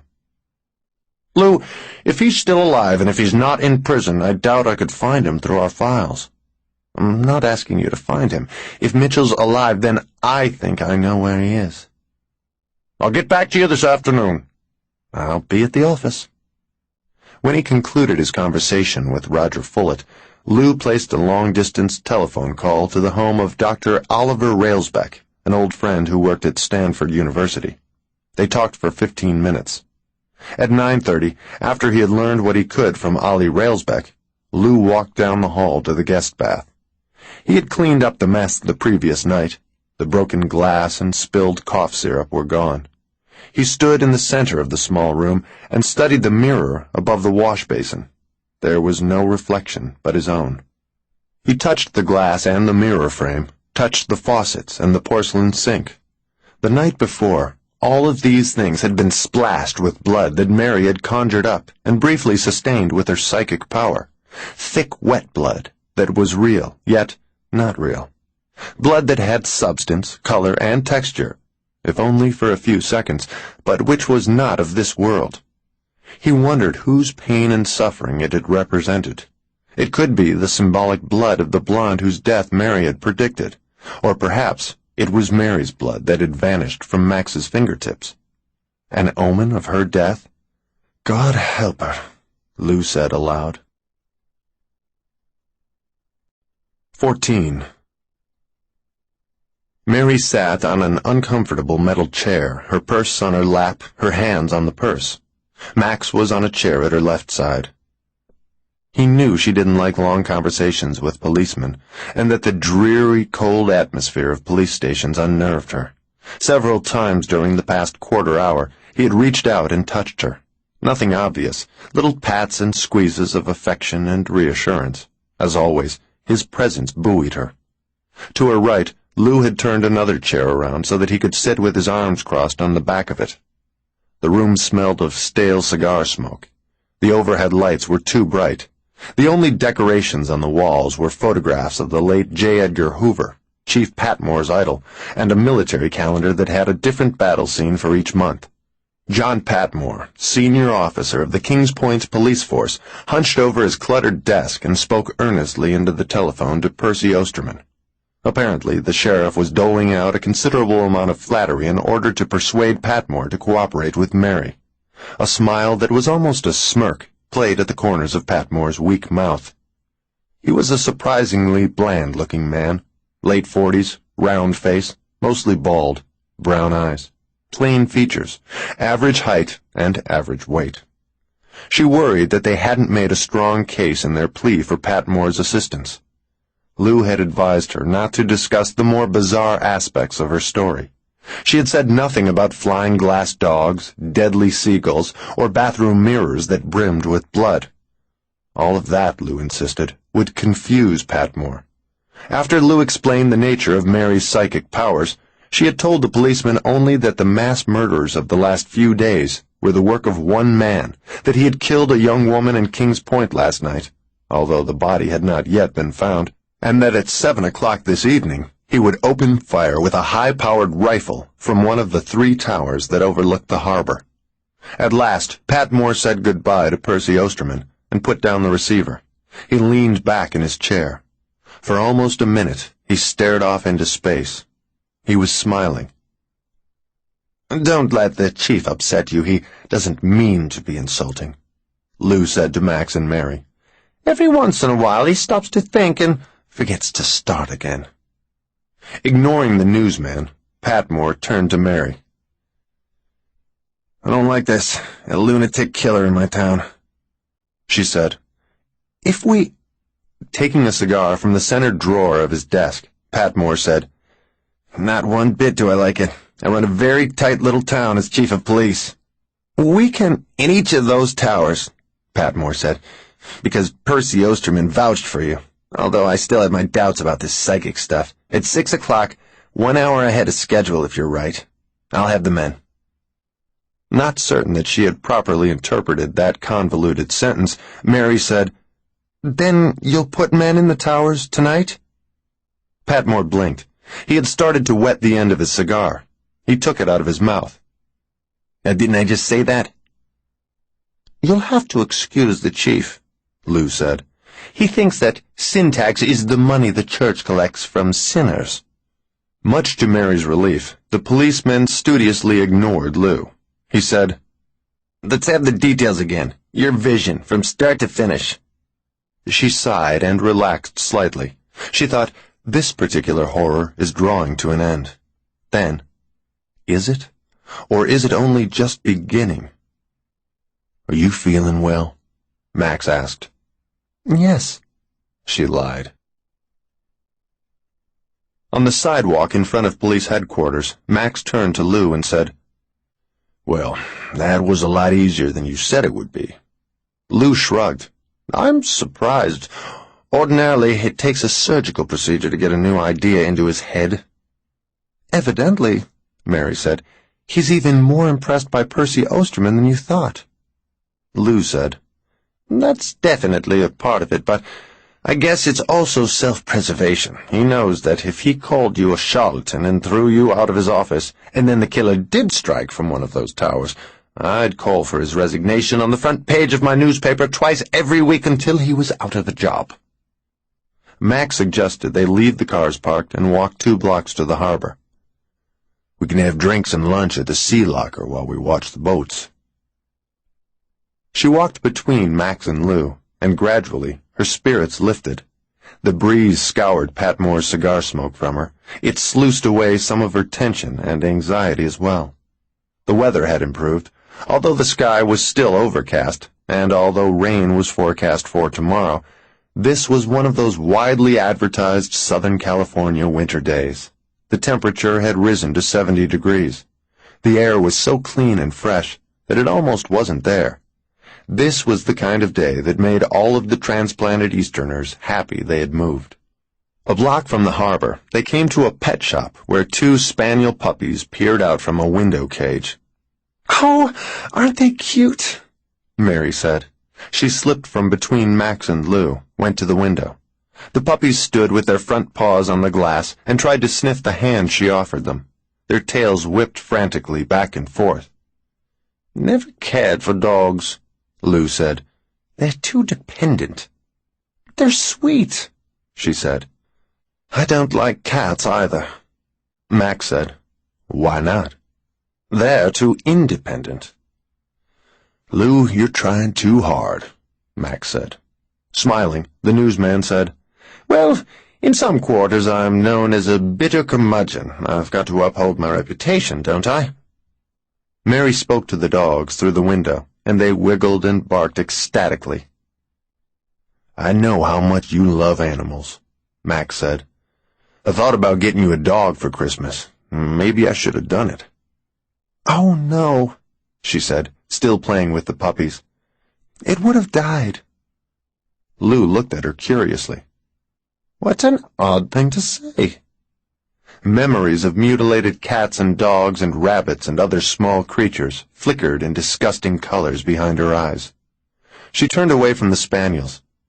"Alan had a great many animals when he was a boy. I had a few myself, but all of them were tortured and killed." "Tortured and killed?" Lou asked. "What in the name of God are you talking about?" "Burton Mitchell's boy did it," Mary said. "He thought I'd falsely accused his father, so he kept sneaking onto the estate and slaughtering our pets, one by one, year after year, until we finally stopped keeping animals." With a tenderness that touched her, Max said, "So the nightmares didn't end when Mitchell hanged himself in that prison cell." His gray eyes, so often flat and expressionless, were filled with sympathy and love. Lou said, "I didn't know that Burton Mitchell had a family." Mary nodded. "A wife and son. Of course, they moved off the estate after what happened, but they never left the city. They were always nearby." She glanced at the spaniels, but they no longer appealed to her. When she looked at them now, she couldn't see anything but Alan's dogs. Dead dogs with broken legs and dozens of knife wounds. Gutted dogs, beheaded dogs, dogs with their eyes punched out. Lou said, "This Mitchell boy—" "No more about that," she said shakily. "Let's get to the sea locker. I can use a drink." The men's room at the restaurant reeked of pine-scented disinfectant. As they washed their hands at the twin sinks, Max being careful to keep his bandaged finger dry, Lou said, "Did I ever mention my friend Ollie Railsbeck?" "I don't recall the name," Max said. "He's in charge of a relatively new research effort at Stanford University. They're investigating all kinds of paranormal things: clairvoyance, precognition, psychometry, telepathy, telekinesis, astral projection, everything." "I think I do remember the name," Max said. He turned off the water and jerked a paper towel from the dispenser. "I think they've asked Mary to cooperate in some experiments, but she hasn't found the time yet."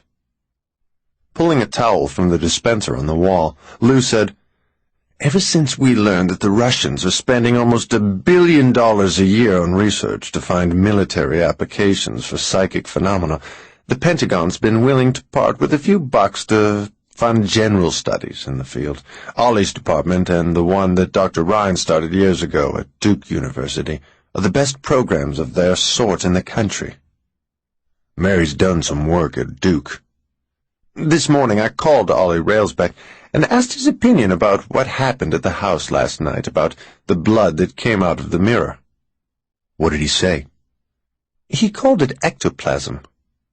I'm familiar with the word, Max said. He threw away his paper towel and turned toward the men's room door. Wait, Lou said. I didn't want to bring this up in front of Mary. Max leaned against the wall. Go ahead. According to Ollie, that kind of experience isn't as unique as I thought it was. He says similar things occur at seances. Max raised his eyebrows. Your friend spending our tax dollars to study seances, those phony sessions the gypsies run, that dark room and candles bit where people who want to talk to dead relatives get bilked out of their money. There are some highly respected mediums who take their work seriously, who don't want money or notoriety, and who conduct some of the damnedest, scariest seances. They talk to ghosts? Maybe. They think they do. They talk to something that seems to talk back. Anyway, Ollie says that every now and then the form of a spirit or an object will appear above the seance table or over the medium's head while she's in a trance. And it's not done with slide projectors focused on a plastic sheet or anything like that. These apparitions have been seen and studied by researchers in a controlled laboratory environment, Lou said. Sometimes blood will drip out of thin air, or what appear to be tears. Whatever the nature of the manifestation, it has substance, just as if it's real. But only for a short time. Last night the blood that came out of that mirror faded quickly. Right. It usually lasts seconds, sometimes a full minute. Ollie knows of a case where a child's face floated above the medium for 20 minutes, but that's rare. And temporarily solid apparitions like these are supposedly composed of ectoplasm, a supernatural material that the mediums say is able to pass between the dimensions of life and death. Max said, This friend of yours believes in ghosts? No. He says most of the genuinely talented mediums have highly developed psychic abilities. They score well on card tests for telepathy. Most of them have well-documented records of accurate predictions. Ollie thinks that somehow, by the use of a psychic ability we don't understand, they unconsciously create the ectoplasm. He doesn't believe it's material from another world? No, and especially not from the afterlife. Max thought about that for a moment. He said, Then, in Railsback's view, ectoplasm is sort of the realized flesh of a psychic's subconscious thoughts. Exactly, Lou said. So Railsback supports what I've been saying. That's why I wanted to tell you when we were alone, Lou said. I didn't want to upset Mary. There's no supernatural demonic force operating here. Lou sighed and shook his head. I'm not absolutely convinced of that, you're probably right. But I'm keeping an open mind. However, you are convinced, and Ollie sides with you, so I'll keep my mouth shut. Max made a fist of one hand and pounded it into the other. The sound was sharp. It startled Lou, and it echoed off the tile walls. Mary created the blood that came out of the mirror, like she caused the poltergeist, but she doesn't realize it and refuses to believe it. She's seen something terrible, Lou. To keep from facing it, she's used psychic power she never knew she had in order to construct a facade of supernatural events to mislead herself. She's seen something she's had to force out of her mind, something she's buried in her subconscious. She's using poltergeists and other supernatural bunk to distract herself from the thing she most fears about this case. Tense and depressed, Lou said, We can't help her because we don't know what she's hiding from herself. Max was grim. We'll know at 7 o'clock tonight. He looked at his watch. A little more than 7 hours to go. The gray water looked cold and oily. It rolled against the docks, and the prows of boats cleaved it, like knives slicing dark gelatin. They had a window table at the sea locker. Initially, while Max and Lou talked politics, Mary sat in silence and studied the sky for seagulls. But there were no birds today, and gradually she shifted her attention to the traffic on the harbor and to the conversation. Although there were no gulls to worry her, she wasn't able to relax.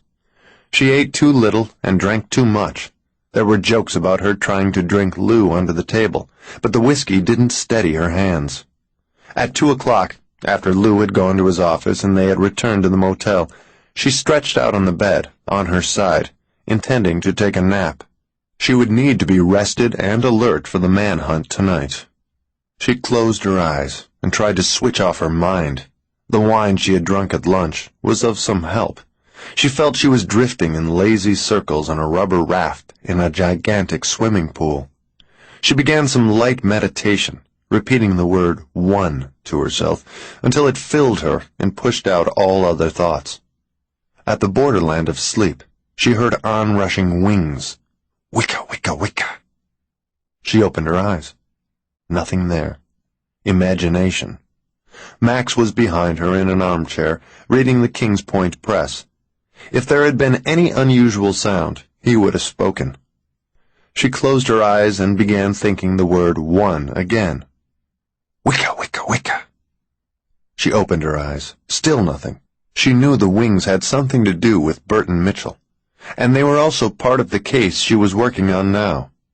The killer she was stalking was somehow connected to Burton Mitchell. Impossible. Unthinkable. But she felt tormented. All she wanted was some peace. All she wanted was to be left alone. All she wanted was to get through this case. She squeezed her eyes shut and tried to stop the tears, but they spilled down her cheeks anyway. She was frightened. She wanted Max. She wanted him to get up and come to her. She started to roll toward him, was about to say his name, and then she thought, "No, by God, be strong for once." Sooner or later, she would have to learn to handle some of her own problems. She was increasingly aware of the fragility of life. She could feel her mortality, and not merely her own, but Max's and Lou's and Alan's too. Feel it as surely as if it were fragments of ice melting through her fingers. Someday Max might be gone, and how would she survive if she couldn't deal with adversity on her own? She would have to face up to what had happened 24 years ago. She would have to think, force herself back in time, find the meaning of the wings. She wouldn't be able to uncover the connection between Burton Mitchell and this killer until she remembered all about the wings and what had happened in the caretaker's cottage. She waited until the tears had dried, then got up from the bed. "Something wrong?" Max asked. Can't sleep. "Do you want to talk?" Go ahead and read the paper. I just want to think. She picked up the spiral-bound notebook and pen that were on the nightstand. She went to the small desk and sat down. She would do what she always did when she had a problem that no one could solve for her. She would write about it. She would write dozens of questions, one on every 6th or 7th line, and search for answers to put on the lines between them. That process always relaxed her. Of course, she sought more than relaxation. She wanted answers. Sometimes she got them. However, after all these years, she could no longer delude herself. Knowing the solution and being able to act on it were two very different things. She had the wit, but not the strength. Although she had performed this ritual with notebook and pen hundreds of times, she had never gotten from it what she most expected. She had yet to reach an important decision entirely on her own. She had yet to handle a serious problem without someone's help. This time would be different. It had to be different. She sensed that if she failed to find a new strength within herself, she wouldn't survive much longer. She opened the notebook which she had purchased the day before, but had not yet used, and she saw writing on the first ruled page. "Mary, run for your life." It was written in ballpoint pen. The words appeared to have been put down in haste, and although it was definitely her own handwriting, she had no memory whatsoever of having scribbled it. Roger Fullett called at 4 o'clock and gave Lou a detailed synopsis of the Burton Mitchell story as it had been reported by the Los Angeles Times. And after only 20 minutes of deliberation, the jury found him guilty of all charges. His lawyer immediately filed an appeal based on technicalities, but Mitchell must have realized there wasn't any chance of a new trial. His sentences on all counts were to be served consecutively and amounted to a minimum of 25 years. And he hanged himself? Lou asked. Just like you've been told. He did it the day after the sentencing, before he was transferred from the county jail to prison. You mentioned his family. The wife and one son. What was the son's name? Barry Mitchell. How old was he when this happened? I didn't make a note of it, but I seem to remember he was 16. Was there anything more on him in your files? Lou asked. He visited his father in jail every day. He was convinced Mitchell was innocent like he claimed. Anything else? These days, the press would badger the hell out of the wife and son. America's gotten more ghoulish in the past couple decades. Every day, newspaper readers have a greater interest in peeking into personal tragedies than they had the day before. But 24 years ago, Americans still had some sense of privacy and propriety. The wife and son were left alone. There's nothing more in our files. Lou drummed a pencil on the top of his desk. I wonder what happened to the son. Can't help you, I'm afraid. You've done more than enough. Thanks, Roger. After they exchanged another round of holiday greetings, Lou hung up. As he put down the receiver, his secretary came in to wish him a Merry Christmas before going home. The office was quiet after she had gone. He hadn't turned on any lights when he came back from lunch. Now, as the early darkness gradually descended, he sat alone in lengthening shadows, staring, thinking. What was it that Mary feared? What was so special about this case? One pet theory had been demolished by what Roger Fullett had told him. The psychopathic killer loose in Kings Point was not Burton Mitchell. The son? Barry Mitchell? He would be 40, Max's age, not much older than his father had been when he attacked Mary. Madness sometimes ran in families, didn't it? Like father, like son. Maybe it would be Barry Mitchell who would climb those tower stairs at 7 o'clock tonight. As the muddy evening light replaced the afternoon, the office grew chilly. Finally, for warmth, Lou got up and poured a double shot of bourbon. Determined not to run to Max with the 5-word warning in the front of her notebook, Mary wrote down 54 questions and half as many answers, seeking understanding and solutions in the only way she knew. As yet, she had discovered nothing new about the tortures and outrages that had transpired in that cottage 24 years earlier, not the slightest clue to the meaning of the wings, but she was not ready to quit. Although it interrupted her train of thought and made her increasingly nervous, she repeatedly turned back to the first page and read the 2 short sentences. Mary, run for your life. She tried to convince herself that it was someone else's work, that some stranger had sneaked into the motel room and had written the warning while she and Max were out. Perhaps the killer had done it, but she knew that wasn't true. It made no sense. Besides, she recognized her penmanship. She must have gotten out of bed in the middle of the night without disturbing Max and, while still sound asleep, scrawled an urgent message to herself. Asleep, she had foreseen great danger. But what knowledge had she possessed in sleep that eluded her now that she was awake? Getting out of the armchair behind her, Max said, "Do you want to freshen up?" She turned. What? It's 5:30. We're to meet Lou at 6. I thought you'd want to freshen up. Oh, sure. She closed the notebook. She stood. Are you okay? He asked.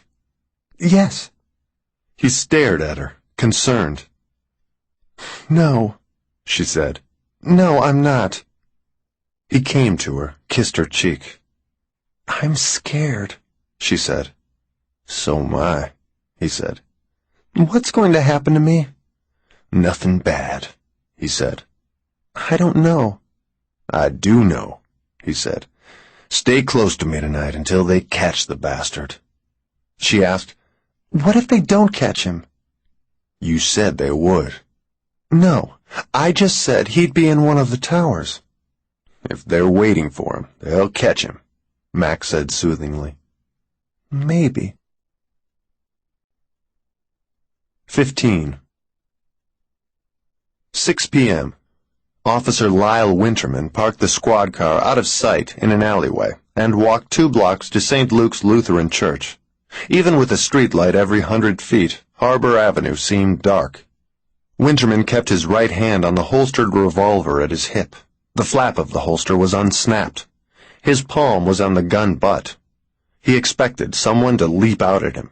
After Patmore's talk at the station, the deputy was jumpy as hell. Reverend Richard Erdman was waiting in the nave of the church. They shook hands and went to the door that opened on the bell tower stairs. "What's this all about?" Erdman asked. "We're working on a tip," Winterman said. "A tip about what?" "Chief Patmore would rather I didn't say." "Is there going to be violence?" There might be. I don't want violence in my church." "Neither do I, Reverend." "This is God's house. It will remain a place of peace." "I hope so. Just the same, you'd better go back to the rectory and lock your doors." "I have a Christmas Eve service to prepare for." "That doesn't start until later, does it?" 11, Erdman said. "But I begin preparing at 10. "I'll be long gone before that," Winterman said.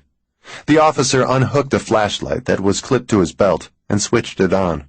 He directed its beam to the tower stairs, hesitated, then began to climb. Erdman shut the door behind him.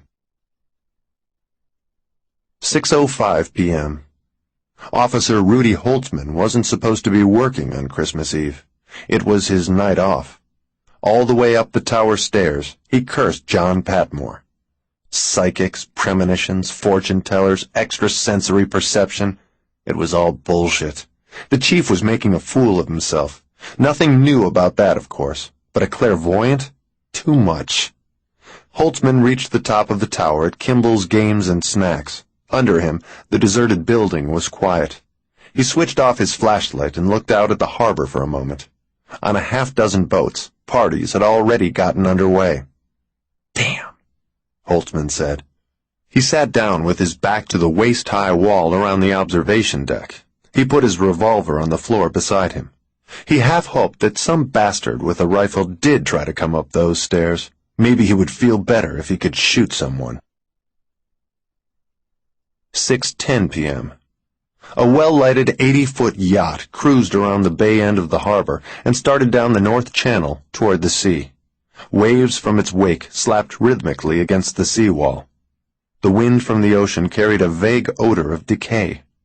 John Patmore and his assistant, a young overweight officer named Rollins, used a corner of the Laughing Dolphin restaurant's parking lot as a command post for the operation. From there, they had a view of all 3 towers. The Mercedes was parked beside the patrol car. Marion leaned against the fender. Max was at her left side, Lou at her right. She was hoping for another vision. She still had time to foresee which tower the killer would try to use, time to help the police consolidate their efforts, perhaps even time enough to prevent the slaughter to come. Thus far, however, she had received no new images. She was shivering uncontrollably, but not because of the cool night air. At 6:15, Officer Teagarden, who was assigned to the Roman Catholic Church of the Holy Trinity, called Patmore on the walkie-talkie to say religious services were in progress. Furthermore, the Knights of Columbus were having a party in the church basement that would last until confessions began prior to midnight mass. It was Teagarden's opinion that no killer, not even a psychopath, would attempt to use Trinity's bell tower if he had to walk through so many witnesses to get there. Teagarden wanted to go home. "You," Patmore said over the walkie-talkie, "until I told you different, stay right the hell where you are." Officer Rollins divided his attention among the 3 towers, studying them through binoculars. Patmore ignored Mary. He hadn't bothered to say hello when she arrived, and he still refused even to look her way. "If this doesn't work out," Lou said, "the chief will swear he never met you." 6:30 p.m. A dozen boat parties were in progress all along the harbor. Within an hour, there would be a dozen more. Laughter, the squeals of young women, and music from several stereos drifted across the water. Most of the craft, from the smallest sailboats to the largest motor yachts, were decorated for the season. Strings of colored lights wound around the deck railings and encircled the ports. A few of the biggest yachts, able to tap the power in their huge engines and banks of batteries, were swathed in layers of light, as if weighed down beneath scores of incandescent Hawaiian leis. There were boats with green lights arranged to form Christmas trees on their masts, boats that used golden lights to transform their masts into gigantic crosses, boats carrying life-size statues of Santa Claus, boats with cardboard and styrofoam reindeer capering across cabin roofs, boats draped with paper chrysanthemums, evergreen boughs, holly, and fresh flowers. The ships blazed against the night. In his own way, Lou Pasternak was proud of Kings Point. He could deliver an hour-long monologue dissecting its many faults, but he never failed to point out that it was, if nothing else, the loveliest beach town in California. Pretty as it was, however, the harbor could not distract him for more than a few minutes tonight. He finally turned to Mary and said, "Can we talk about Barry Mitchell?" She jerked as if he'd pinched her. "Mary," he said. You startled me. "I'm sorry." What about Barry Mitchell? She asked.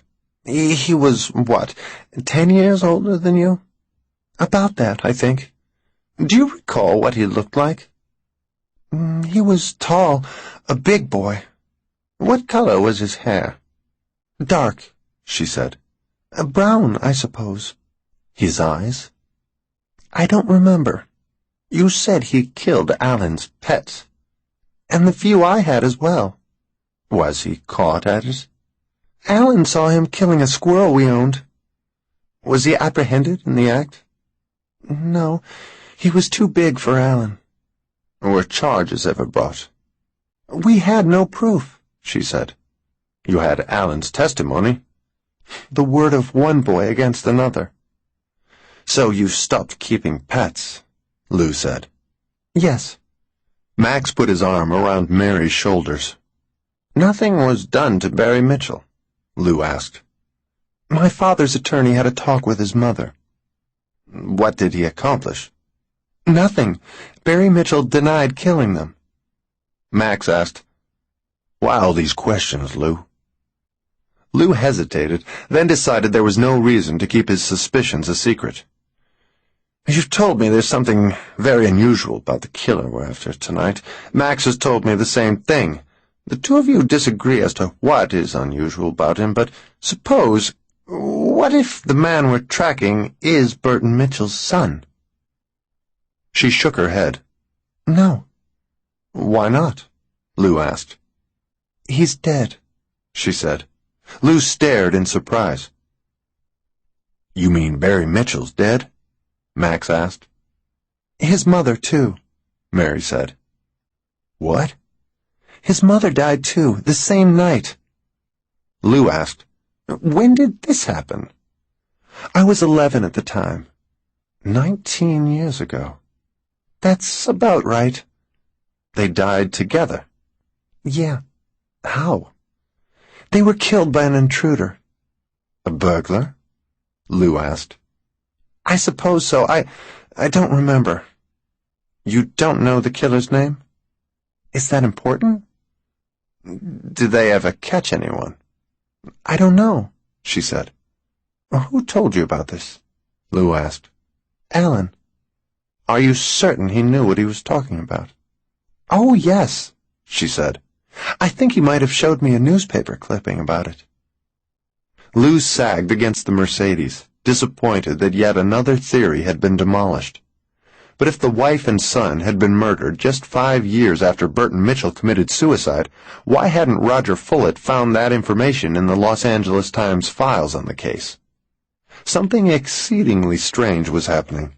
He was not a theatrical man given to bursts of melodrama. Nonetheless, he swore he could feel evil in the air that night. A woman's laughter bounced across the rippled water, high and shrill. 7 p.m. Mary squeezed Max's hand and waited tensely. Any minute, the walkie-talkie would crackle with a report from one of the deputies. Any second, there would be news of a man sneaking up the stairs in one of those towers, and when it came, the chase would begin in earnest. 7:03. Mary repeatedly glanced at her watch in the back glow of the police cruiser's headlights. She shifted restlessly from one foot to the other. 7:04. For the first time in more than an hour, Chief Patmore looked at her, met her eyes. He wasn't happy. 7:06. She was beginning to feel that she had been outmaneuvered, outwitted. For the first time in her career, she had encountered an adversary who was a match for her. She was tracking a man against whom all of her psychic abilities provided no advantage. 7:09. She was numb with fear. "Something's wrong," she said. "What is it?" Max asked. "The killer's not coming." Lou said, "But you saw him do it." "And what you see always happens," Max said. "Not this time," she said. This one's different. He knows I'm after him. He knows the cops are watching the towers. Lou said, "If Patmore's men had been too obvious—" No, she said. It's just that the killer's able to anticipate me. He isn't coming. Lou said, "Don't tell Patmore. We've got to wait a little while. We can't give up yet." When there was no sign of a suspect at any of the towers by 7:30, John Patmore began to stride back and forth in front of his patrol car, scowling. As the minutes passed, he paced faster. At 7:45, he picked up the walkie-talkie from the hood of the car. For 15 minutes, he talked without pause to Winterman, Holtzman, and Teagarden. Twice he lost control and shouted at them. Finally, he put down the walkie-talkie and came to Mary. The man isn't coming, she said. Was he ever really expected? Patmore asked. Yes, of course. She was miserable. She felt she'd hurt Lou by using his influence and then failing to deliver what she promised. What made him change his mind? Patmore asked. He knows we're waiting for him, Max said. Yeah? Who told him? No one, Mary said. He senses it. Senses it? How? He probably... Yeah? She sighed. I don't know. In my office, Patmore said angrily. You knew so much this morning. Everything you knew. Now you don't know anything all of a goddamn sudden. Obviously, you also don't know that if I want, I can get nasty about someone coming to my office, this false crime report, a thing like that, wasting my time and the time of my men only to have some laughs, all for some sort of a lark. Don't have a stroke, Lou said. Don't try to give Mary a stroke. Patmore turned away from her, faced Lou. You'd share the blame if I pursued this. You don't have anything to pursue, Lou said patiently. You know perfectly well that we didn't file a crime report, let alone one that was false. We simply came to your office to tell you that we had good reason to believe a crime would be committed. Patmore glared at him. You set me up. John, that is ridiculous. And Percy Osterman helped you. Why? Hell no. You don't have to tell me. I see it, why he did. When people here voted, and Percy was against it from the start, for their own police, he was upset. He doesn't care for me much, does he? He never showed it, but he sure mustn't. Lou said, You're all wrong. Be reasonable, John. There's no conspiracy against you. Mary's sincere. Percy was sincere. We all are. You want to make me look like a fool.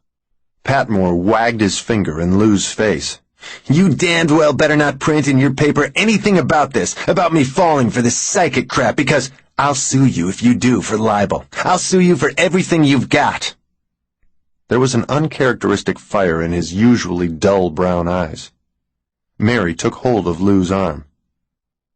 I'm wrung out, Lou. I don't want trouble for you or me.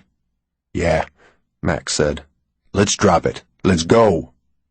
Exasperated with the policeman, Lou said, John, I'm not going to write about you. I haven't any desire to make you look like a fool in the press. You've got to realize there's a psychopathic killer loose in this town, and... Still seething, Patmore said, You've written about me before. Lou was getting angry. I've always written tame, loyal opposition articles when I've disagreed with you. I've never been unfair to you. In fact, I think I've been too tolerant. It's not my style to do a hatchet job. God knows, if I'd wanted to make you look like an idiot, I could have done it. Mary squeezed Lou's arm, tugged at him. Patmore said, You're a crummy reporter with a stinking two-bit newspaper, and you're a lousy drunk to boot. For an instant, she thought Lou was going to hit him, but he only stared hard at Patmore and said, A drunk can always go on the wagon and sober up, but a stupid man who has a bottom-of-the-bucket IQ has to live with what he has forever. Shit, Patmore said. He walked back to the front of the squad car, picked up the walkie-talkie, and called Winterman, Holtzman, and Teagarden out of the towers. I'm sorry, Mary said to Lou. I'm so sorry. It's not your fault. He's an idiot. Max opened the car door. Come on, let's get out of here. When they were settled in Lou Pasternak's book-strewn living room once more, Max asked, What now? We wait, Mary said. For what? Lou asked. Wearily, she said, We wait for him to start killing people again. Friday, December 25th. 16. The motel room was dark. She was lying on her side. She turned onto her back. She felt claustrophobic, as if the ceiling had begun to descend upon her. Can't shut off your mind? Max asked. I thought you were asleep. I've been waiting for you to doze off first. You were so quiet, she said.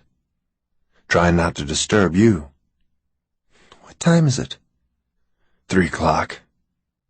Go to sleep, darling. I'll be fine. I can't sleep if I know you're worried. I keep thinking I hear someone trying the door. No one's been at the door. I'd have heard it. And I keep thinking someone's at the window. Not that either. It's nerves. Screaming Mimis, she said. Maybe you should take a sedative. I had a sleeping pill 2 hours ago. So take another. What is he, Max? Who? The killer. Just a man. No. Yes, Mary. Yes, just a man. Darkness pulsed around her. He's something more, she said. Take another sleeping pill. I guess I should, but I was beginning to cut down. I was beginning to break the habit. After this case, you can go cold turkey. But right now, the pills aren't an indulgence. You've got good reason to need them. Will you get one for me? He fetched a glass of water and the sedative, waited while she took it, switched off the light, and returned to bed. Move close, she said. Her back was against his chest, her buttocks against his groin, 2 spoons in a drawer. Several minutes passed in warm silence. At last she said, I'm getting sleepy. Good. He stroked her hair. Still later. Max? Hmm? Maybe he can't help being bad and doing awful things. Maybe he was born bad. Maybe evil isn't always learned. Maybe parents and environment aren't always to blame for an evil child. Sometimes maybe it's in the genes. Will you hush? Max, am I going to die? Eventually. We all do. But soon? Will I die soon? Not soon. I'm here. Hold me. I'm holding you. I want to be strong. You are strong. I am? You just don't realize it. In 10 minutes, she was asleep. He continued to stroke her hair. He listened to her breathing. He didn't want her to die. He hoped she didn't have to die. He wished with all of his heart and mind that she would give up on this case. Let the killing be done. She shouldn't feel responsible. Just let the killing be done. Did society feel responsible? No. Did the police feel responsible? They sometimes did their jobs, occasionally made an effort to find the killer, but they had as much contempt for victim as for victimizer, and none of them lost sleep over it. So let the killing be done. Forget it, Mary. Maybe she thought she was something special. Was that it? Unconsciously, she might think that because of her psychic powers, she couldn't die. Well, she could. Like all of the rest of the tender, sweet young girls who thought they too would live forever. She would be as vulnerable, as soft against the knife as all the others had been. So she should stop. Go away from this. If she forced the issue, if she pursued the case, she might have to die. She was standing in front of a juggernaut. She was in the path of a force she didn't understand, a force that drew its greatest strength from the past, from an event that was 24 years old. In the darkness, holding her as she slept, he wept at the thought of life without her. Although sunrise was not far away, his flashlight was the only relief from inky blackness. His footsteps were the only sounds in the deserted arcade. He crossed the large main room. In summer, it was filled with pinball machines and electronic games. Now the floor was bare, the main room empty. He entered the stairwell above which hung a large sign, "This way to observation deck." The enclosed stairwell of the tower of Kimball's Games and Snacks was narrow, cold, and dirty. It had not yet been repainted for the next season. His flashlight played off yellow-white walls that bore 1,000 stains. Children's handprints, streaks of spilled soft drinks, names and messages scrawled in pencil and felt-tip markers. The wooden steps creaked. When he reached the walled platform at the top of the winding stairs, he switched off the flashlight. He doubted anyone would be watching at this hour. However, he didn't want to risk drawing attention to himself. Dawn was nothing but a thin, lustrous purple line on the eastern horizon, as if a razor had been drawn lightly across the skin of the night. He stared out at the harbor. He waited. In a few minutes, from the corner of his eye, he caught movement in the air. He heard the flutter of wings. Something roosted in the crossbeams of the peaked roof, rustled for a moment, then was silent. He stared into the crouching shadows above and trembled with pleasure. Tonight, he thought. Tonight, the blood again. He could feel death all around him, a thick, intangible current in the air. To the east, the wound in the sky grew wider, deeper. Morning oozed into the world. He yawned and wiped the back of one hand across his mouth. He would have to get back to the hotel soon, get some rest. He hadn't slept much in the past few days. 3 times within the next 10 minutes, the sound of wings came again. On each occasion, there was a temporary commotion in the rafters, and each time, silence swiftly returned.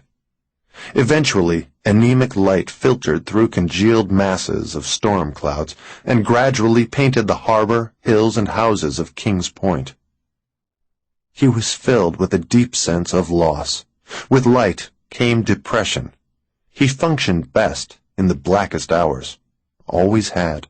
But recently, that was increasingly true. He felt at home in the night. Overhead, the highest rafters remained shrouded in shadows.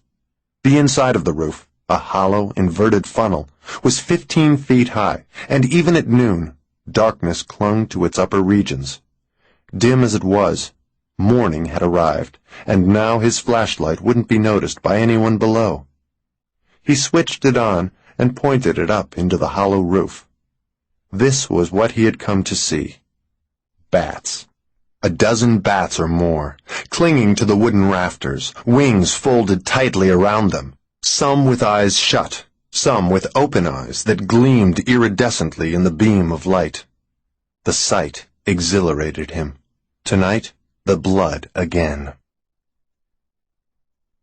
At 9 o'clock that morning, Lou called Roger Fullett. "I'm sorry to have to bother you on Christmas." "You're never a bother. Besides, you just saved me from a tedious little chore. The electric train went off the track and all the cars came uncoupled. If I talk to you for a few minutes, I'll get back to the layout after Junior's got everything put back together." "I've learned something very interesting about this Burton Mitchell case." "Such as?" Apparently Mitchell's wife and son were murdered. "My God, when?" 5 years after what he did to Mary. "You've got to be wrong." Did you check to see if there were separate morgue files for the wife and son?" "No, but even if there were, everything of importance should be duplicated in the Burton Mitchell file." "Doesn't the Times make mistakes?" "We're loath to admit it, but occasionally things don't get done right. Who killed the Mitchells?" "Mary doesn't know." 19 years ago?" "That's what she says." "It happened here in L.A." "I gather it did. Do me a favor." "I'm not working today, Lou." "The Times doesn't shut down altogether on holidays. There are people working. Can't you call in and have someone check this out for me?" "It's that important?" "A matter of life and death." "What all do you want to know?" "Everything about the murders, if they took place." "I'll call you back." "How long will it take?" "Maybe 2 hours." Roger called back in an hour and a half. "There was a separate file on the murders of the wife and son. The story wasn't cross-filed as it should have been." "It's nice to know even you big city slickers can be wrong." "This is really a sick one, Lou." "Tell me about it." After Burton Mitchell committed suicide, Virginia Mitchell and her son, Barry Francis Mitchell, rented a small house on the west side of Los Angeles. Judging from the address, I'd say it couldn't have been more than a mile from the Tanner estate. 19 years ago, on October 31st, Halloween, at 2 o'clock in the morning, someone used gasoline to start a fire that nearly burned the place to the ground with the mother and son inside. Fire. That's the death I fear most. This has ruined my appetite for Christmas dinner. I'm sorry, Roger. I had to know. That's not the worst of it. Although the bodies were badly burned, the medical examiner was later able to deduce that mother and son were stabbed to death in their sleep before the blaze started. Stabbed? Virginia had been stabbed so often in the throat that she'd been pretty much decapitated. Sweet Jesus. The son, Barry, was stabbed in the throat and chest. Then what? His genitals were cut off. There goes my dinner, too. Before the fire burned it out, that place must have looked like a slaughterhouse. What kind of man could do all that, Lou? What kind of maniac would be so gruesomely thorough? Did they ever solve the case? Never arrested anyone. Did they at least have suspects? 3 of them. What were their names? I didn't bother jotting them down. Each of them had an alibi, and each alibi eventually checked out. So their killer might still be alive and loose. Were the police sure of the bodies? Sure of them in what sense? Identities. I guess they weren't burned beyond recognition. Besides, the house was occupied by Virginia and her son. The woman's body was probably Virginia's, but isn't it conceivable that the dead man they found was her lover and not her son? They were killed in different bedrooms. Lovers would have been found together, and if Barry was alive, he'd have come forward. Not if he was the killer. What? It's not impossible. Well, nothing's impossible, but Barry would have been 21 when the house burned that night. Maybe almost 22. Roger, isn't that a bit old for a boy to be living with his mother? Hell no. Lou, we didn't all rush out to grab our piece of the action at 16 like you did. I lived with my folks until I was 23. Why are you so anxious to believe Barry's alive? It would make things easier to understand down here. You're too good at newsmen to try to reshape facts to fit some preconceived notion. Yeah, you're right. I've run into another stone wall. What's the story with this Mary Bergen? What are you involved in? I'm afraid it's going to be very messy. I don't want to talk about it yet. And maybe I don't want to hear about it either. Go play with your train. Somehow, I'm no longer in the mood for play. Take care of yourself, Lou. Be careful. Be damned careful, and Merry Christmas. 17. They sat in Lou's living room, listening to music, and waiting for something to happen. Mary couldn't imagine a grimmer Christmas. She and Max weren't even able to exchange gifts. The things he had gotten her were at the stores where he'd left them to be wrapped, and as she'd become preoccupied with this case, she'd had no opportunity to go shopping for him. Her spirits lifted when Alan called at 3 o'clock to say he was in San Francisco at his friend's house. He had tried the number in Bel Air, and the housekeeper had told him to call Lou. He was worried, but she understated the gravity of her situation and calmed him. No sense ruining his Christmas, too. When Alan finally hung up, her spirits sank again. She missed him so much. Because no one had eaten breakfast or lunch, Lou served an early dinner at 5 o'clock. Chicken Kiev on a bed of rice, cylinders of grilled zucchini filled with spinach pâté, tomatoes stuffed with hot cheese, breadcrumbs, and peppers. There were baked apples for dessert. No one was hungry. They picked at their food. Mary didn't even taste her wine. By 6 o'clock, they were finished. Over coffee, Mary said, Lou, do you have a Ouija board? He put down his cup. I have one, but I haven't used it in years. Do you know where it is? The spare bedroom closet, I think. Would you get it while Max and I clear the table? Sure. What are we going to do with it? I'm tired of waiting for the killer to make the next move, she said. We're going to try to force the issue. I'm all for that, but how? Max said, sometimes when Mary can't recall the fine details of a vision, she can prod her memory with a Ouija board. She doesn't get answers from the spirit world, mind you. The things she wants to know are things she's forgotten. They're buried in her subconscious. Not always, but often enough to make it worthwhile when nothing else works. The Ouija board provides her with a pipeline to her subconscious. Lou nodded with understanding. The answers the board gives actually come from Mary. Right, Max said. But I don't consciously guide the trivet, she said. I let it go where it wants to go. Where your subconscious wants it to go, Max said. You do influence the trivet with your fingers, but in a way that you're not aware of. I suppose, she said. Lou put a few more drops of cream in his coffee and said, So the Ouija board acts like a lens. Exactly, she said. It focuses my attention, my memory, and my psychic abilities. Lou drank his coffee in 3 long swallows and stood up. It sure sounds interesting. Anything's better than sitting around waiting for the axe to fall. I'll be right back. He hurried out of the dining room and down the hall toward the spare bedroom. Max and Mary stacked the dishes and silverware in the kitchen sink. She finished wiping off the glossy pine dining table just as Lou returned. 1 Ouija board, as requested, he said. Mary went into the living room to fetch her notebook from the sofa where she'd left it with her purse. Lou said, Got to clean out that spare bedroom closet one of these days. The board was literally buried in crap. Literally? Max said, amused. Well, it was under at least 100 issues of the New York Review of Books. Ouch, Max said. You set me up for that one. Lou took a notepad and pencil from the kitchen counter and sat down at the table. He was prepared to record each letter that the Ouija board gave them. Mary opened the board on one corner of the table. She placed the felt-footed trivet on it. Max sat down, laced his fingers, and cracked his knuckles. She opened her spiral-bound notebook to a page filled with her handwriting.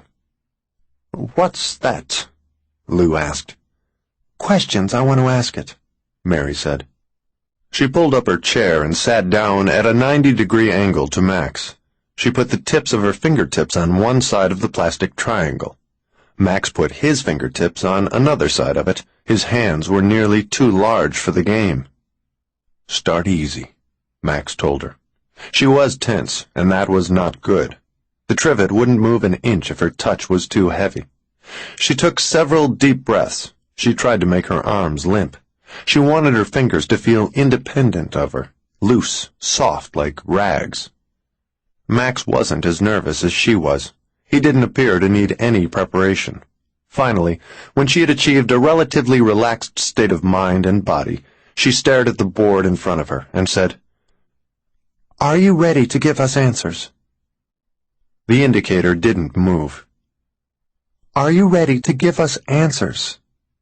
Nothing. "Are you ready to give us answers?" Under their fingers, as if it were suddenly embodied with a life energy of its own, the indicator glided to that part of the board marked yes. "Good," she said. "We are in pursuit of a man who has killed at least 8 people in the last few days. Is he still here in Kings Point?" The indicator swept around the board, returned to yes. She asked, "Is Kings Point this man's hometown?" "No."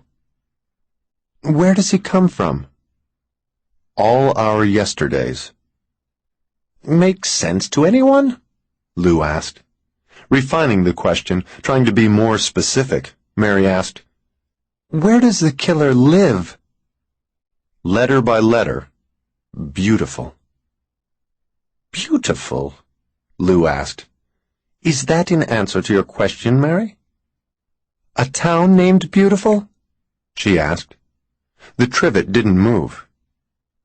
"Where does the killer live?" she asked again.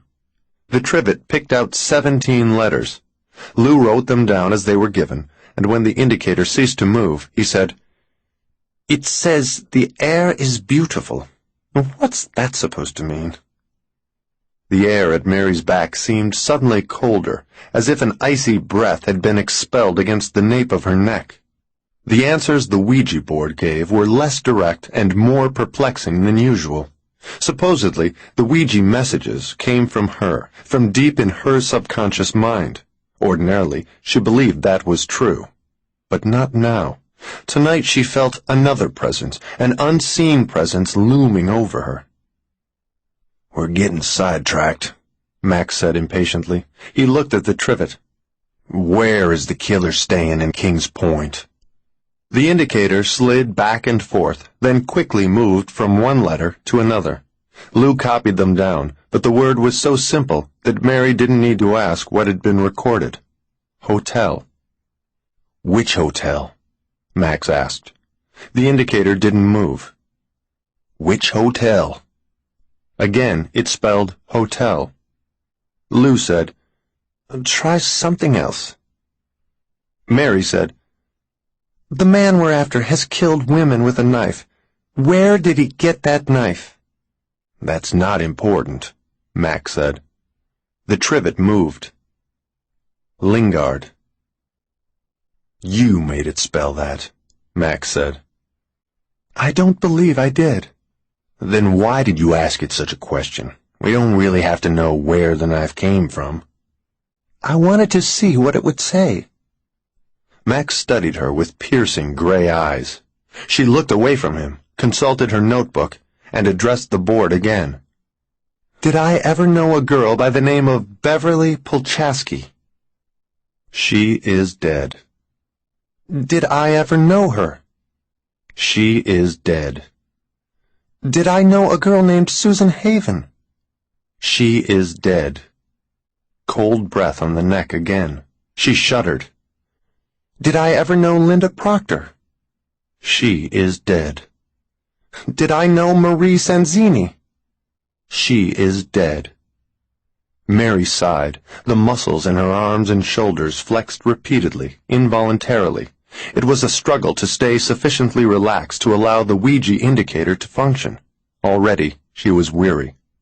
Lou said, Who were those women? She said, The nurses who were murdered in Anaheim. When I first foresaw their deaths, I had the notion that I knew, or at least had met one of them, but if I ever did, I can't remember where or when it was. Probably because you don't want to remember, Max said. Why wouldn't I? Because maybe if you remembered, we'd know who the killer was, and maybe you don't want to know that. Don't be absurd, Max. I want to know very much. Even if the killer's connected somehow to Burton Mitchell and the Wings? Even if, by finding the killer, you're forced to remember what you've spent your life forgetting? She stared at him and licked her lips. I'm feeling something right now that I never thought I'd feel. What's that? I'm scared of you, Max. There was an unearthly quiet in the house. The three of them seemed suspended in time. Max spoke softly, but his voice filled the room. You're scared of me because you think I'm going to force you to face up to what happened 24 years ago. Is that all it is? What else? I don't know, she said.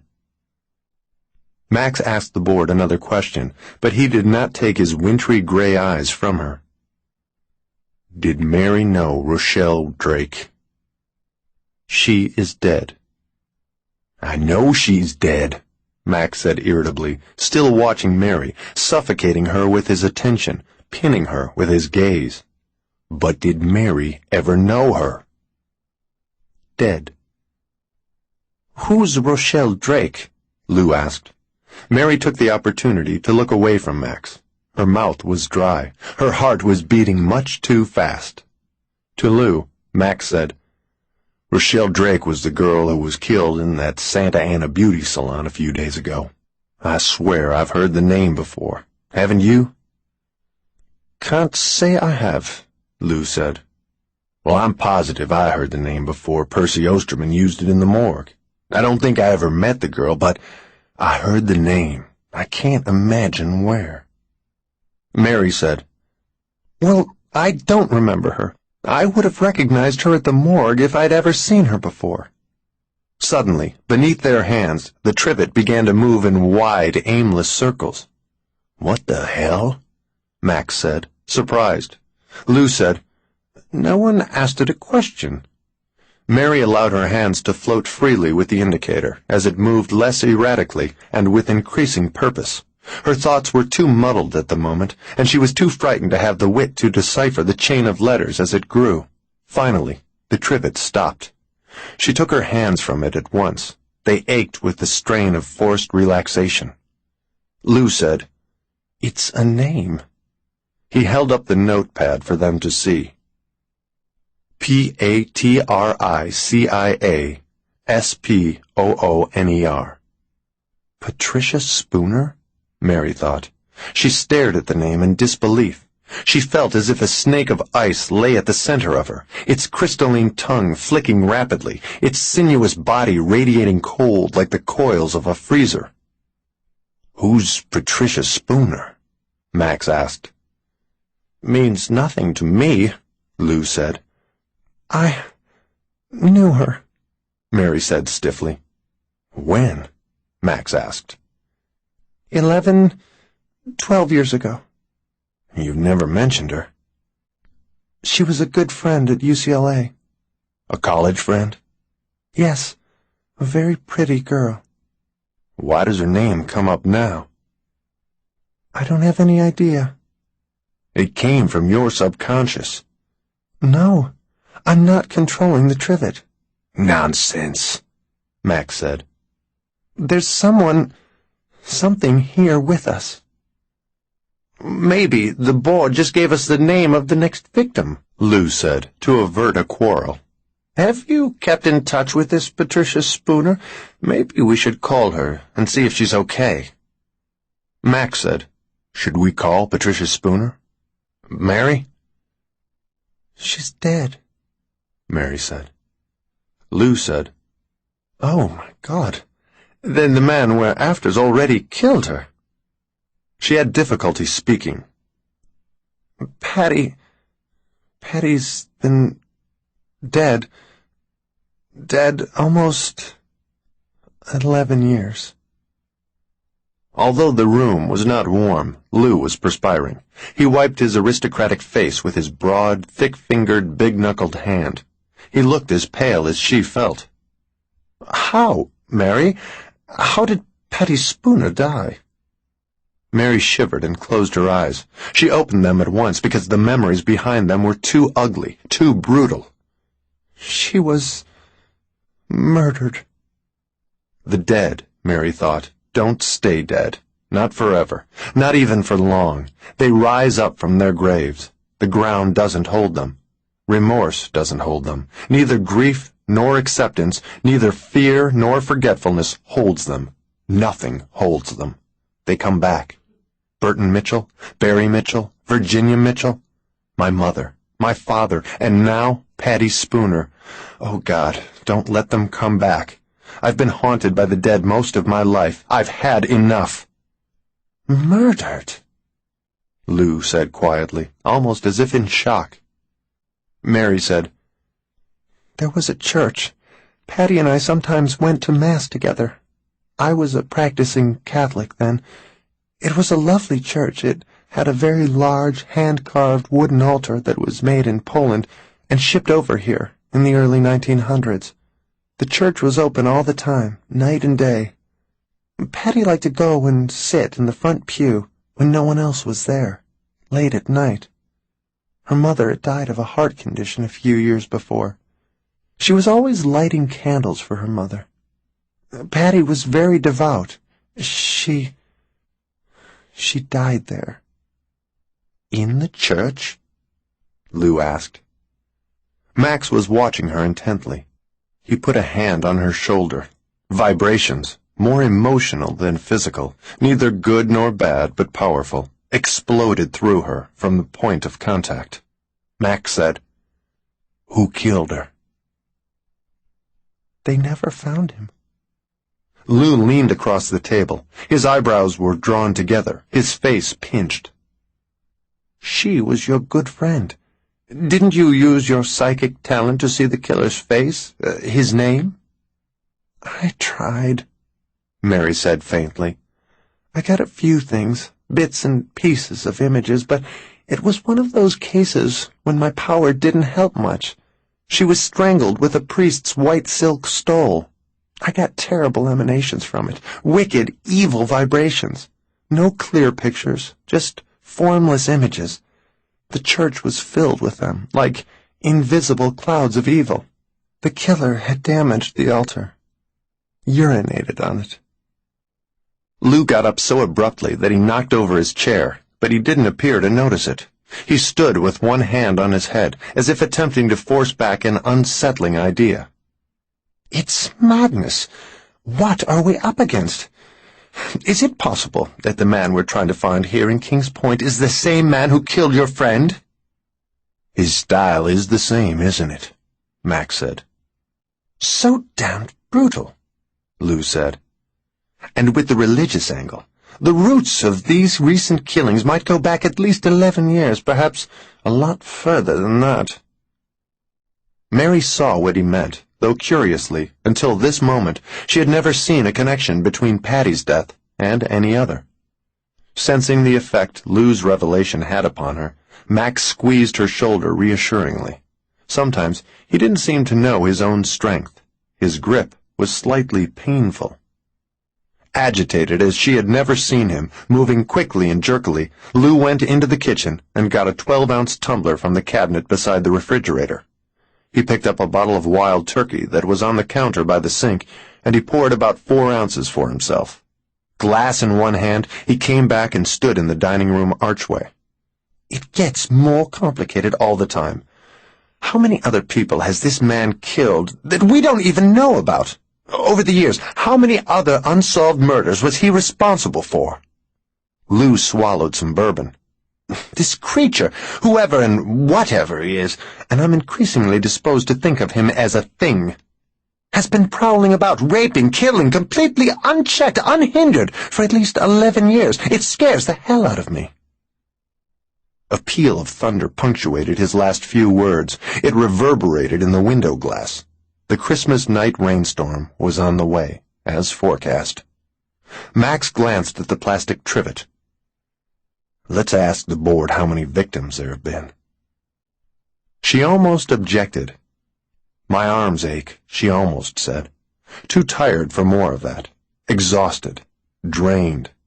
But she knew that fear was the real reason she didn't want to begin questioning the Ouija board again. She was afraid of what it might tell them. If she surrendered to her fear so easily, she would never learn to rely on herself. And although she found the possibility disturbing, she had an ever-growing feeling that soon she would find herself in greater danger, against which Max could not or would not offer her protection. She put her hands on the trivet, and so did Max. Lou put his overturned chair on its feet.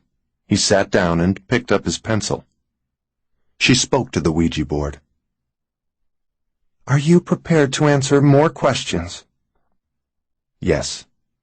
Thunder rumbled over King's Point. The bulbs in the hanging lamp above the table flickered, nearly went out, then glowed brightly again. The man who killed Rochelle Drake has murdered other people, too. How many has he killed? 35. Lou said, My God, he's a regular Jack the Ripper. Jack the Ripper didn't kill that many, Max said. The board's wrong. It has to be. Ask it again, Mary. Her voice wavered as she repeated the question. 35. The hanging lamp flickered and went out. Power failure, Lou said. Mary said, I don't want to sit in the dark. If it lasts more than a minute, Lou said, I'll go get candles from the hall closet. An incredible barrage of lightning pulsed outside the windows. The sharp bursts of blue-white light created a series of choppy, stroboscopic images, Lou reaching in a half-dozen seemingly disconnected movements for his glass of bourbon, Max turning his head toward her as if he were a character on a motion picture screen, with the film slipping and stuttering in the projector. Then the lightning passed. The darkness was complete.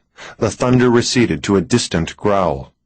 Rain should have followed that display, but it didn't. The sky held back the deluge. Less than a minute after the lights went out, they fluttered dimly and came back on full strength. She sighed with relief. Max was eager to continue the questioning. Ask the board when this man will strike again. Mary repeated the question. Tonight. What time tonight? 7:30. Lou said, Little more than an hour from now. Where will he strike? Mary asked the Ouija board. The harbor parade. You know what it means, Lou said to Max. He was grim. For 30 years, he told Mary, there's been a Christmas night parade of lighted boats on the harbor. Never heard of it? Now that you mention it, yes. All those decorated boats you saw last night will be a part of it. And plus some that don't use our harbor as home port, maybe 150 or more. They have parades like this at Long Beach and Newport Beach in the week before Christmas, Max told Mary. But the Kings Point shindig is more spectacular than any of the others. Lou said, There's pretty damn good prize money for the best decorated boats, thanks to a trust fund set up by one of our richer sailors who love the parade. It's quite a sight. Most of the harbor restaurants open for it. They only serve a limited menu, but they're sold out a week or two in advance. Mary looked at the Ouija board and asked, Is the killer after anyone special in the boat parade? Yes. Who? He has a rifle. Who will he shoot? He wants to kill the Queen. The Queen? Mary asked. The Queen of the parade, Lou said. She'll make an easy target. She stands on the rear deck of the biggest boat in the lineup, usually midway in the procession. She's in the center of a spotlight, literally. And, Max said, she makes 2 complete circuits of the harbor along with the other boats. So if he isn't satisfied with the target he's got on the first circuit, he can wait to see if she presents herself any better the second time around. Although it had not been asked another question, the plastic trivet moved beneath their fingers, slid through a new series of letters. Kimball's Games and Snacks. Will he use the tower there? Yes, Kimball's Tower. 1 hour to stop him, Max said. Lou stood up. I'll call the police. Patmore? Mary asked dubiously. He's the man with the authority, she said. But will he listen to you after the false alarm last night? He's got to listen. Thunder again, and wind. Mary took her hands from the trivet and hugged herself. She was still cold. But what if Patmore does agree to put a stake out on the tower? That's what we want, isn't it? Don't you see? She said. Won't tonight be a repeat of last night? Last night the killer knew that we were waiting for him. Why won't he know this time, too? Lou hesitated, surprised by the question, worried, indecisive. Finally he picked up the tumbler and drank the last of his bourbon. Maybe he will anticipate us. Maybe we don't have a chance against him. If the Ouija board's right. If he's really killed 35 people and never been caught, then he's damned clever. Probably too clever for us, but we've got to try, don't we? We can't just sit here and talk about the weather and the latest books and the newest Paris fashions while he goes on killing. You're right, Max said. Lou put down his empty glass and went to use the telephone in the entrance foyer. Mary began to exercise her cramped hands. She closed them into fists, opened them, closed them. You look exhausted, Max said. I am. We'll get to bed early. If we get to bed at all. We will. Nothing's going to happen to us. I've got awful feelings, she said. You've had a vision? No, just feelings. Then forget it. Tonight will be bloody. Don't worry, he said soothingly. She thought of Patty Spooner, Rochelle Drake in the morgue drawer. That feeling again, something behind her, chilly breath on the nape of her neck. I don't want to die, she said. Max said, You aren't going to. Not tonight. You sound so sure of that. I am. I won't let you die. Are you strong enough to stop it from happening, Max? Are you stronger than destiny? Lightning ripped open the sky again. The reflection of light from its blade shone through the windows, and for an instant it turned Max's eyes into icy blanks. Kings Point Police. Missing persons, please. I can help you, sir. No, I want to talk to someone in the Missing Persons Bureau. Didn't you hear me? We don't have a separate department for missing persons reports. You don't? We're a small police force. Can I help you? What's your name? Ms. Newhart. I'm Ralph Larson. Let me talk to a policeman. We've only got 2 on duty tonight. One of them will be enough for me. They're both in cruisers right now. Damn it, my daughter's missing. How old is your daughter, sir? 26. She was... How long has she been missing? Look, Ms. Newhart, I'm in San Francisco. I live in San Francisco, and my daughter lives in Kings Point. I just talked to her a week ago. She was fine then. But now that I think she may no longer be fine, I can't just jump in my car and drive several hundred miles to look in on her. This could be an emergency. She was supposed to call me on Christmas Eve, but she never did. Maybe she went to a party or something. I thought for sure she'd call sometime today, but she hasn't. I've tried calling her, but there's no answer. Now, damn it, it's not like her to do something like this. It's not like her to forget her family on Christmas. Have you tried calling her friends? They might know something. I don't know Erica's friends. Maybe her neighbors. She hasn't got neighbors. Everyone has neighbors. She lives in one of those 3 cottages on the South Bluff. at the end of the paved road. She's the only one who lives there year-round. You know what? I'll bet your daughter's trying to call you right now. Why don't you hang up and see? If she doesn't call tonight, then ring us back tomorrow. Are you serious? Well, we can't do anything anyway. What do you mean? It is a policy of this department and of most police departments not to enter a missing persons case if the report involves an adult who's been gone less than 48 hours. She has to be missing more than 2 days before you're interested? That's our policy. Well, how do I know she didn't disappear the day after she last called me, 6 days ago? You said she was supposed to call last night, and didn't. So, officially, she's only been missing since last night. Jesus! I'm sorry, that's policy. If my daughter was 10 years old instead of 26, that's different. Children are different, but your daughter isn't a child. So, your officers can't become involved until tomorrow night? That's right. But, sir, I'm certain your daughter will call you long before then. Ms. Newhart, my name is Ralph Larson. I told you once before, but I want you to remember it. Ralph Larson. I'm an attorney, a very successful attorney. I was also the governor's college roommate. Now, Ms. Newhart, if your officers don't take a drive out to my daughter's house to check on her right away tonight, within the next half an hour, and if later we should discover that something happened to my daughter between this moment and tomorrow night, I will come down there to Kings Point and find a reputable cooperating attorney. I will devote the next few years of my life to breaking you and your idiotic superiors. I will sue your fucking goddamned police department, and I will sue your chief for his stupid arbitrary policies. And by God, Ms. Newhart, I will also sue you for every nickel you now have or ever hope to earn. And even if I don't win the case, Ms. Newhart, you will go broke paying for your own lawyers. Do you read me clearly? Lou Pasternak was angry, furious. The chief of police had hung up on him twice.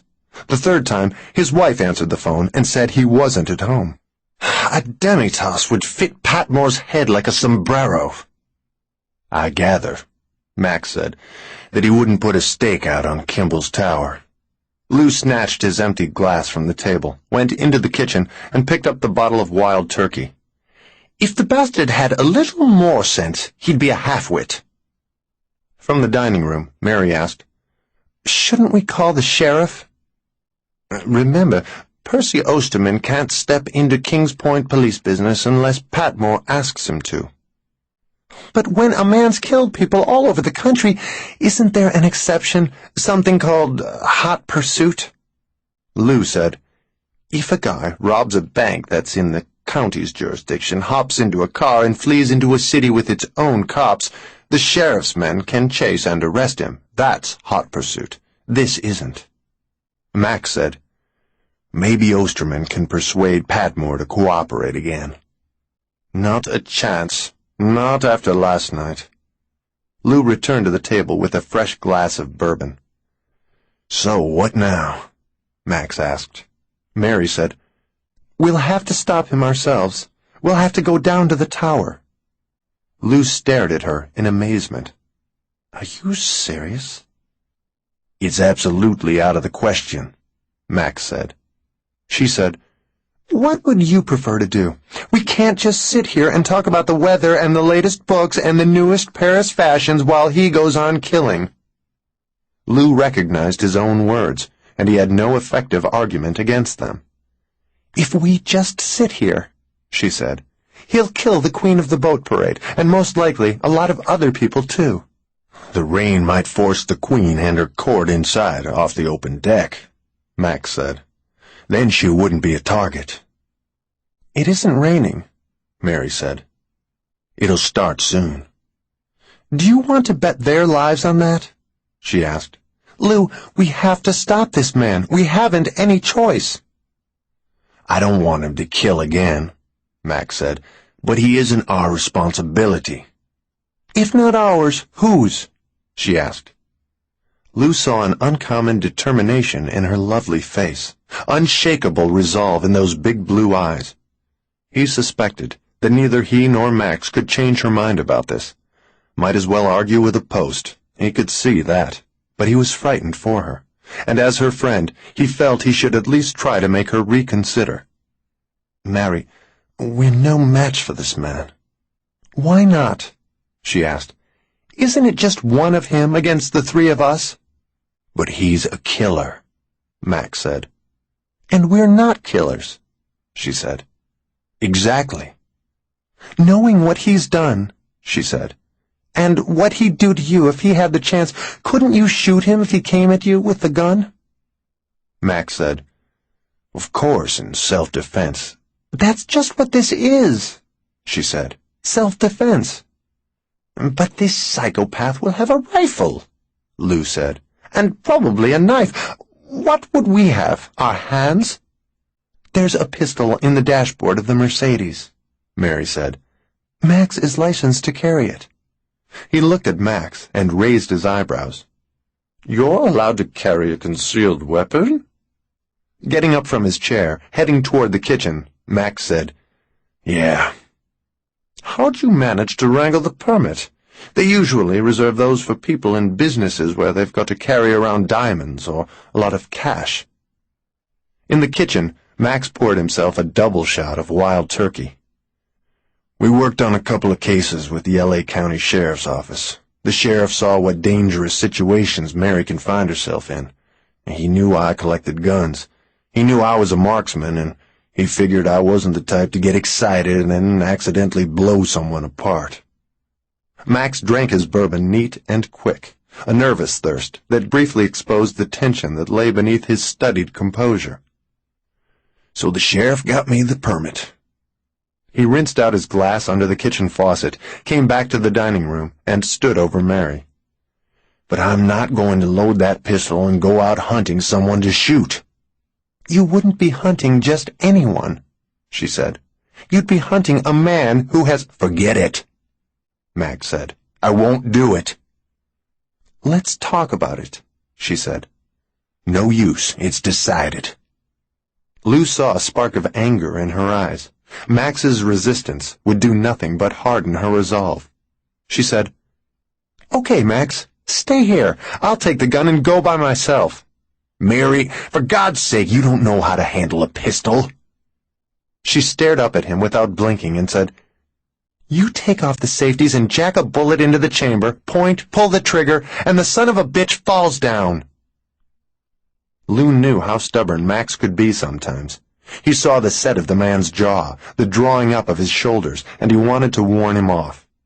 Max was accustomed to playing father-lover to her, accustomed to saying what would be done and what wouldn't. But tonight, she wasn't the easygoing Mary they both knew. Even now, changes were occurring in her. Conflicting emotions played across her face, but the primary expression was always determination. She was going to make her own decision, and she wasn't going to heed anyone's advice. He had never seen such strength in her before, such purpose. It was exciting, attractive. He sat mute, wanting to advise Max against an authoritarian approach, but unable to interfere. "This is absurd," Max said. "Mary, I won't let you have the pistol." "Then I'll go without it." He glared down at her. "You aren't going anywhere." She stood up, faced him. She met his eyes and held them, as if to prove, through the directness of her gaze, the depth of her commitment. She spoke with quiet intensity, and with a foreboding tone that chilled Lou to the bone.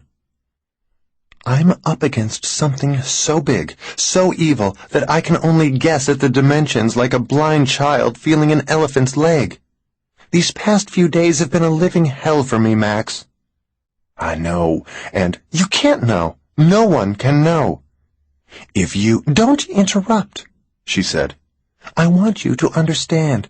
So you've just got to listen. Max, I'm afraid to go to sleep, and I'm afraid to wake up in the morning. I'm afraid to open every door I come to, afraid to turn around. I'm afraid of the dark. I'm afraid of what might happen, and of what might not happen. Damn it, I'm even afraid to go to the bathroom alone. I cannot live like this. I refuse to live like this. There's something about this case that makes it different from all others, something that's working inside of me like acid, eating me alive.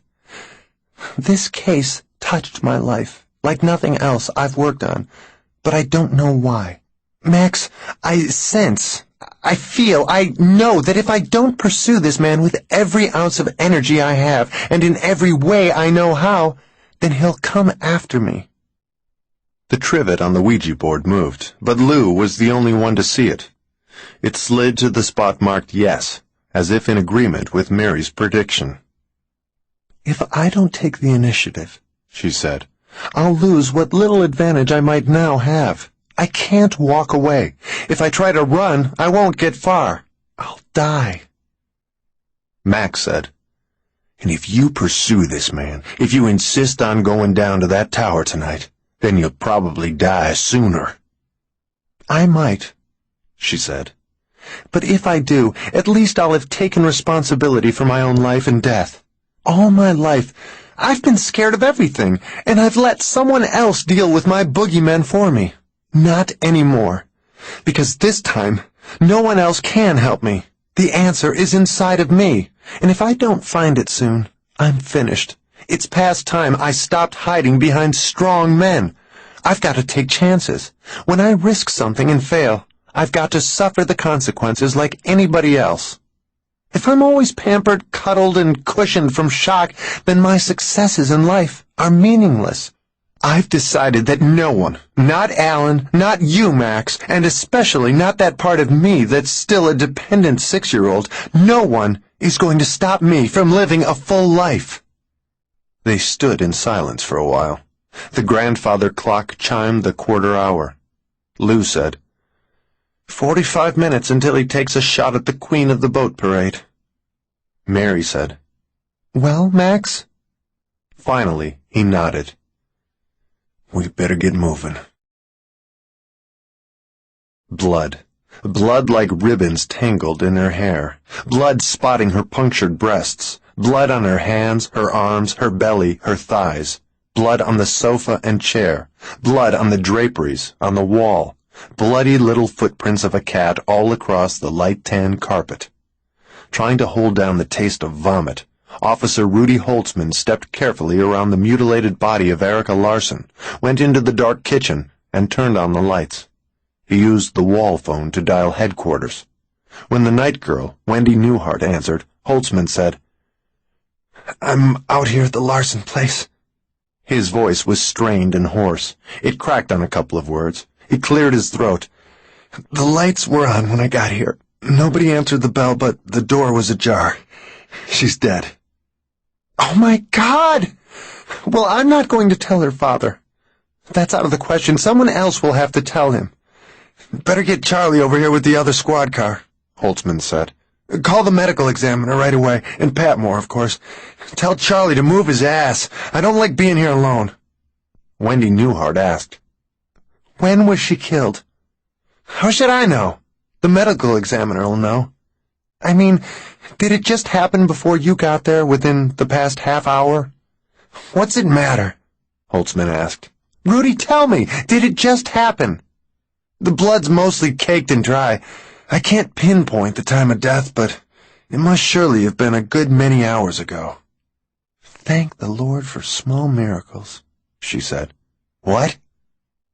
She had hung up.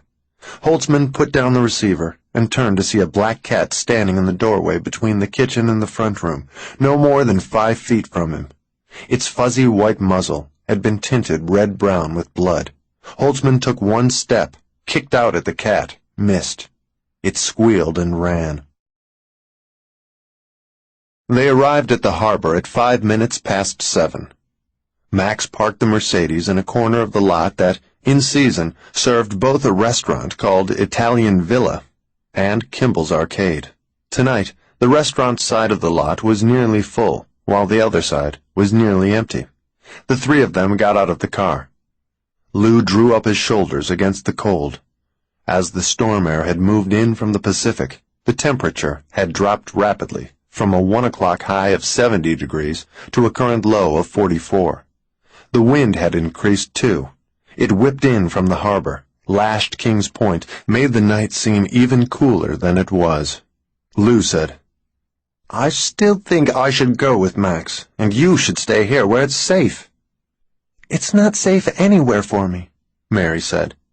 At least if you stayed here in the car—" She waved one hand impatiently, interrupted him.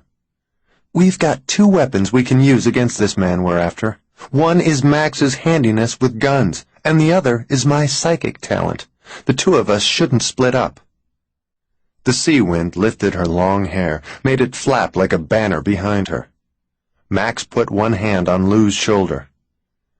"I don't want her in the thick of the action any more than you do, but maybe she's right. She's probably not in any greater danger there than here. Besides, neither of us is going to change her mind." "I feel so useless," Lou said. "We need someone here in the car," Max said. "You're our early warning system." "We're wasting time," Mary said. Lou nodded glumly. He kissed her cheek and told Max to take good care of her. They hurried into the wind, across the parking lot toward the huge, deserted barn-like building that housed the array of souvenir stands, trinket stores, amusements, and coffee shops known collectively as Kimball's Games and Snacks. He got behind the wheel of the Mercedes and closed the door. Through the windshield, he could barely see Max and Mary as they drew farther away and blended into the darkness around the clapboard and cedar-shingled pavilion. A fierce gust of wind rocked the car. Forks of lightning stabbed through the sky, but still, there was no rain. Lou settled back, resigned to his role as a sentinel. If the killer didn't anticipate Mary tonight, as he had last night, he would probably approach Kimball's openly, brazenly. If Lou spotted a man moving toward the building, he would switch on the Mercedes ignition and alert Max with 2 short blasts of the horn. The pavilion and tower stood only 60 yards farther along the boardwalk that connected 7 or 8 businesses on this section of the harbor. The sound of the horn would travel that far undiminished, but it wasn't likely the killer would recognize it as a signal. Even if Mary was able to foresee the exact time and direction of the man's approach, the horn would be a welcome confirmation of her vision. Of course, the psychopath might have anticipated them again, and already be at the pavilion. Lou shifted uneasily behind the wheel. He thought of Patty Spooner, strangled to death with a priest's stole. He thought of Barry Mitchell, hideously mutilated.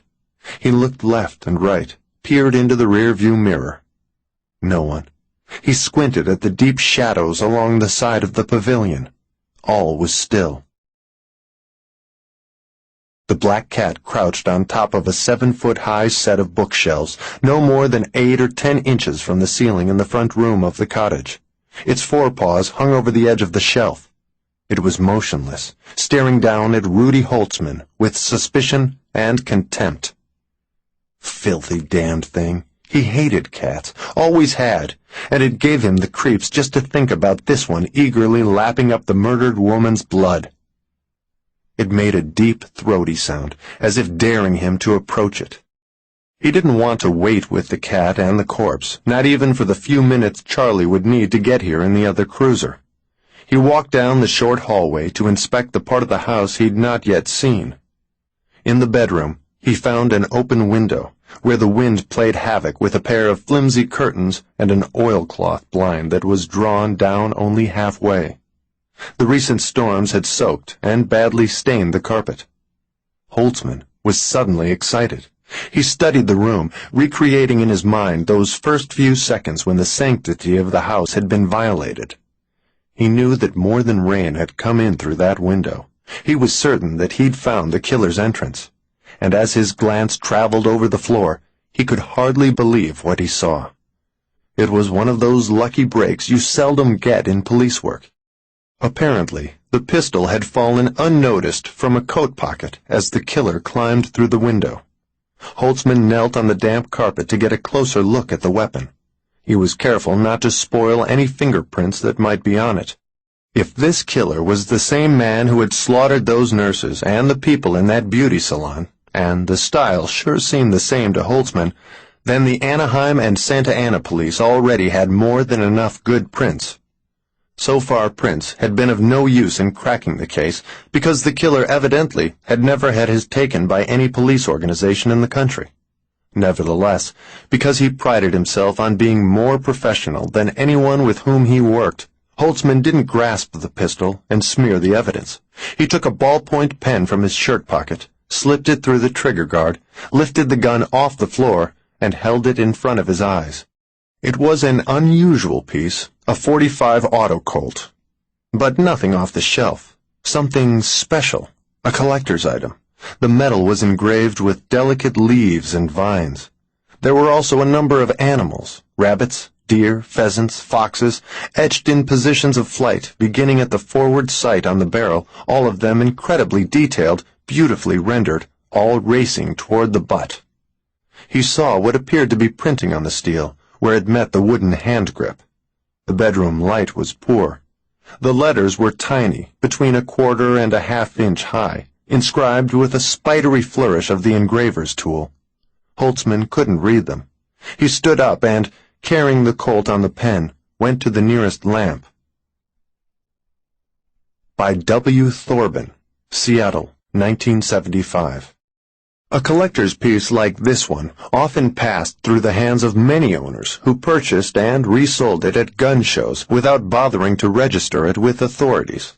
Nevertheless, with the engraver's name, and providing the gun had not been stolen from a collection, they should be able to find the man who had commissioned it from Thorben. From him, they had a chance of tracing it to the man who dropped it while coming through the window. Still manipulating the weapon with his ballpoint pen, Holtzman looked at the opposite side. Again, where the steel met the wooden hand grip, there was writing. Not the same words. He squinted. He read it, then read it again. Well, I'll be damned. A siren rose in the distance and grew rapidly nearer. Holtzman went down the hall to the side of the house that faced the dead-end macadam road. He stood in the open doorway he'd first found ajar.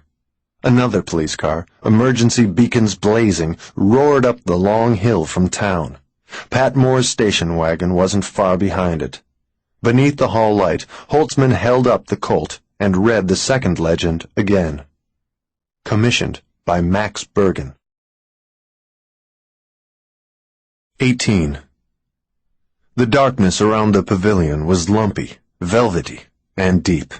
It offered dozens of hiding places. Mary carried the flashlight, hooding it with one hand. Every time she made a sudden move in response to imagined noises, shadows danced. She stayed close to Max as they circled the building, looking for a place where the killer might have gotten inside. Last night, the police had entered with a key provided by the owners. That was a convenience denied both them and their quarry. The killer would have to break something to get in and reach the tower. He would have to leave a trail. She was impatient. Twice she urged Max to hurry. Already the parade of lighted boats had begun its first circuit of the harbor, entering from the staging area at sea, still far down the channel, but approaching fast. By 7:30, the queen of the parade might well have begun her first pass of the tower. On the west side of the pavilion, which faced the harbor and was flanked with a railed boardwalk, they found a shattered pane of glass in one of the mullioned windows that looked in on the lightless, deserted coffee shop. "Did the killer do this?" Max asked. She directed the flashlight at the ground, and in the soft glow of its backwash, she studied the damaged window. With the fingertips of her left hand, she traced the wooden ribs that framed the missing pane. The night was already chilly, but the air got suddenly colder as she concentrated on the psychic impressions that the window held for her. Wicca, wicca, wicca. She shuddered, squeezed the flashlight as hard as she could, gritted her teeth, but refused to panic. "Something?" Max asked. "Yes, he did this." "Is he inside now?" "No. He was here, late yesterday, after the police left.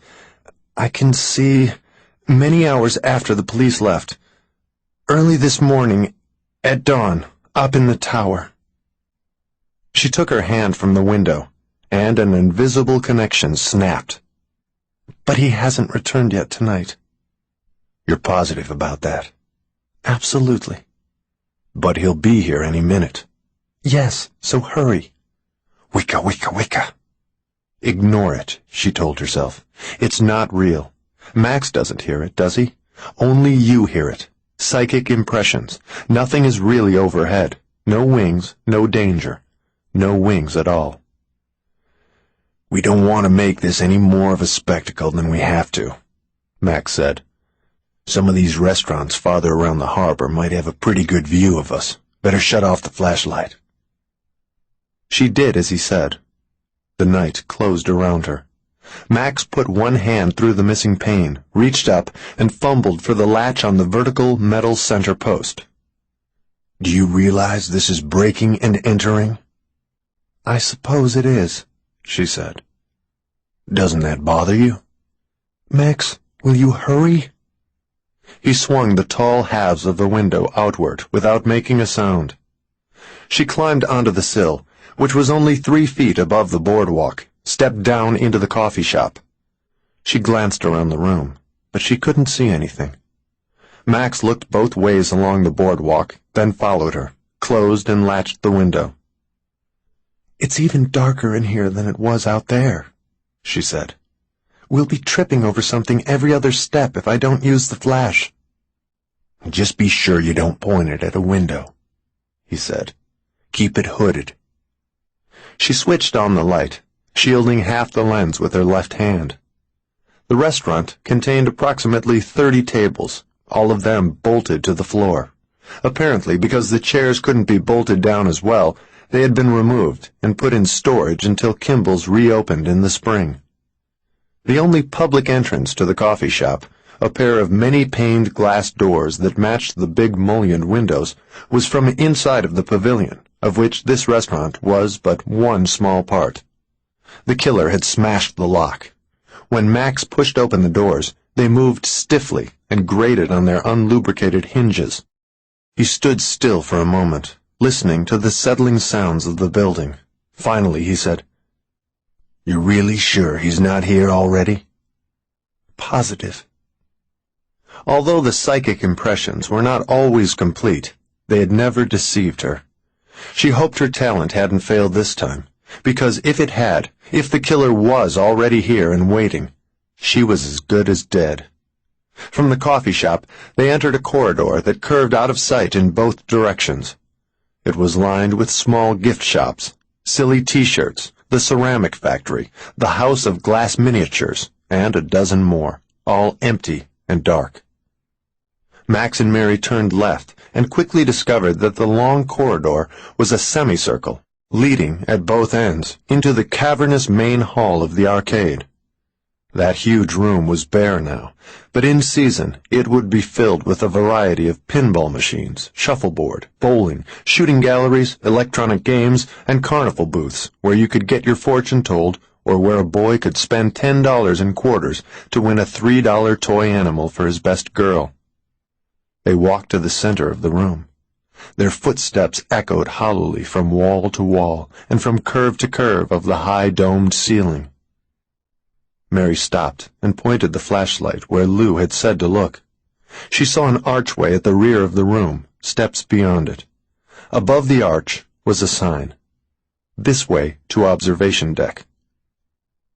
Screams, the sound of wings, a body hurtling off the bottom steps and through the archway. Wings, a body writhing on the wooden arcade floor. Wings, strangled cries for help. She swayed under the impact of the psychic images. "What's the matter?" Max asked. I see. She tried to hold on to the vision, but it rapidly faded and would not be coaxed to return. Someone's going to die tonight at the foot of those stairs. One of us? I don't know. The killer? I hope. It'll be him, Max said. Not us. We'll live. We've got to. I know it. Not as certain as he was, reluctant to think about it for fear her courage would vanish, she asked, "Where should we wait for him?" "I'll wait at the bottom of the steps. You'll wait at the top of the tower." At the top of... Oh, no! "Oh, yes." "I'm staying with you," she said. "Look, if Lou uses the car horn to warn us, we probably won't hear it in here. But you'd be certain to hear it if you were in the tower." "Forget it." On the open deck. Max, I'm staying here. No, damn it! She took a step back from him. His face was dark with anger. I'm the one who's an expert with guns. If it comes down to a shooting match, you'll be in my way. If I have to move fast, I don't want to have to stop and worry whether you're in the line of fire. I'm not a hopeless idiot, she said. I can stay out of your way. He glared at her and said nothing. She said, But what if I have a vision while I'm up there, something important? How will I let you know what's going to happen? I'll be here at the bottom of the steps, not more than 60 feet from you. You can reach me quickly if it's necessary. I don't know. I'll put it more bluntly, Max said. Either do what I say and go to the observation deck, or so help me God, I'm going to take a punch at you, lightly as I can, but hard enough to knock you out. Then I'll carry you back to the Mercedes and call this whole thing off. You wouldn't. Wouldn't I? She knew he wasn't making idle threats. I'll do it because I love you, he said. I don't want you to get killed. And I don't want you killed, she said. Good. Then you'll listen to me. We've both got a better chance of living through this if you're not here to distract me when and if the shooting starts. She was filled with conflicting emotions. Will you kill him? If he forces me to. Don't hesitate to do it, she said. Don't give him a chance. He's too clever. Shoot him the second you see him. The police might have something to say about that. To hell with the police. Mary, are you going upstairs? There's not much time. Do we stay or do I carry you out of here? It's entirely your decision, but you've got to make your mind up fast. Partly because she saw a glimmer of truth in his argument, but mainly because she had no choice, she said, All right. They walked quickly to the archway. At the foot of the stairs, he put his hands on her shoulders, and she raised her face to him. They kissed. When you get to the top, he said, don't stand around looking at the sights. Even at night, someone on the ground might be able to see you. If the killer spots you, he might back off. You say we'll have to have a showdown with him sooner or later, so we may as well do what we can do to end it tonight. Who gets the flashlight? She asked. You keep it. She was relieved, but she said, You'll be in the dark down here.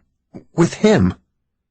If I switched on a flashlight when I heard him coming, Max said, I'd only be making a target of myself. Besides, if he isn't aware I'm waiting for him, he's not going to enter a pitch-black building and try to navigate through it without a flash. I'll be able to see him by his own light. She kissed him again, turned away, and climbed the 8 flights of stairs alone. At the top, she doused the flashlight and stood for a moment in the fierce wind, looking out at the parade of lighted boats on the harbor. Then she heeded Max's advice and sat down with her back to the waist-high wall that bordered the deck. Darkness. Some light. Not much. Alone now. All alone. No, not alone. Where did a thought like that come from? Max was nearby. The wind raced through the belfry, moaned like a human voice. She huddled in her leather coat and wished for a sweater. It would rain soon. She could smell it in the air. She pushed the readout button on her digital wristwatch, and lighted numerals glowed blood red in the dark. The eyes. She suddenly remembered the luminous red-dish eyes that she had seen in Burton Mitchell's cottage. She could not conjure up a face to go with them, just the eyes. And the sound of wings, and the feel of wings all over her, and still the eyes, wild, inhuman. She remembered something else, too. Remembered it with a jolt, the small voice at the back of her mind, whispery, but intense. I'm a demon and a vampire. I like the taste of blood. Someone had spoken those very words to her in Mitchell's cottage 24 years ago. Who? Burton Mitchell himself? Who else could it have been? Although she tried to use her psychic talent to transform the vivid memory into a clairvoyant vision, She was not able to bring much light to the gloomy, penumbral images that swam and pulsed malignantly. The mysterious face of the creature that spoke to her remained just out of sight. But the inner voice grew louder. Somehow it swelled and thundered and overwhelmed her, yet remained a whisper. The harsh words came faster, even faster, and she was shaken by them. I'm a demon and a vampire. I like the taste of blood. I'm a demon and a vampire. I like the taste of blood. I'm a demon and a vampire. Stop it! She said. She put her hands to her ears and willed the voice from her mind. Gradually, it faded. When it was gone, she slumped forward, dizzy. I'll be all right, she said softly, urgently. It'll be all right. No one will die. It'll be all right. Tonight it ends. It'll be fine after tonight. Slowly, the realities of the night impressed themselves upon her once more. Wind, cold, darkness. Distracted by the memory of those luminous eyes, she hadn't noticed the time when she pressed the button of her watch. She pressed it again. 7:24. 6 minutes to go. Heavy ebony clouds, vaguely phosphorescent at their bearded edges, sailed soundlessly toward the east. The sky was silent for long minutes, a muffling blanket tented over the earth, but now it crashed and flared again. The wind lifted a scrap of paper from the pavement, pasted it to the windshield of the Mercedes for a few seconds, then tore it away. Lou shifted uneasily, leaned into the steering wheel, squinted at the purple-black shadows that flanked the pavilion. The longer he stared, the more the darkness seemed to shimmer, as if it were alive. He kept seeing movement where there was none. His eyes played 100 tricks on him. He didn't have the proper temperament for a sentinel. He had no patience. He looked at his watch. 7:29. Someone rapped 3 times, hard on the window to his left, inches from his head. He jerked around. A familiar face peered in at him, smiled. Confused and somewhat embarrassed by the terror that must have been visible on his face, Lou said, "Hey, you startled me." He felt for the latch, opened the door, and got out of the car. "What are you doing here?" Too late, he saw the butcher knife. Lights were on in most of the downstairs rooms at 440 Ocean Hill Lane, but when Rudy Holtzman rang the bell, no one answered. Patmore tried the door and found it wasn't locked. He pushed it open. Wind rushed past him and swept a stack of unopened mail off the small table in the foyer. Patmore couldn't see anyone in the entranceway or in the living room beyond. He leaned through the door and shouted, "Pasternak, you in there?" No one answered. "Maybe he's dead," Holtzman said. Because he was wearing civilian clothes, Patmore took a silvery badge from the pocket of his overcoat and pinned it to his lapel. He drew his service revolver from the outer coat pocket, and holding it with the barrel pointed at the ceiling, he stepped into the house. Behind him, Holtzman cleared his throat and said, "We don't have a warrant." Patmore stopped, looked back at him, and said, "Rudy, your ass, get it in here." Syrupy darkness, a coppery odor, barbed wire twisting inside him. His tongue hurt. He'd bitten it, a coppery taste. He was lying on his stomach, on the macadam parking lot, near the Mercedes, his arms flung out in supplication, head to one side, ear against the ground, as if listening for the approach of an enemy. He opened his eyes, but just barely. A pair of shoes were in front of his face, inches from him. Gucci loafers. They turned and walked away, toward the pavilion. In seconds, they were out of sight, but he could still hear footsteps. He tried to raise his head. Couldn't. He tried to remember how many times he'd been stabbed in the stomach. 3, maybe 4 times. Could have been worse. But it was surely bad enough. He was dying. He had no strength at all, and now even his weakness was draining out of him. "I'm such an idiot," he thought bitterly. How could I have been so careless? Damned fool. The closest I'll ever come to a brainstorm is a light drizzle.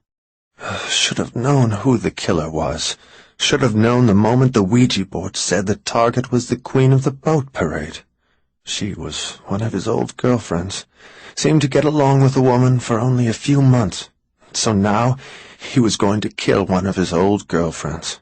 Probably had killed others. Why? No matter why. Should have known. He felt as if thousands of insects were crawling inside of him, stinging and biting his guts. He closed his eyes and thought, I don't want to die. I won't. Then, you fool! Do you think you have a choice? A coppery odor, syrupy darkness. It didn't look bad, inviting actually. He floated in the inviting darkness. He sank down and down, away from the pain, away from everything. Curious, John Patmore paged through the spiral-bound notebook that lay open beside the Ouija board on the dining room table. The ruled pages were filled with neat, feminine handwriting that he supposed belonged to Mary Bergen. Mostly she had recorded questions and answers that appeared to be connected with the case she claimed to be investigating. In the middle of the notebook, however, there was a page that contained only 5 hastily scrawled words. Mary, run for your life. The same message was repeated in the center of the following page, and then on a third. Under the third warning, there were more questions and answers. When did I write these warnings? Don't know. What do I mean by them? Don't know. Who am I afraid of? Don't know, don't know, don't know. Am I going crazy? Maybe. Where can I run to? Nowhere. Strange. It made him nervous. There was a notepad at the other side of the Ouija board. Patmore began leafing through it. All our yesterdays. Beautiful. The air is beautiful. He glanced at the Ouija board, at the trivet, then down at the notepad again. He remembered working aboard with his mother when he was a boy. He began to read every other line of the transcript. When he finished, he thought of Erica Larson and realized she matched the description of the girl whose death Mary Bergen had predicted. Reluctantly, he admitted to himself that perhaps the clairvoyant was not a fake after all. Holtzman! Rudy Holtzman returned from the far end of the house. No one's here. Max Bergen intends to kill the queen of the boat parade. Blinking in surprise, Holtzman said, What? Jenny Canning? Apparently Mary Bergen doesn't realize her husband's the man she's after. Patmore looked at his watch. We might be too late. He ran through the cluttered living room, out the front door. Marie Sanzini. Unbidden, the name came to Mary. Marie Sanzini. Marie Sanzini was one of the nurses killed in Anaheim, and suddenly her name was familiar. Mary knew it, but she didn't know where she'd heard it before. Marie Sanzini. It teased her. She closed her eyes, tried to see the woman's face, but it eluded her. She thumbed the button on her watch. 7:33. No signal from Lou. Was tonight just another wild goose chase? Standing in absolute blackness, Max began to feel that he was closed inside a coffin. Then he heard the coffee shop doors grating noisily on their hinges, and his claustrophobia was replaced by an even more elemental fear. Quietly, he stepped out of the archway into the arcade, the gun in his right hand. 100 feet away, a man with a flashlight came out of the curved corridor that served the restaurant and gift shops. He kept the beam pointed at the floor ahead of him. Behind it, he, too, was in darkness. Mustn't have come across the parking lot, Max thought. Lou hadn't blown the car horn. Must have sneaked between 2 buildings farther north along the harbor, then down the boardwalk. Max intended to wait until they were only 50 feet apart before ordering the killer to stop. 50 feet would give him safety, room to maneuver, and if he's 50 feet from the corridor, Max thought, I'll have time to pull off a few good shots if the bastard tries to dodge out of sight. 70 feet now. 60. 50. The killer spoke first. A hoarse, whispered, "Max." Shocked at being called by name, Max took one step into the darkness and asked, "Who's there?" The man kept walking, hidden behind the light. 40 feet. "Who's there?" Max demanded. Again, a forced whisper. "It's me, Lou." 30 feet. Max lowered his gun. "Lou?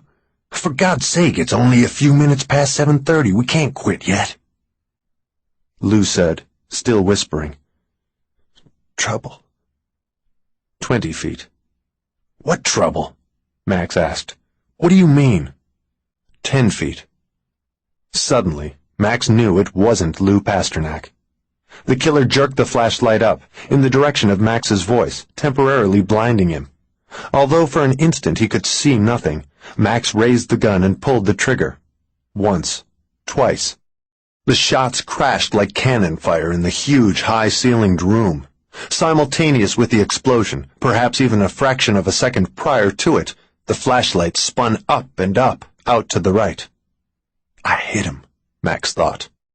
Even before he completed the thought, the knife ripped into him, rammed out of the darkness and into him, felt like the blade of a shovel, enormous, devastating, so devastating that he dropped the gun, feeling pain like nothing he'd ever known, and he realized that the killer had pitched the flashlight aside as a diversion, hadn't really been hit at all, and the knife was withdrawn from him, and then shoved hard into him again, deep into his stomach. And he thought of Mary and his love for Mary, and about how he was letting her down, and he grappled with the killer's head in the dark, got handfuls of short hair, but the bandage came off his finger, and the cut was wrenched open again, and he felt that pain separate from all the others, and he cursed the sharp edge on the car's jack, and the flashlight hit the floor 10 feet away, spun around, cast lunatic shadows, and the knife ripped loose from him again, and he reached for the hand that held it, but he missed.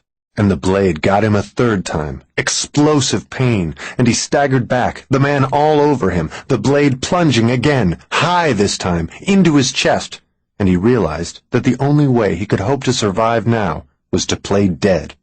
So he fell hard, and the man stumbled over him, and he heard the man's rapid breathing, and he lay very still, and the man went for the flashlight and came back and looked down at him, stood over him, kicked him in the ribs.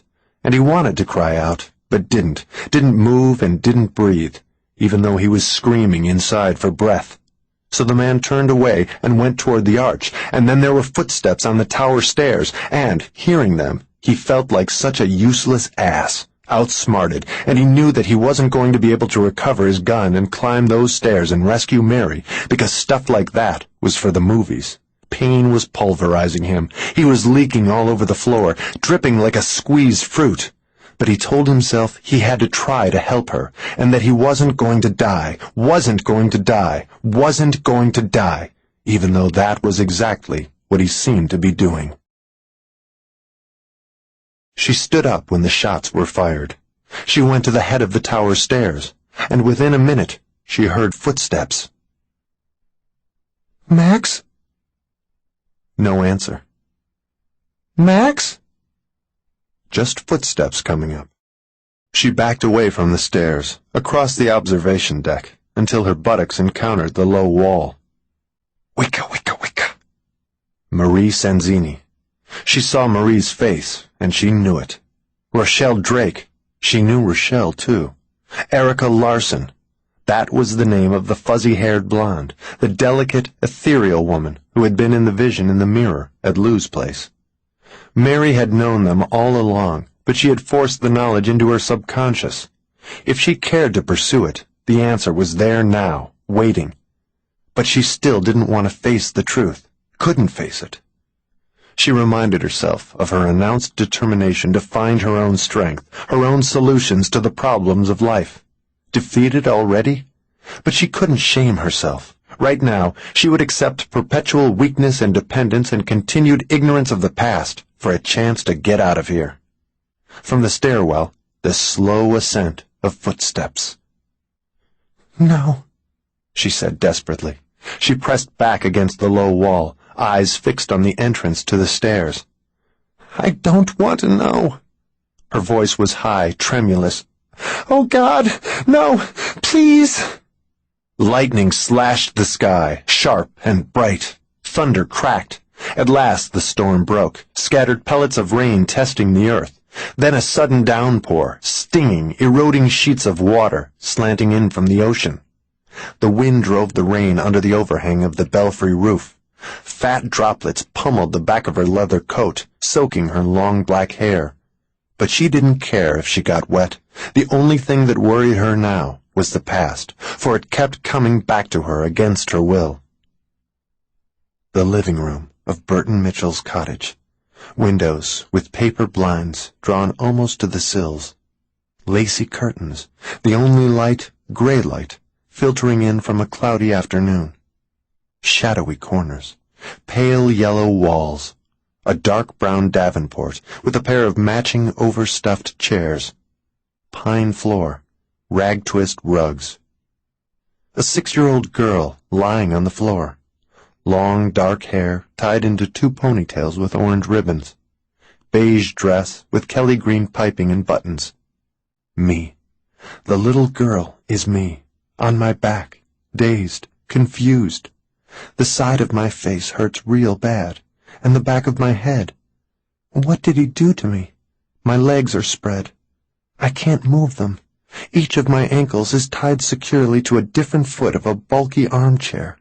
My arms are stretched out behind me. My wrists are tied to the feet of another chair. Can't move. Try to raise my head to look around. Can't. Maybe Mrs. Mitchell will come untie me. No, she's gone away, visiting relatives with Barry. Mr. Mitchell is off someplace trimming hedges. Scared. So scared. Footsteps. Just him. Nothing frightening. Just him. But what's he want? What's he doing? He kneels beside me. He has a pillow in his hands. Big feather pillow. He shoves it in my face, presses down on it. This isn't a good game. Not good at all. This is wrong. Scary. No light. No air. I scream, but the pillow muffles my voice. Try to breathe. Can't draw in anything but linen. I thrash in my bonds. Daddy, help me. And then he pulls the pillow away. He's giggling. I gulp air and start to cry. He rams the pillow into my face again. I twist my head. Can't get out from under. I bite and chew the pillow, spinning, dizzy, weightless, dying, hollering in my mind for Daddy, thinking oh so hard of him, knowing he can't hear me. And then the pillow is taken away again. Cool, delicious air rushes over my face, into my hot lungs. And the pillow is jammed onto me again, and in the final moment before I faint, it's removed. Repeatedly reprieved on the verge of suffocation, I reach the thin red line between sanity and madness, and he's giggling as he tortures me. But finally he lifts the pillow and tosses it aside, finished with the game. But there are worse games to come. He takes my head in both hands, his fingers like iron claws. The ache at the back of my skull is getting infinitely worse, unbearable. He forces my head to one side, descends upon me, breathes across my face, hissing like a snake, moves toward my exposed neck, lips on my neck now. He takes a pinch of my skin between his teeth, bites hard, bites it off, swallows. I cry out at the sharp little pain, struggle. The cords bind. He puts his mouth to the tiny wound in my neck, sucks, draws blood, and when he finally raises his head and lets go of me, and I turn, I see him grinning, blood smeared around his mouth and streaks of blood on his teeth. He's only 9 years old, 3 years older than me, but his face is carved with a very adult hatred. Weeping, choking, I say, "What are you doing?" He leans even closer, inches from my face. His breath is fetid, corrupted by my own blood. "I am a demon and a vampire," Alan says. There is a childish tone of make-believe in his voice, yet he is also serious. "I like the taste of blood." Mary said, "Ah," as if she had opened an enormous heavy door after many hours of strenuous effort, and a flashlight beam swung back and forth at the head of the tower stairs, and Alan walked onto the observation deck, and he centered the light on her, but not in her eyes, and they stared at each other. And finally he grinned and said, "Hello, sis." I am still spread-eagled on the floor. Alan returns, wearing gloves, carrying a wooden box with a wire lid. He reaches through a spring trap in the lid, clutches something, withdraws it. A small, dark creature, its head thrust out of the top of his fist, eyes luminous. A bat, a brown bat, one of those he found in the attic of the manor house. It doesn't appear to be scared of him, seems almost tame, not wild at all. He isn't allowed to keep the bats as pets. They're dirty. Daddy told him to get rid of them. He changes his grip on the beast, which flutters, but is more docile than not. Holds it with both hands, but lets the wings free. Wick, wick, wick. He holds the bat above my head, 6 or 8 inches from me, then slowly lowers it until the luminous eyes are staring directly into my eyes, until I beg to be released, beg him to take the bat away, put it in the box, until the membranous wings lightly brush me, until the wings strike my face with increasing force, with leathery flapping sounds. Wicka, wicka, wicka. When peals of thunder tolled over the harbor, Mary felt as if they were waves of some tangible substance passing through her, for deep within she shook sympathetically with each crash.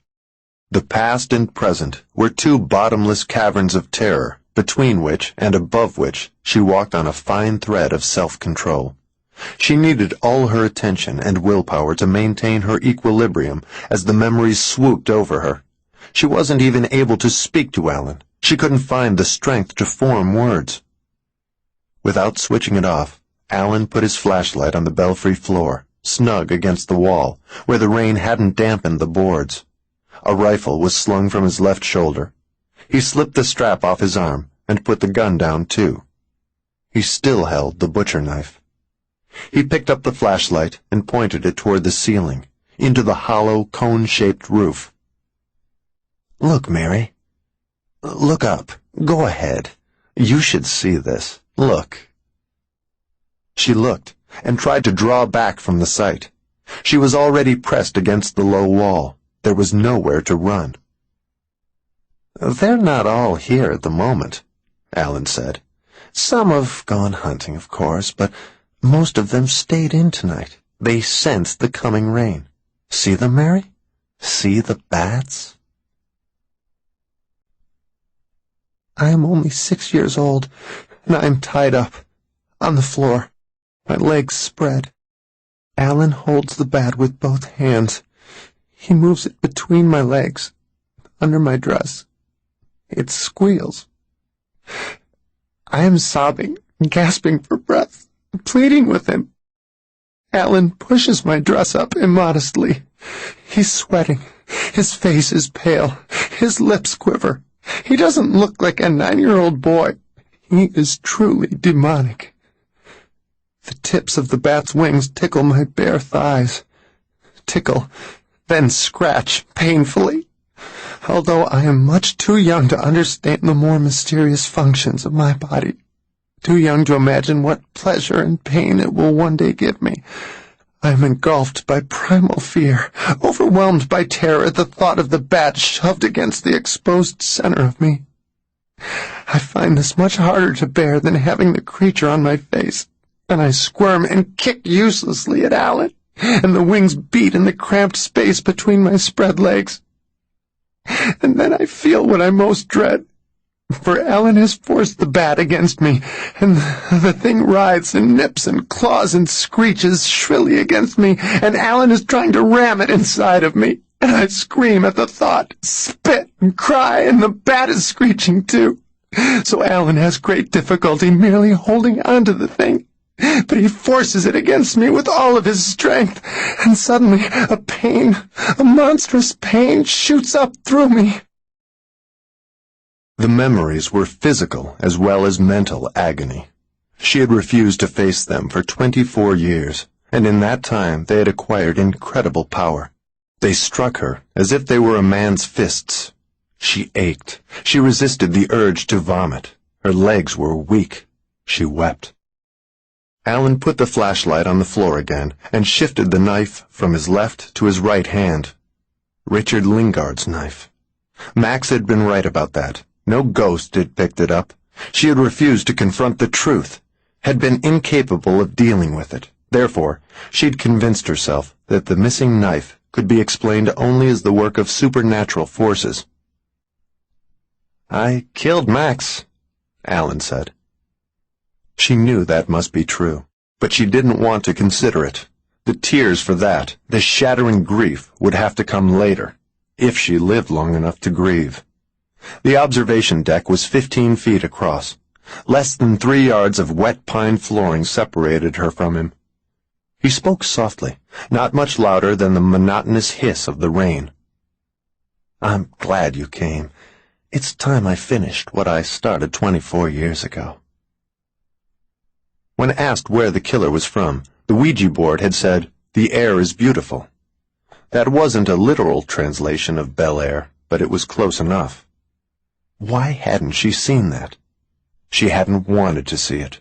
At their feet, the beam of the flashlight was diffused and cast back by the glossy paint on the deck wall, highlighting his chin and cheeks and nose. Because the rising light created odd shadows on his face, he was not handsome now. Instead, he resembled one of the fright masks worn by a witch doctor in some savage ceremony. He held the knife in front of him, but he didn't come any closer. "I knew you'd come tonight. We're so close, Mary, as close as two people can ever be. We share blood, but more than that, we share pain.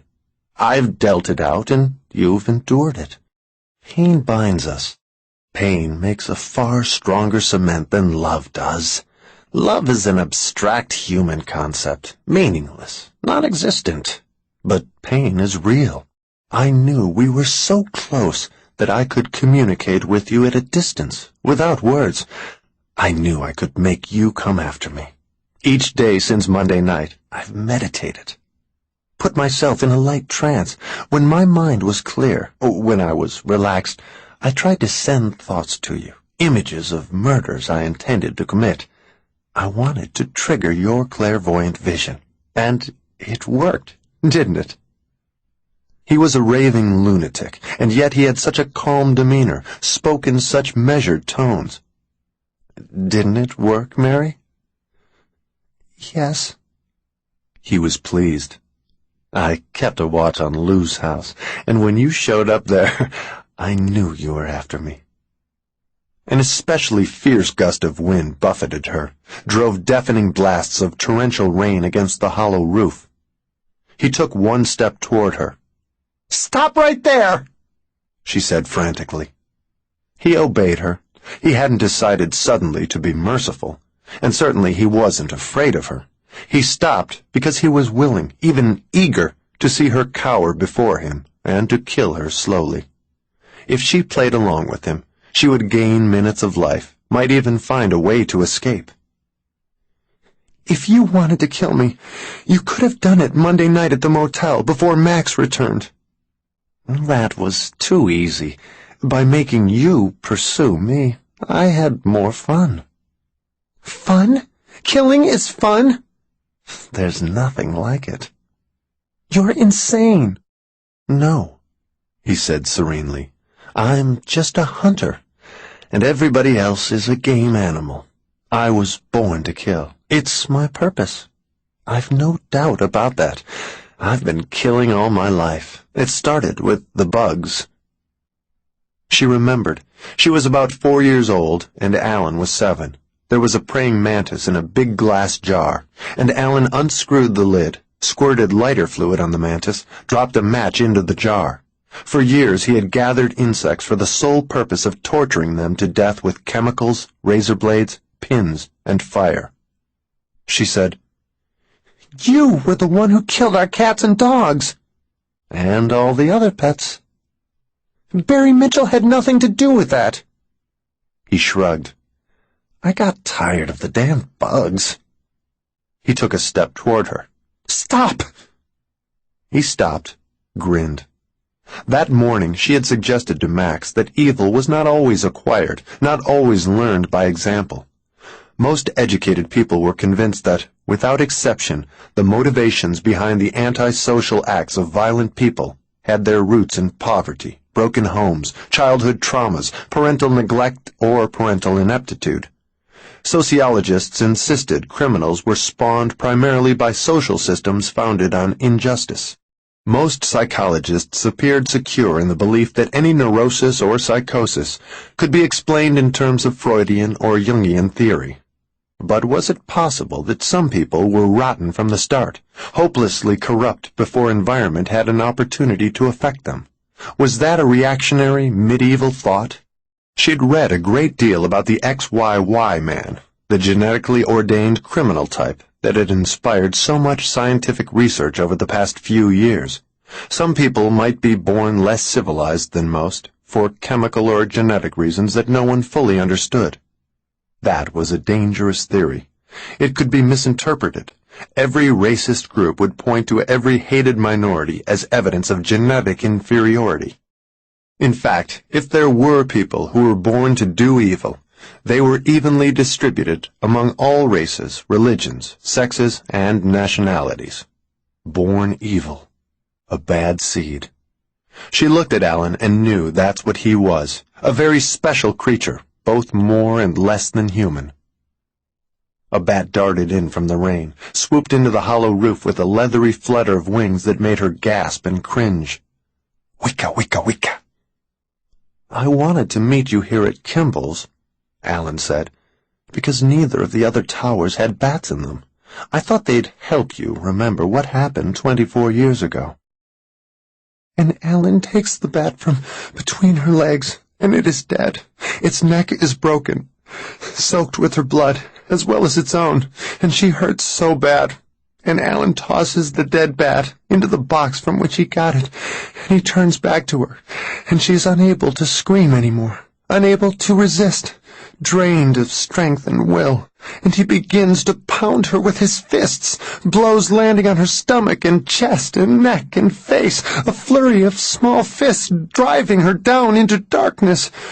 And when she comes to a short while later, he is standing over her with a knife he's gotten from the Mitchell's kitchen, and he brings it down into her arm, then her side. The knife! Oh, God, the knife! Clean thrusts, in and right out again. Clean, quick thrusts. No ripping, no tearing, no long, ugly gashes. Max explored the dimensions of the bleeding holes with his hands and figured there wasn't any danger of his intestines sliding out of him through an enormous jagged rent in his flesh. He supposed he should be thankful for that. He was losing a lot of blood. His clothes were gluey, his hands sticky, the floor stained with a warm and spreading puddle. But in the dark, it probably felt like a lot more blood than it really was. It felt like quartz. After resting only a few seconds before the sound of footsteps ascending the tower stairs faded away, he got up on his hands and knees. The 4 punctures in his chest and stomach throbbed wildly, incessantly. He choked on the pain. He felt as if a knife still protruded from each wound. There was no special agony when he drew his breath. Neither of his lungs had been damaged. Another small blessing. He crawled to the left, then to the right, dripping on the floor, groping in the perfect blackness for the gun he had dropped. He found it sooner than he'd expected. He located the nearest wall, pressed one hand against it to steady himself, and got to his feet in spite of the pain that slammed through him like an endless series of electric shocks. He couldn't possibly climb the tower stairs. He was barely able to walk on level ground. The steep stairs would kill him. And if by some miracle he did reach the observation deck, he would make so much noise in the ascent that the killer would be waiting for him. He'd be blown away the instant he achieved the top step. The only thing he could do was go for help, back to the parking lot, to the Mercedes, fast as he could move, let Lou know what had happened. Aware that every second wasted might count against Mary, he pushed away from the wall. He staggered into the vast, dark room. Although he was dizzy and slightly disoriented, he thought he knew which way to go to find the corridor that served the coffee shop. But in any event, he could do nothing but trust his instinct. Each step caused new bubbles of pain to burst in his guts. He felt as if he were walking miles, and he wondered if he were going in circles. Just as despair began to grip him, he stumbled around a corner into a corridor that was less dark than the main hall of the arcade. Vague, grayish light, the next thing to non-existent, shimmered farther down the hall. Light from the harbor boat parade, light shining through the coffee shop's exterior windows, bouncing around, then leaking thinly through the mullioned doors. He walked down the corridor with his right hand on his stomach, as if trying to squeeze shut his wounds. He went through the coffee shop doors, between the tables, and fell to his knees at the window that looked out on the boardwalk and harbor. It was closed, and he didn't think he had the strength to lift it. Love is strength, he told himself. Find strength in your love for Mary. What would you have or be without her? Nothing. Outside, lightning ripped open the sky again. The reflections of light from its electric blade shone through the window, and for an instant it seemed to turn to ice, the rain that streamed down the glass. In the cold rain, Chief John Patmore stooped beside Lou Pasternak and turned him onto his back, used the flashlight to study his face, and then his blood-sodden clothes. Bergen got to him. He's been stabbed. Holtzman said. Is he dead? The chief felt for a pulse in one of the cool, limp wrists. I think he is, but you'd better call an ambulance anyway. There might be others. Holtzman ran back to the patrol car. Only 7 or 8 feet of rain-slicked planks separated her from Alan. She had to keep him talking. The moment he lost interest in the conversation, he'd used the butcher knife. Besides, even if she were going to die, there were things she still had to know. So Burton Mitchell never touched me, she said. Not even once. I sent an innocent man to prison? Alan nodded, smiled, as if she'd merely told him that he was wearing a pretty shirt. I caused him to commit suicide, she said. Wish I could have seen him swinging. I disgraced his family. Alan laughed. Why would I do that? She asked. Why would I tell them that he attacked me when it was actually you? Alan said, You were in the intensive care unit at the hospital for 4 days. When the crisis passed and you no longer needed the support machines, they transferred you to a private room. I remember. Father and I virtually lived there for 2 weeks. Even Mother crawled out of her bottle to visit every couple days.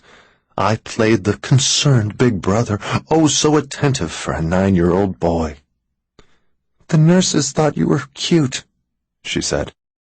There were lots of times when I was alone with you in that hospital room, sometimes just for minutes, sometimes for as much as an hour. Another bat flew in from the storm and settled in the rafters overhead. Alan said, Your lips and gums were so badly swollen and full of stitches that you couldn't talk for 8 days, but you could listen. You were conscious most of the time, and when I was alone with you, I told you over and over again what I would do to you if you dared to expose me. I told you I'd come after you with the bats again. Let them tear you apart. He was leering at her. I told you, I'd force you to eat the bats alive, that I'd make you bite off their heads and swallow if you told on me. I warned you that you'd better put all the blame on Burton Mitchell, or else. She was shaking. She had to get control of herself, had to be prepared to move fast if she was given an opportunity to escape. However, the tremors continued, no matter how hard she tried to still them. Alan said, "Then a funny thing happened. You told them it was Mitchell who did it to you, but you believed it. I'd achieved more than I thought. I'd gotten way down in you, way down where it counts, and I'd worked a little magic. You actually came to believe it was Burton Mitchell. You couldn't accept the truth. Couldn't tolerate living in the same house with me after what I'd done to you, so you convinced yourself that I hadn't done anything at all, that I was your friend, and that the boogeyman was someone else." "Why?" she asked weakly. "Why did you hurt me?" "I meant to kill you. I thought you were dead when I left the cottage." "Why did you want to kill me?" "It was fun." "That's all? Just because it was fun?" "I hated you," he said. "What had I done?" "Nothing." "Then why did you hate me?" "I hate everyone." Lightning, a gust of wind. "You killed Mitchell's family." Seemed like a good idea, wiping out an entire family. "Why, was that fun too?" You should have seen that house burn. "God almighty, you were only 14 then." "That's old enough to kill," he said. "And don't forget, I tried to kill you 5 years before that, and when I thought you were dead, when I pulled the knife out of you for the last time, oh, Mary, you can't know how that felt. So natural, like it wasn't my first kill at all, like I'd stabbed people to death 1,000 times before, and I was only 9. He stepped closer. His shoes squished on the wet floor. Desperately, she said, "You killed Patty Spooner, too, didn't you, Alan?" "She was a bitch." "No, she was sweet." "A rotten bitch." "Why did you defile the altar?" The question clearly intrigued him. Killing Patty in that church was so different, so special. I knew that night that I truly was a demon and a vampire. I realized I was meant to destroy anything holy, anything good. "You killed Marie Sanzini." And her 3 roommates. "At one time, you loved Marie." "No, I only dated her." "Why would you want to kill her?" "Why not?" he asked. "You murdered Rochelle Drake." "Don't tell me I loved her, too." "You once said you did." "I lied. I loved no one." "Why did you kill the beautician and his wife?" "They were in my way." A ship's horn blared across the water. "You murdered Erica Larson, and now you're going to kill the queen of the Christmas boat parade." He glanced at the lighted vessels cruising slowly through the winter rain. "The storm will have driven her off the deck. I'll have to take her some other time." "But what is she to you?" "Don't you know who's queen? Jenny Canning." Not her. She's good, so gentle, she mustn't die." "Well, she's just the most recent of my bitches. She's game like all the others." He was getting weary. He looked at the blade in his hand and licked his lips. "Your women always leave you," Mary said. "Or I leave them." "Why can't you hold one?" "Sex," he said. "Tenderness is a bore. They all want me to be tender. I can only manage it for a few weeks or months." "What do you mean?" "I like sex rough," he said, his voice almost a growl. "The rougher, the better. After a while, when the novelty of a new body, a new girl wears off, then the only way I can come is when I hurt them, and that turns them off. That and the other thing." What other thing? She asked. They won't let me drink their blood. She stared, shocked. He said, Now and then I like to have sex and drink their blood. You cut them? No. Menstrual blood. Shocked, she closed her eyes, heard him move, opened her eyes. He took 2 quick steps and was less than the length of the knife from her. Max rolled from the yard-high windowsill onto the boardwalk, and the short fall seemed like 20 miles.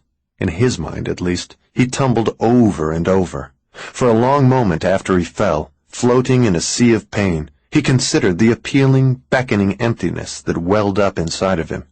Then he thought about Mary and about transforming love into physical strength. Somehow he smothered the pain and clambered to his feet. The pistol was still in his left hand. It felt impossibly heavy. He tried to drop it, but he wasn't able to let go. His paralytic fingers were hooked tightly, immovably around the butt. He swayed and looked at the line of decorated boats gliding through the rain and thought how pretty they were, and suddenly realized that he wasn't here to watch the parade. Silently cursing himself, he lumbered along the boardwalk. Each shaky step he took was an adventure 10 times greater than the one before it, and each yard of ground he covered was a triumph. On all sides of him, the night pumped in and out, like the muscles of a heart. He turned the corner of the pavilion and saw that no more than 100 feet away, 2 men were coming behind flashlights. Lou and who else? He tried to shout. He had no voice. Alan's eyes seemed to have light behind them. They were blue eyes like hers, but a peculiar and piercing blue. Eyes like the blade of the knife in his hand, sharp, cold, deadly. How many people have you killed? He didn't answer. He raised his left hand. He put his icy fingertips against her temple, felt the pulse thumping there. He slid his fingers down, traced the delicate line of her jaw, then raised them and touched her lips. Trembling, she said, You've killed more than 35, haven't you? How'd you know that? If you killed so many over the years, she said, why didn't I go after you before this?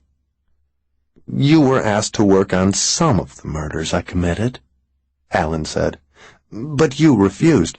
I advised you to turn down all of those cases, and you listened to me.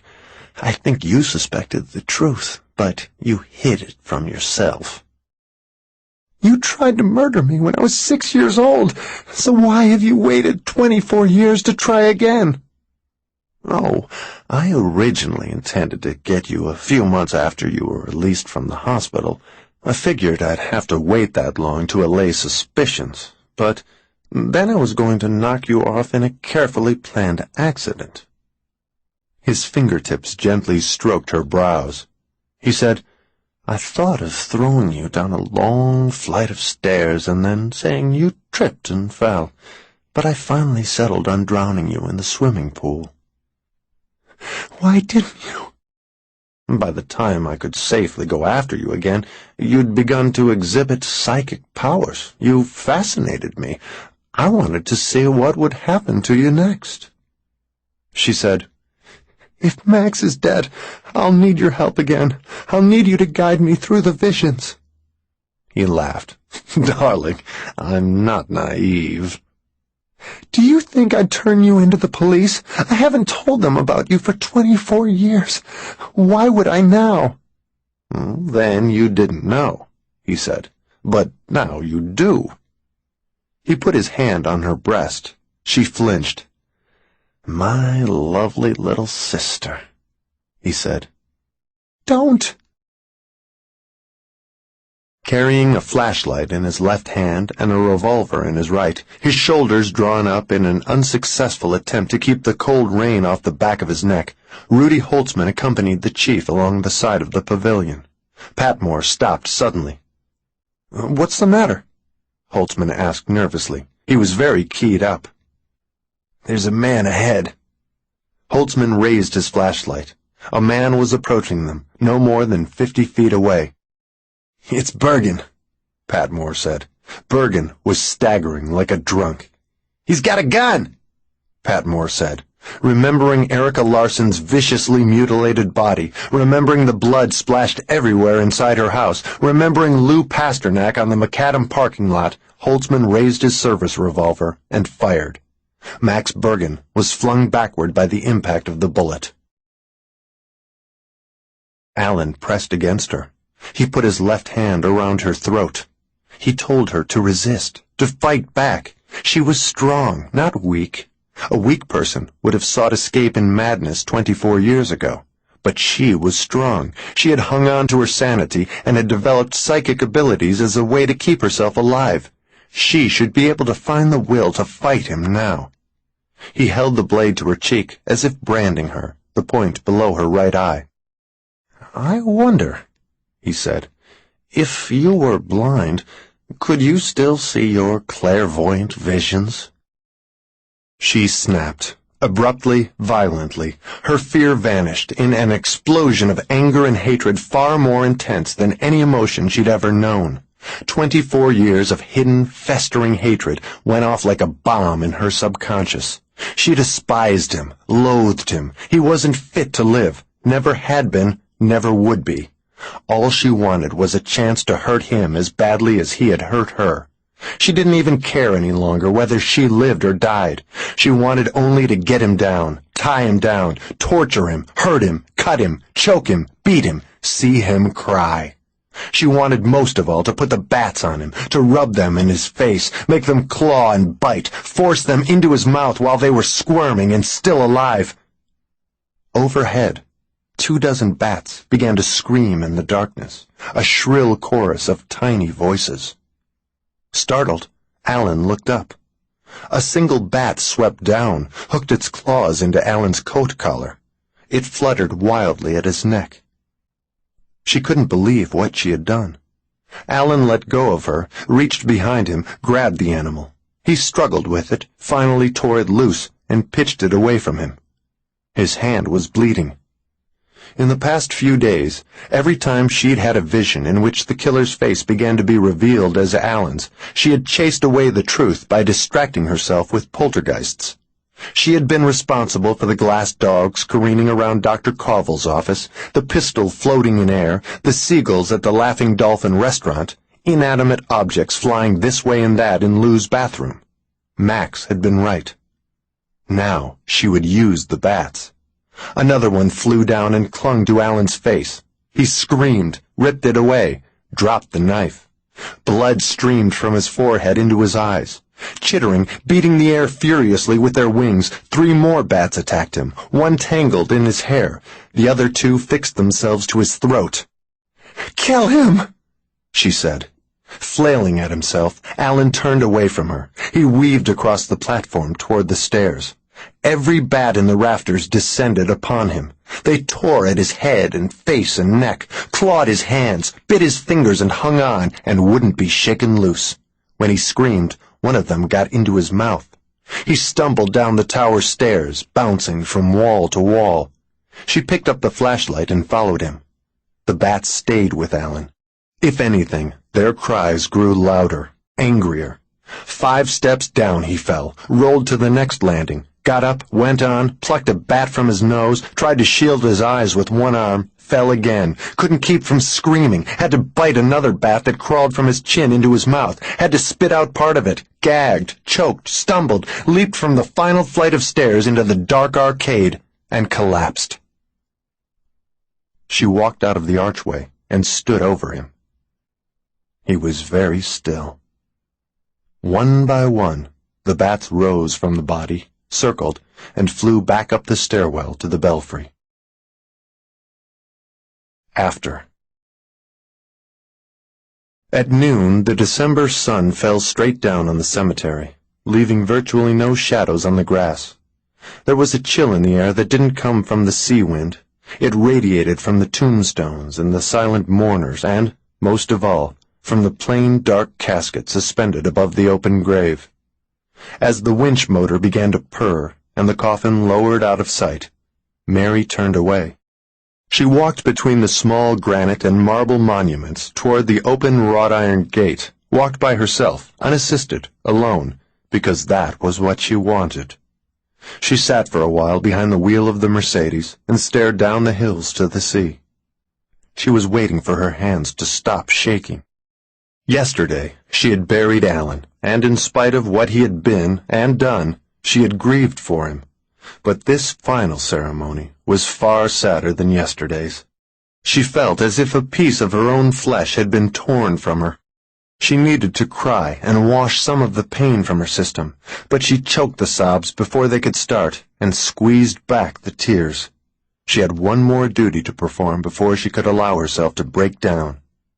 She started the Mercedes and drove away from the cemetery. Sunlight streamed through the Venetian blinds and banded the private hospital room with shadow and light. Max was sitting up in bed, one shoulder heavily bandaged, one arm in a sling. He was drawn, sallow, sunken-eyed, but he had a gentle smile for Mary when she came through the door. She kissed him and sat in the chair beside his bed.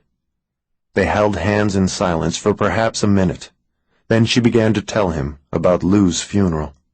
When she had nothing more to say, she leaned away from her chair, rested her forehead on the edge of the mattress, and finally began to weep. He murmured soothingly, massaged her neck, stroked her hair. She broke down completely. She cried out loud for Lou, but for herself as well. His death left a hole in her life. However, her despair couldn't last forever. Eventually, gradually, her sobbing subsided. For a while they listened to classical music on the radio, neither of them able to speak. Later, over dinner in the hospital room, her eyes grew heavy, and she couldn't stifle her yawns. Sorry, I didn't get much sleep. Nightmares? Max asked, concerned. No, in fact, I had lovely dreams, the first pleasant dreams I've ever had in my life. I woke up about 4:30 in the morning, exhilarated, full of energy. I even went for a nice long walk. You? A walk alone at night? She smiled. I don't mind being alone as much as I used to, she said. And I'm not afraid of the dark anymore. We hope you have enjoyed our presentation of The Vision by Dean Koontz. Copyright 1977 by Dean Koontz. Performed by Dan John Miller. Directed by Jim Bond. Engineered by Matt DeCoster.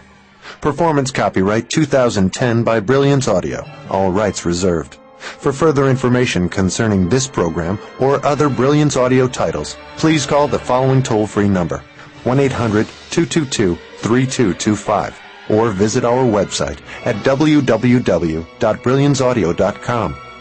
No part of this recording may be played for an audience or reproduced in any form. It may not be streamed, downloaded, broadcast, or copied without written permission.